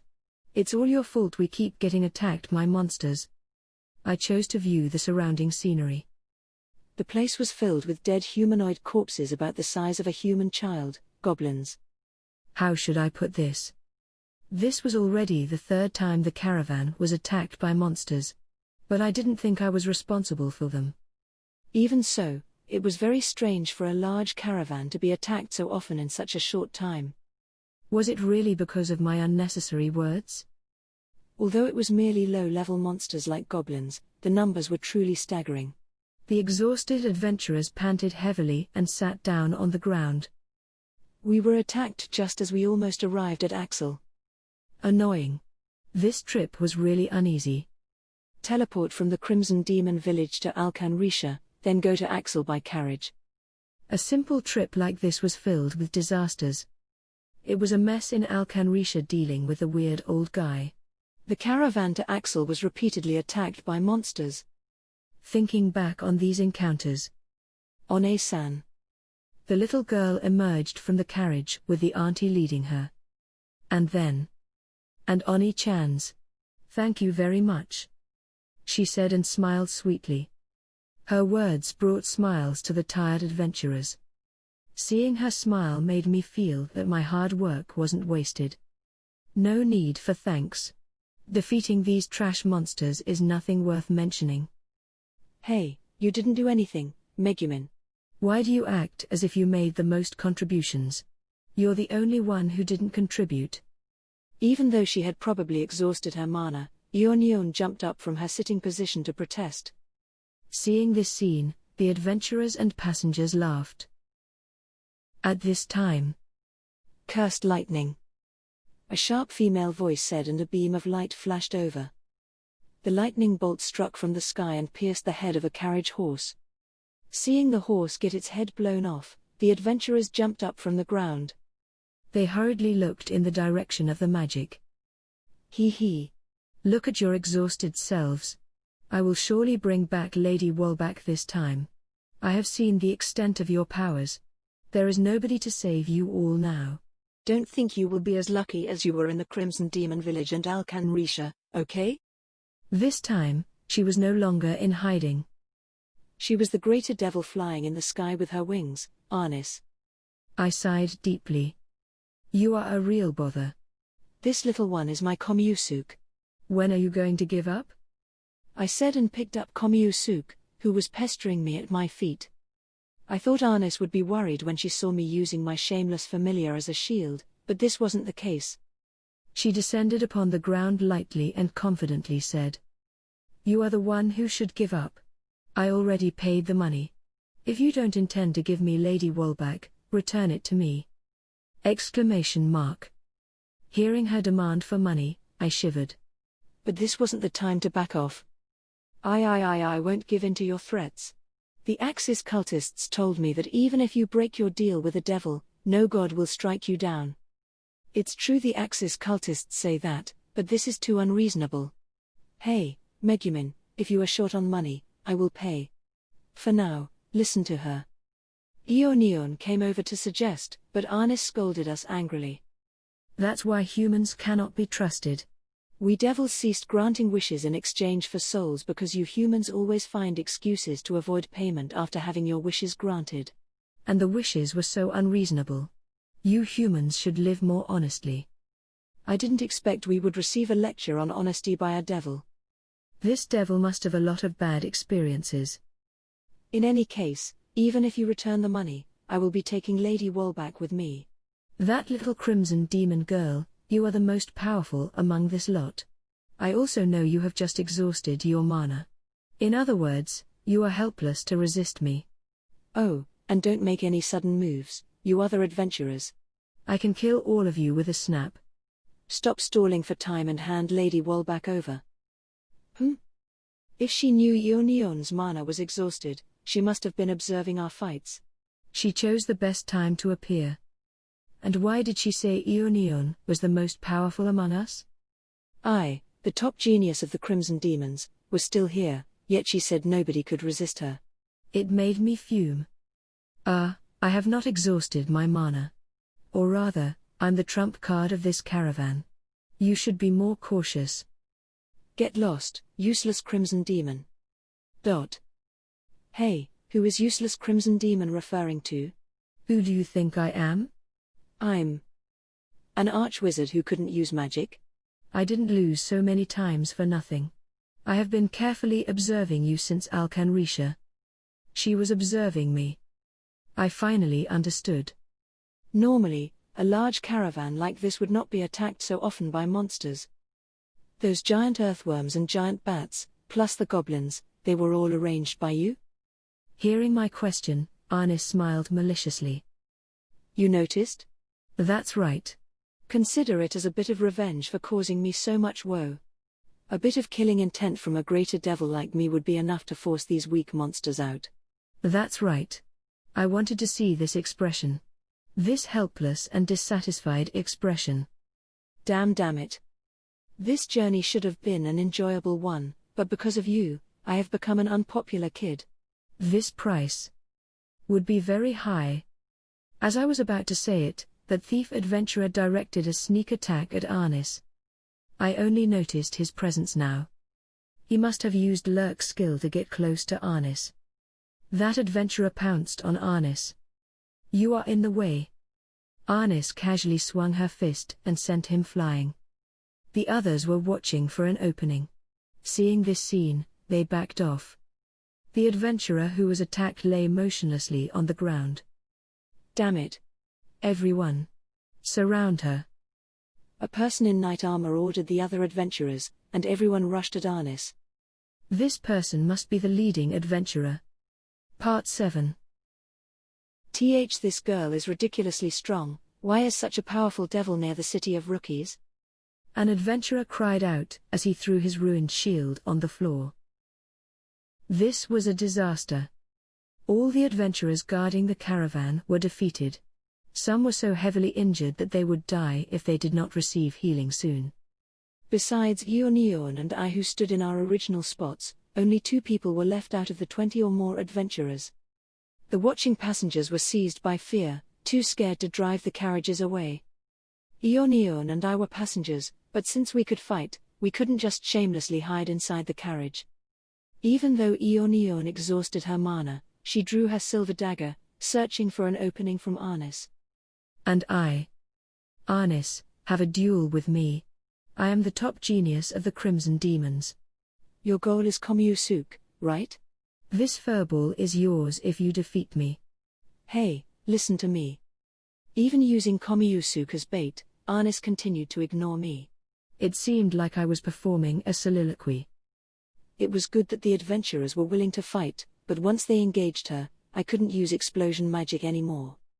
I wanted to change the location so I could fight her alone. I will finish you off last.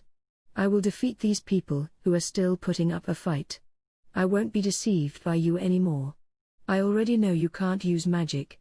Think about it, even when we first met, that girl was the one who used magic. You didn't use magic at all. It was the same in Alcanrisha. If you could use magic, I would have at least heard your incantation. Arnis didn't even look at me. I couldn't use magic. Oh, someone was saying the same thing earlier. Of course I couldn't use explosion magic in the Crimson Demon village. Using it in the streets of Alcanrisha was also impossible. I got suspicious since that time. I suspected that you couldn't use magic for some reason. To be cautious, I even summoned those monsters. The result was what I expected. You never used magic during any of the 3 monster attacks.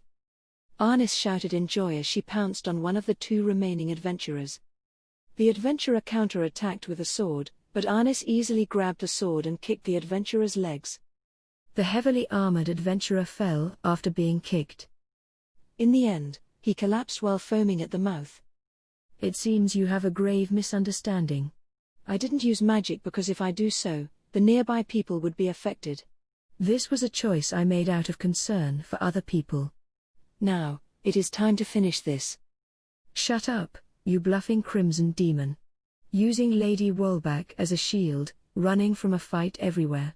You still dare to say such things? You must be up to something. I won't be tricked this time.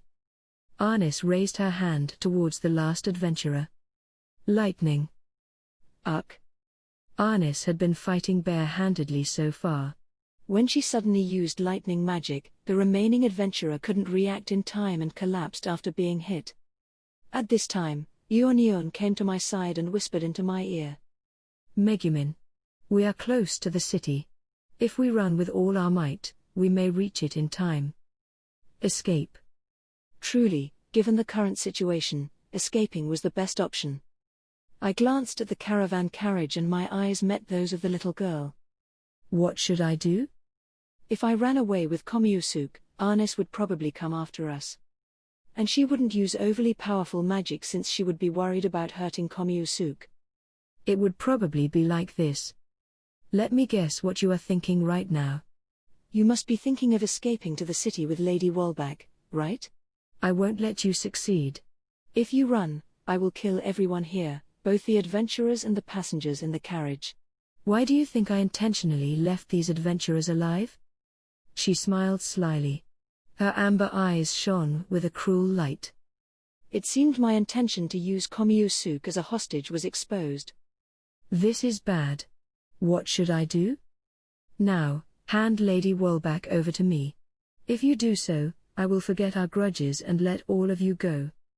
Arnis smiled. This was a deal with the devil. I heard this before, devils honored contracts and promises.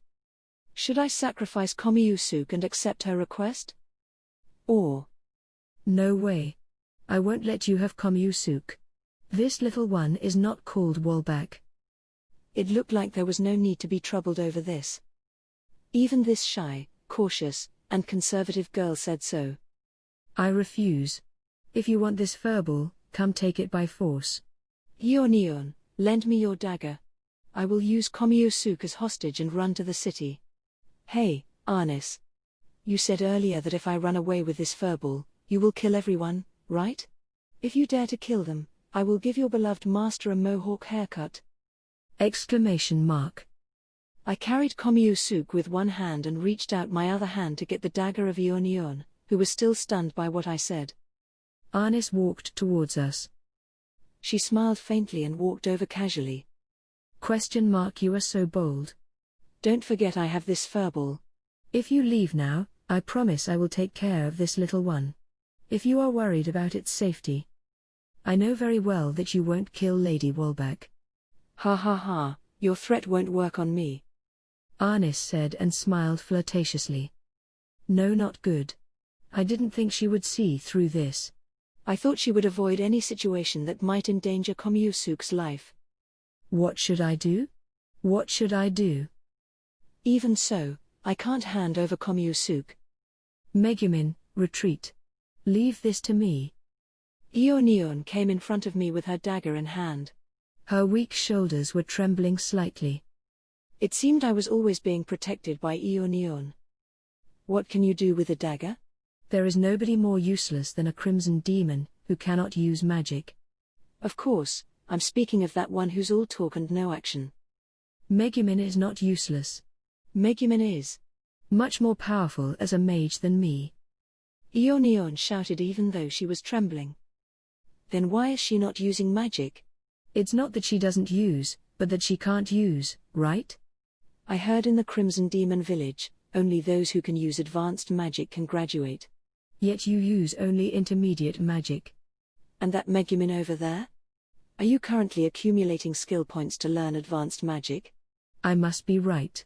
Pretentious crimson demons. You haven't said anything for some time. Not going to retort? Enough. I shifted Komiusuke from my left hand to my right, and picked up the staff at my feet with my left hand. I interrupted Arnis, who was trying to provoke me. No need to say more. Crimson demons never back down from a fight. What enough? I'm not afraid at all. I don't want to waste my breath with you. See for yourself if I'm really all talk and no action. As if she was subdued by my mood, Arnis took a step back. Then, she carefully examined me. You mean you can really use magic? Don't think you can bluff your way through this. Arnis said that, but she became more vigilant. Megumin. What are you planning to do? Yunyun asked in fear as she was affected by my mood. You really want Komiusuke, right? Hearing my sudden statement, Arnis, and even Yunyun, made a sound of surprise. It seemed not only Yunyun and Arnis sensed something bad was going to happen. Komiusuke, who was obediently lying in my arms so far, suddenly started to struggle. I lowered my right hand, which was holding onto Komiusuke, to my waist level. If you hand it over, I can let you go. Then you can have it. Be sure to properly catch it, though. Arnis was about to say something. I threw Komiusuke high. Into the sky behind her. Hey, Megumin, what are you doing? No. Lady Wallback. Arnis cried out and flew desperately into the sky, finally managing to catch Komiusuke in midair. I held the staff tightly with both hands, and aimed at Arnis, who flew high into the sky to catch Komiusuke. Stop. Wait, Megumin. What are you doing? Stop casting. Stop it now. My incantation was interrupted by Yunyun, who was grabbing my hands. What are you doing? This is a good chance. The enemy is in the air. If I use explosion magic now, other people won't get hurt. No.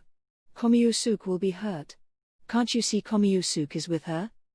As if sensing my seriousness, Yunyun held onto my hands tightly, refusing to let go. That is my familiar. It can't be helped if a familiar dies to protect its master. I will make a grave for it. Let go of me, let go of my staff. I'm being called a crimson demon who is all talk and no action. I cannot back off now. I won't let go. How can I let go? If you are a crimson demons, calmly deal with the enemy's provocations.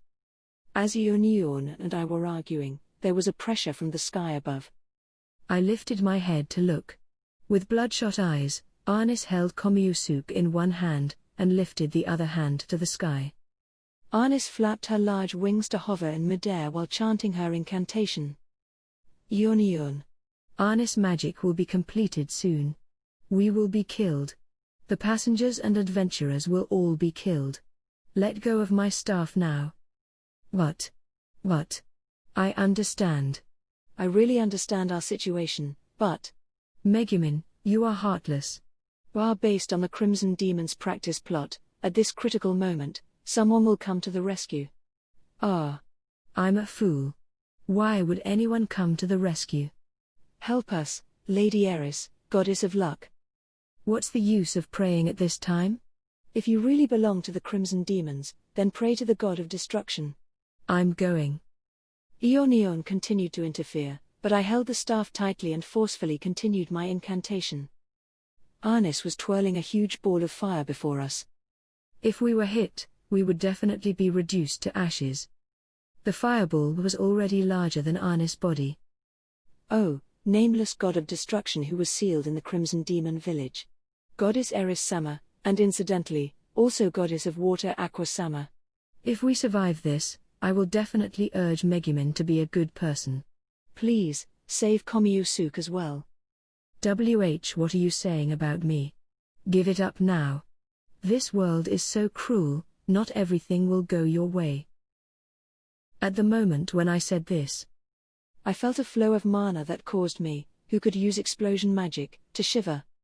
My overwhelming mana could be used to reshape the terrain, but even I couldn't help but stop my incantation to look in that direction. I wasn't the only one who sensed this mana. Yunyun was trembling and staring in the same direction. And also, WH What is this mana? No, divine aura? Arnis' expression was even more frightened than when she was nearly destroyed in Alcanrisha. Her magic was halted midway as well. It was as if she met a natural enemy. The person Arnis feared was of course in the direction we were staring at. Incidentally, that was our destination, Axel. Arnis was so frightened that she didn't realize she'd released her grip on Komiusuke. Komiusuke fell from her hands. Ah! Hovering in midair, Arnis finally noticed her mistake. She went to catch Komiusuke immediately, but stopped when she saw Yunyun charging over. Yunyun caught Komiusuke as she was about to hit the ground. Arnis saw this and breathed a sigh of relief. What are you doing? She looked at me as I finished my incantation and pointed my staff at her. The tip of the staff held a huge amount of compressed mana, glowing with a white light. The watching passengers in the carriage noticed this light and swallowed their saliva. They have no magic training, yet their instincts must have told them this light is very unnatural. Arnis' face paled. What is this magic? Explosion magic. She shivered as I replied casually. Yunyun was running towards me with Komiusuke in her arms. Arnis couldn't be bothered with her anymore. She fixed her stare on me. I understand. I will retreat this time, Crimson Demon. I apologize for saying you are merely all talk. Don't apologize. Crimson demons are merciless once they are in battle. I won't let you escape. Hearing this, Arnis was stunned while still hovering in the air. Then, with a twitching smile, she quickly raised her hand towards me. Cursed lightning.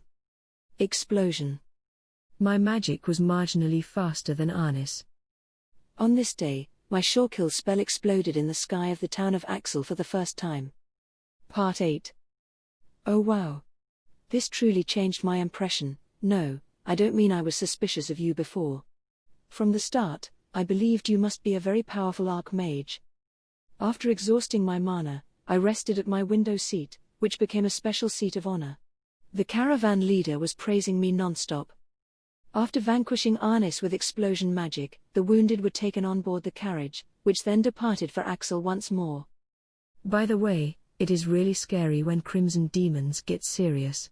At that time, I thought the mountains were falling apart. The magic was striking at midair, yet there was still a small crater in the ground below. Isn't this overpowered? What is that magic? I heard that mages who can use advanced magic are very rare. Could it be that was advanced magic? I answered their endless stream of questions.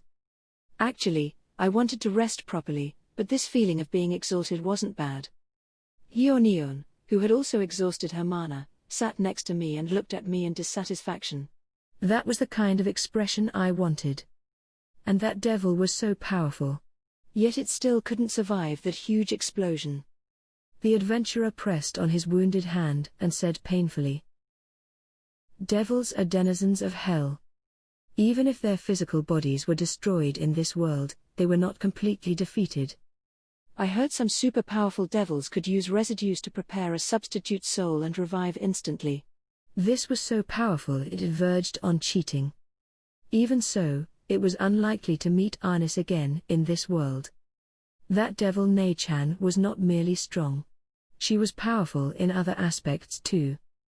An adventurer started saying, leading the topic towards Arnis' appearance. When I look for companions in Axel, I must find an honest man, who wouldn't sexually harass me. I thought as I let my body drooped. Hey, Megumin. You are really powerful. You even defeated that kind of devil. Yunyun said next to me in a voice so soft that only I could hear. Of course I'm powerful. After all, I'm the Crimson Demon's #1 mage. Yunyun looked somewhat dissatisfied, yet at the same time, was smiling happily.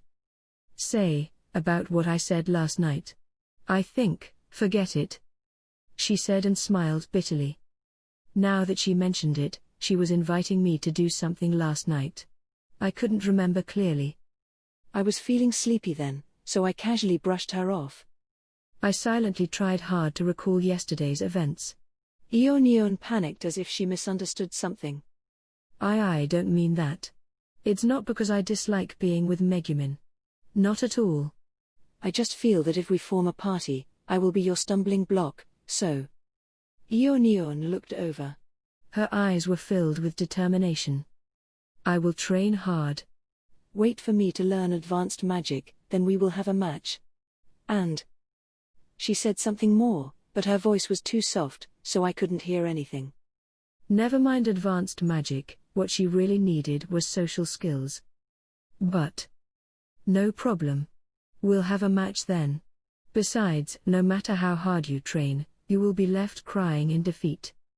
Say that while you can. When I become stronger, I will surely let Megumin ask for a match on her own initiative. We argued as we leaned against our seats. A happy laughter was heard from the opposite seats. It was the auntie who gave us snacks and her daughter. I finally got a chance to perform, yet now I was being so pathetic before her. Yunyun, and I looked at her in shame. Hey, powerful mage One-chan. The little girl smiled and said, Thank you for saving mommy and everyone. Yunyun and I looked at each other. Was an adventurer that kind of job that frequently received the thanks and adoration of the common people? If so, I know what the motivation to work hard in this city. By the way, Megumin. Yunyun said meaningfully. At that time, did you sense an enormous mana from Axel? It was like. That's right. Like a god using miracle-level magic. I was very concerned too. What was that? After that, the sensation was gone. Or rather, wasn't the timing too perfect? Yunyun, weren't you praying earlier? Maybe a god decided to help us on a whim. But. What should I do? At that time, I prayed to every god. Including the evil god and the god of destruction. I called upon every single god I could think of. Forget it. We were saved in the end. That's true, but I'm very concerned about what was happening in the city. I glanced at Yunyun, who was deep in thought, and slowly brought myself up to look out of the window. Our carriage just entered the city and was moving slowly for traffic safety. On the stone-paved streets, the carriage moved forward with a sound of rocking. At this time, I saw a youth with gleaming eyes as if everything was new to him.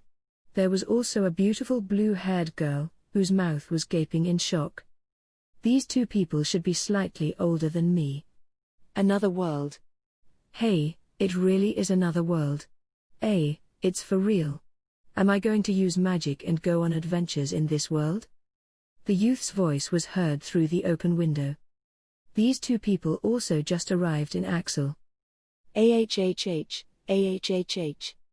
The girl trembled and cried out softly in despair. What's wrong with these two people? Was it annoying or disconcerting? Animal ears. There's someone with animal ears. Elf ears. Is that an elf? With such striking facial features, she definitely has to be one. Goodbye hikikomori life. Hello different world. If it's this world, then I'm willing to go out and work obediently. Ahhh.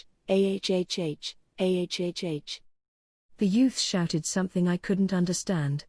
Or rather, I didn't dare to understand. The girl's trembling got more severe. Hey, you're noisy. What would you do if people think I'm friends with a crazy woman like you?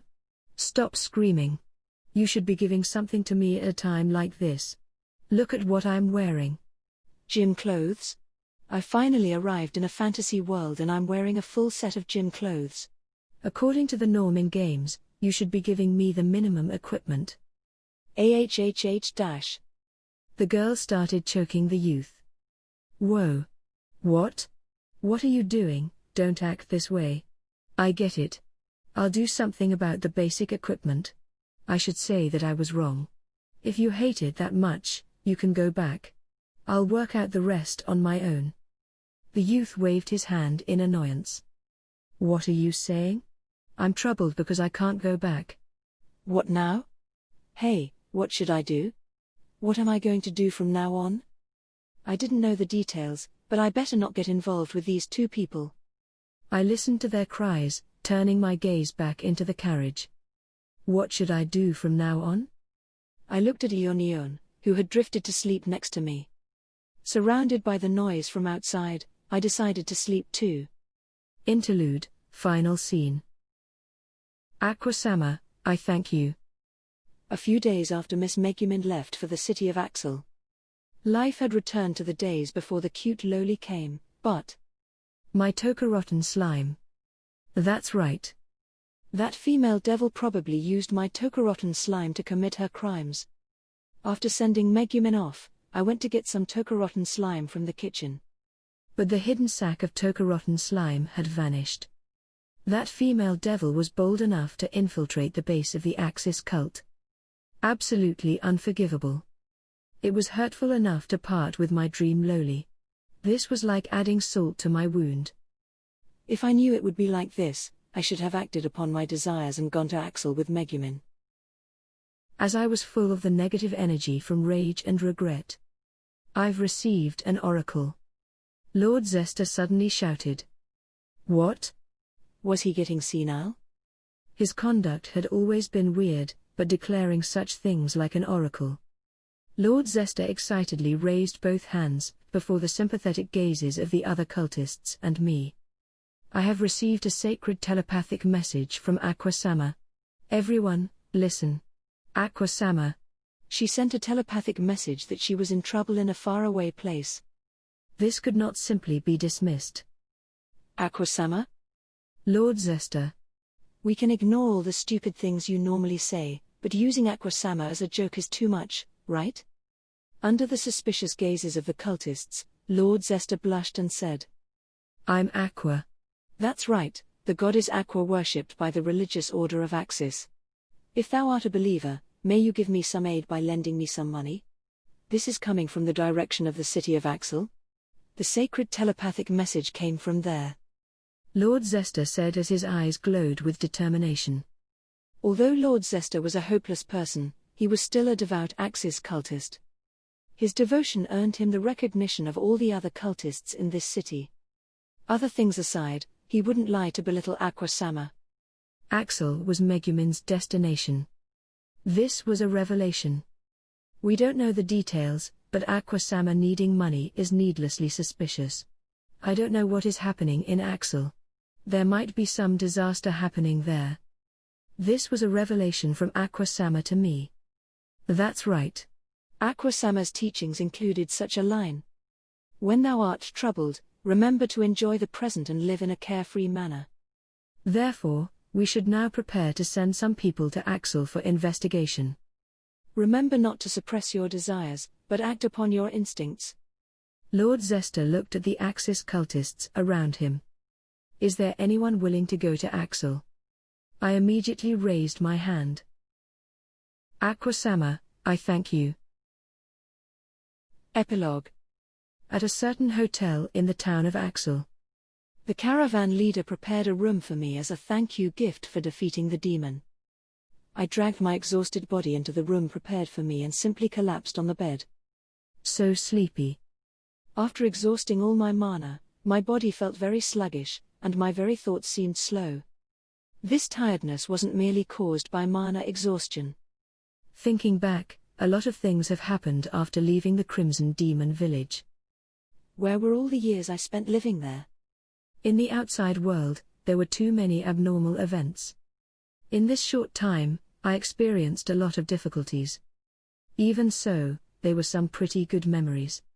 Or should I say, I encountered some strange people. As I lay on the bed, I felt something step onto my back. It must be my shameless familiar taking advantage of her tired master. I got up quickly, grabbed Komiusuke from my back, and tugged it under the blanket. And, due to my movements, something fell out of the luggage that I left on my bed. It was a familiar picture book. As I lay down, I picked the book up. This was a famous legend from ancient times. In a certain place, there was once a genius youth. That youth had an unimaginable talent. He could become stronger just by defeating a few foes. Adventurers admired and feared that youth, but that youth was always alone. There was once a fearless adventuring party which invited him to join up. But that youth said, "If I have a cheat, there is no need for companions. I will just be a solo player and get all the loot. Solo play, hooray. And he was in truth strong enough to do such a thing. The youth was very powerful, repeatedly defeating the Demon King's lackeys by himself. The desperate Demon King realized that he would lose to the youth in a direct confrontation. How can he defeat this youth then? The Demon King then noticed that the youth never joined a party. The Demon King's general said to the youth, "A lonely, loveless hero is a joke. Heroes usually cooperate with their companions to overcome obstacles and defeat the Demon King. You don't even have companions, so for what are you fighting for? You might as well join us. We have a lot of benefits." The general asked him to return after he made his decision. The youth went back as he was told. In the end, the youth attacked the Demon King's castle again and confronted the Demon King's general. "I'm not lonely, but a proud solo player. It isn't that I can't make friends, but rather I don't need them. I know companions can become a liability." And what was that about benefits? You think I will be tricked? It never ends well when one makes a deal with the Demon King. I fight for humanity and peace. There's no need for further discussion. My goal is the Demon King's head. I'll let you go, so get lost. The youth pointed to the general and said. The Demon King's general replied, "If you had said this back then, it would have been quite cool." In the end, the general was vanquished as well. The brave youth made his way deep into the Demon King's castle. Nothing could stop him. Eventually, he came before the Demon King. Throughout history, the confrontation between the hero and the Demon King was always one-on-one. But over there, as if violating the rules, there was a huge group of minions who refused to retreat even when faced with the greatest hero, wishing only to protect the Demon King. I closed the picture book and put it carefully into the bag. Did the genius youth, who always fought alone, forcefully clear all obstacles like I did? Did he not have a family member like an arrogant but very cute sister as I did? That was a story that everyone knew, a story where the youth became the Demon King in the end. I couldn't resist the desire to sleep anymore and closed my eyes. Could I find my excellent companions in this city? If I did, what were they like? If it was possible. I wanted to meet people like the fearless party who talked to the youth.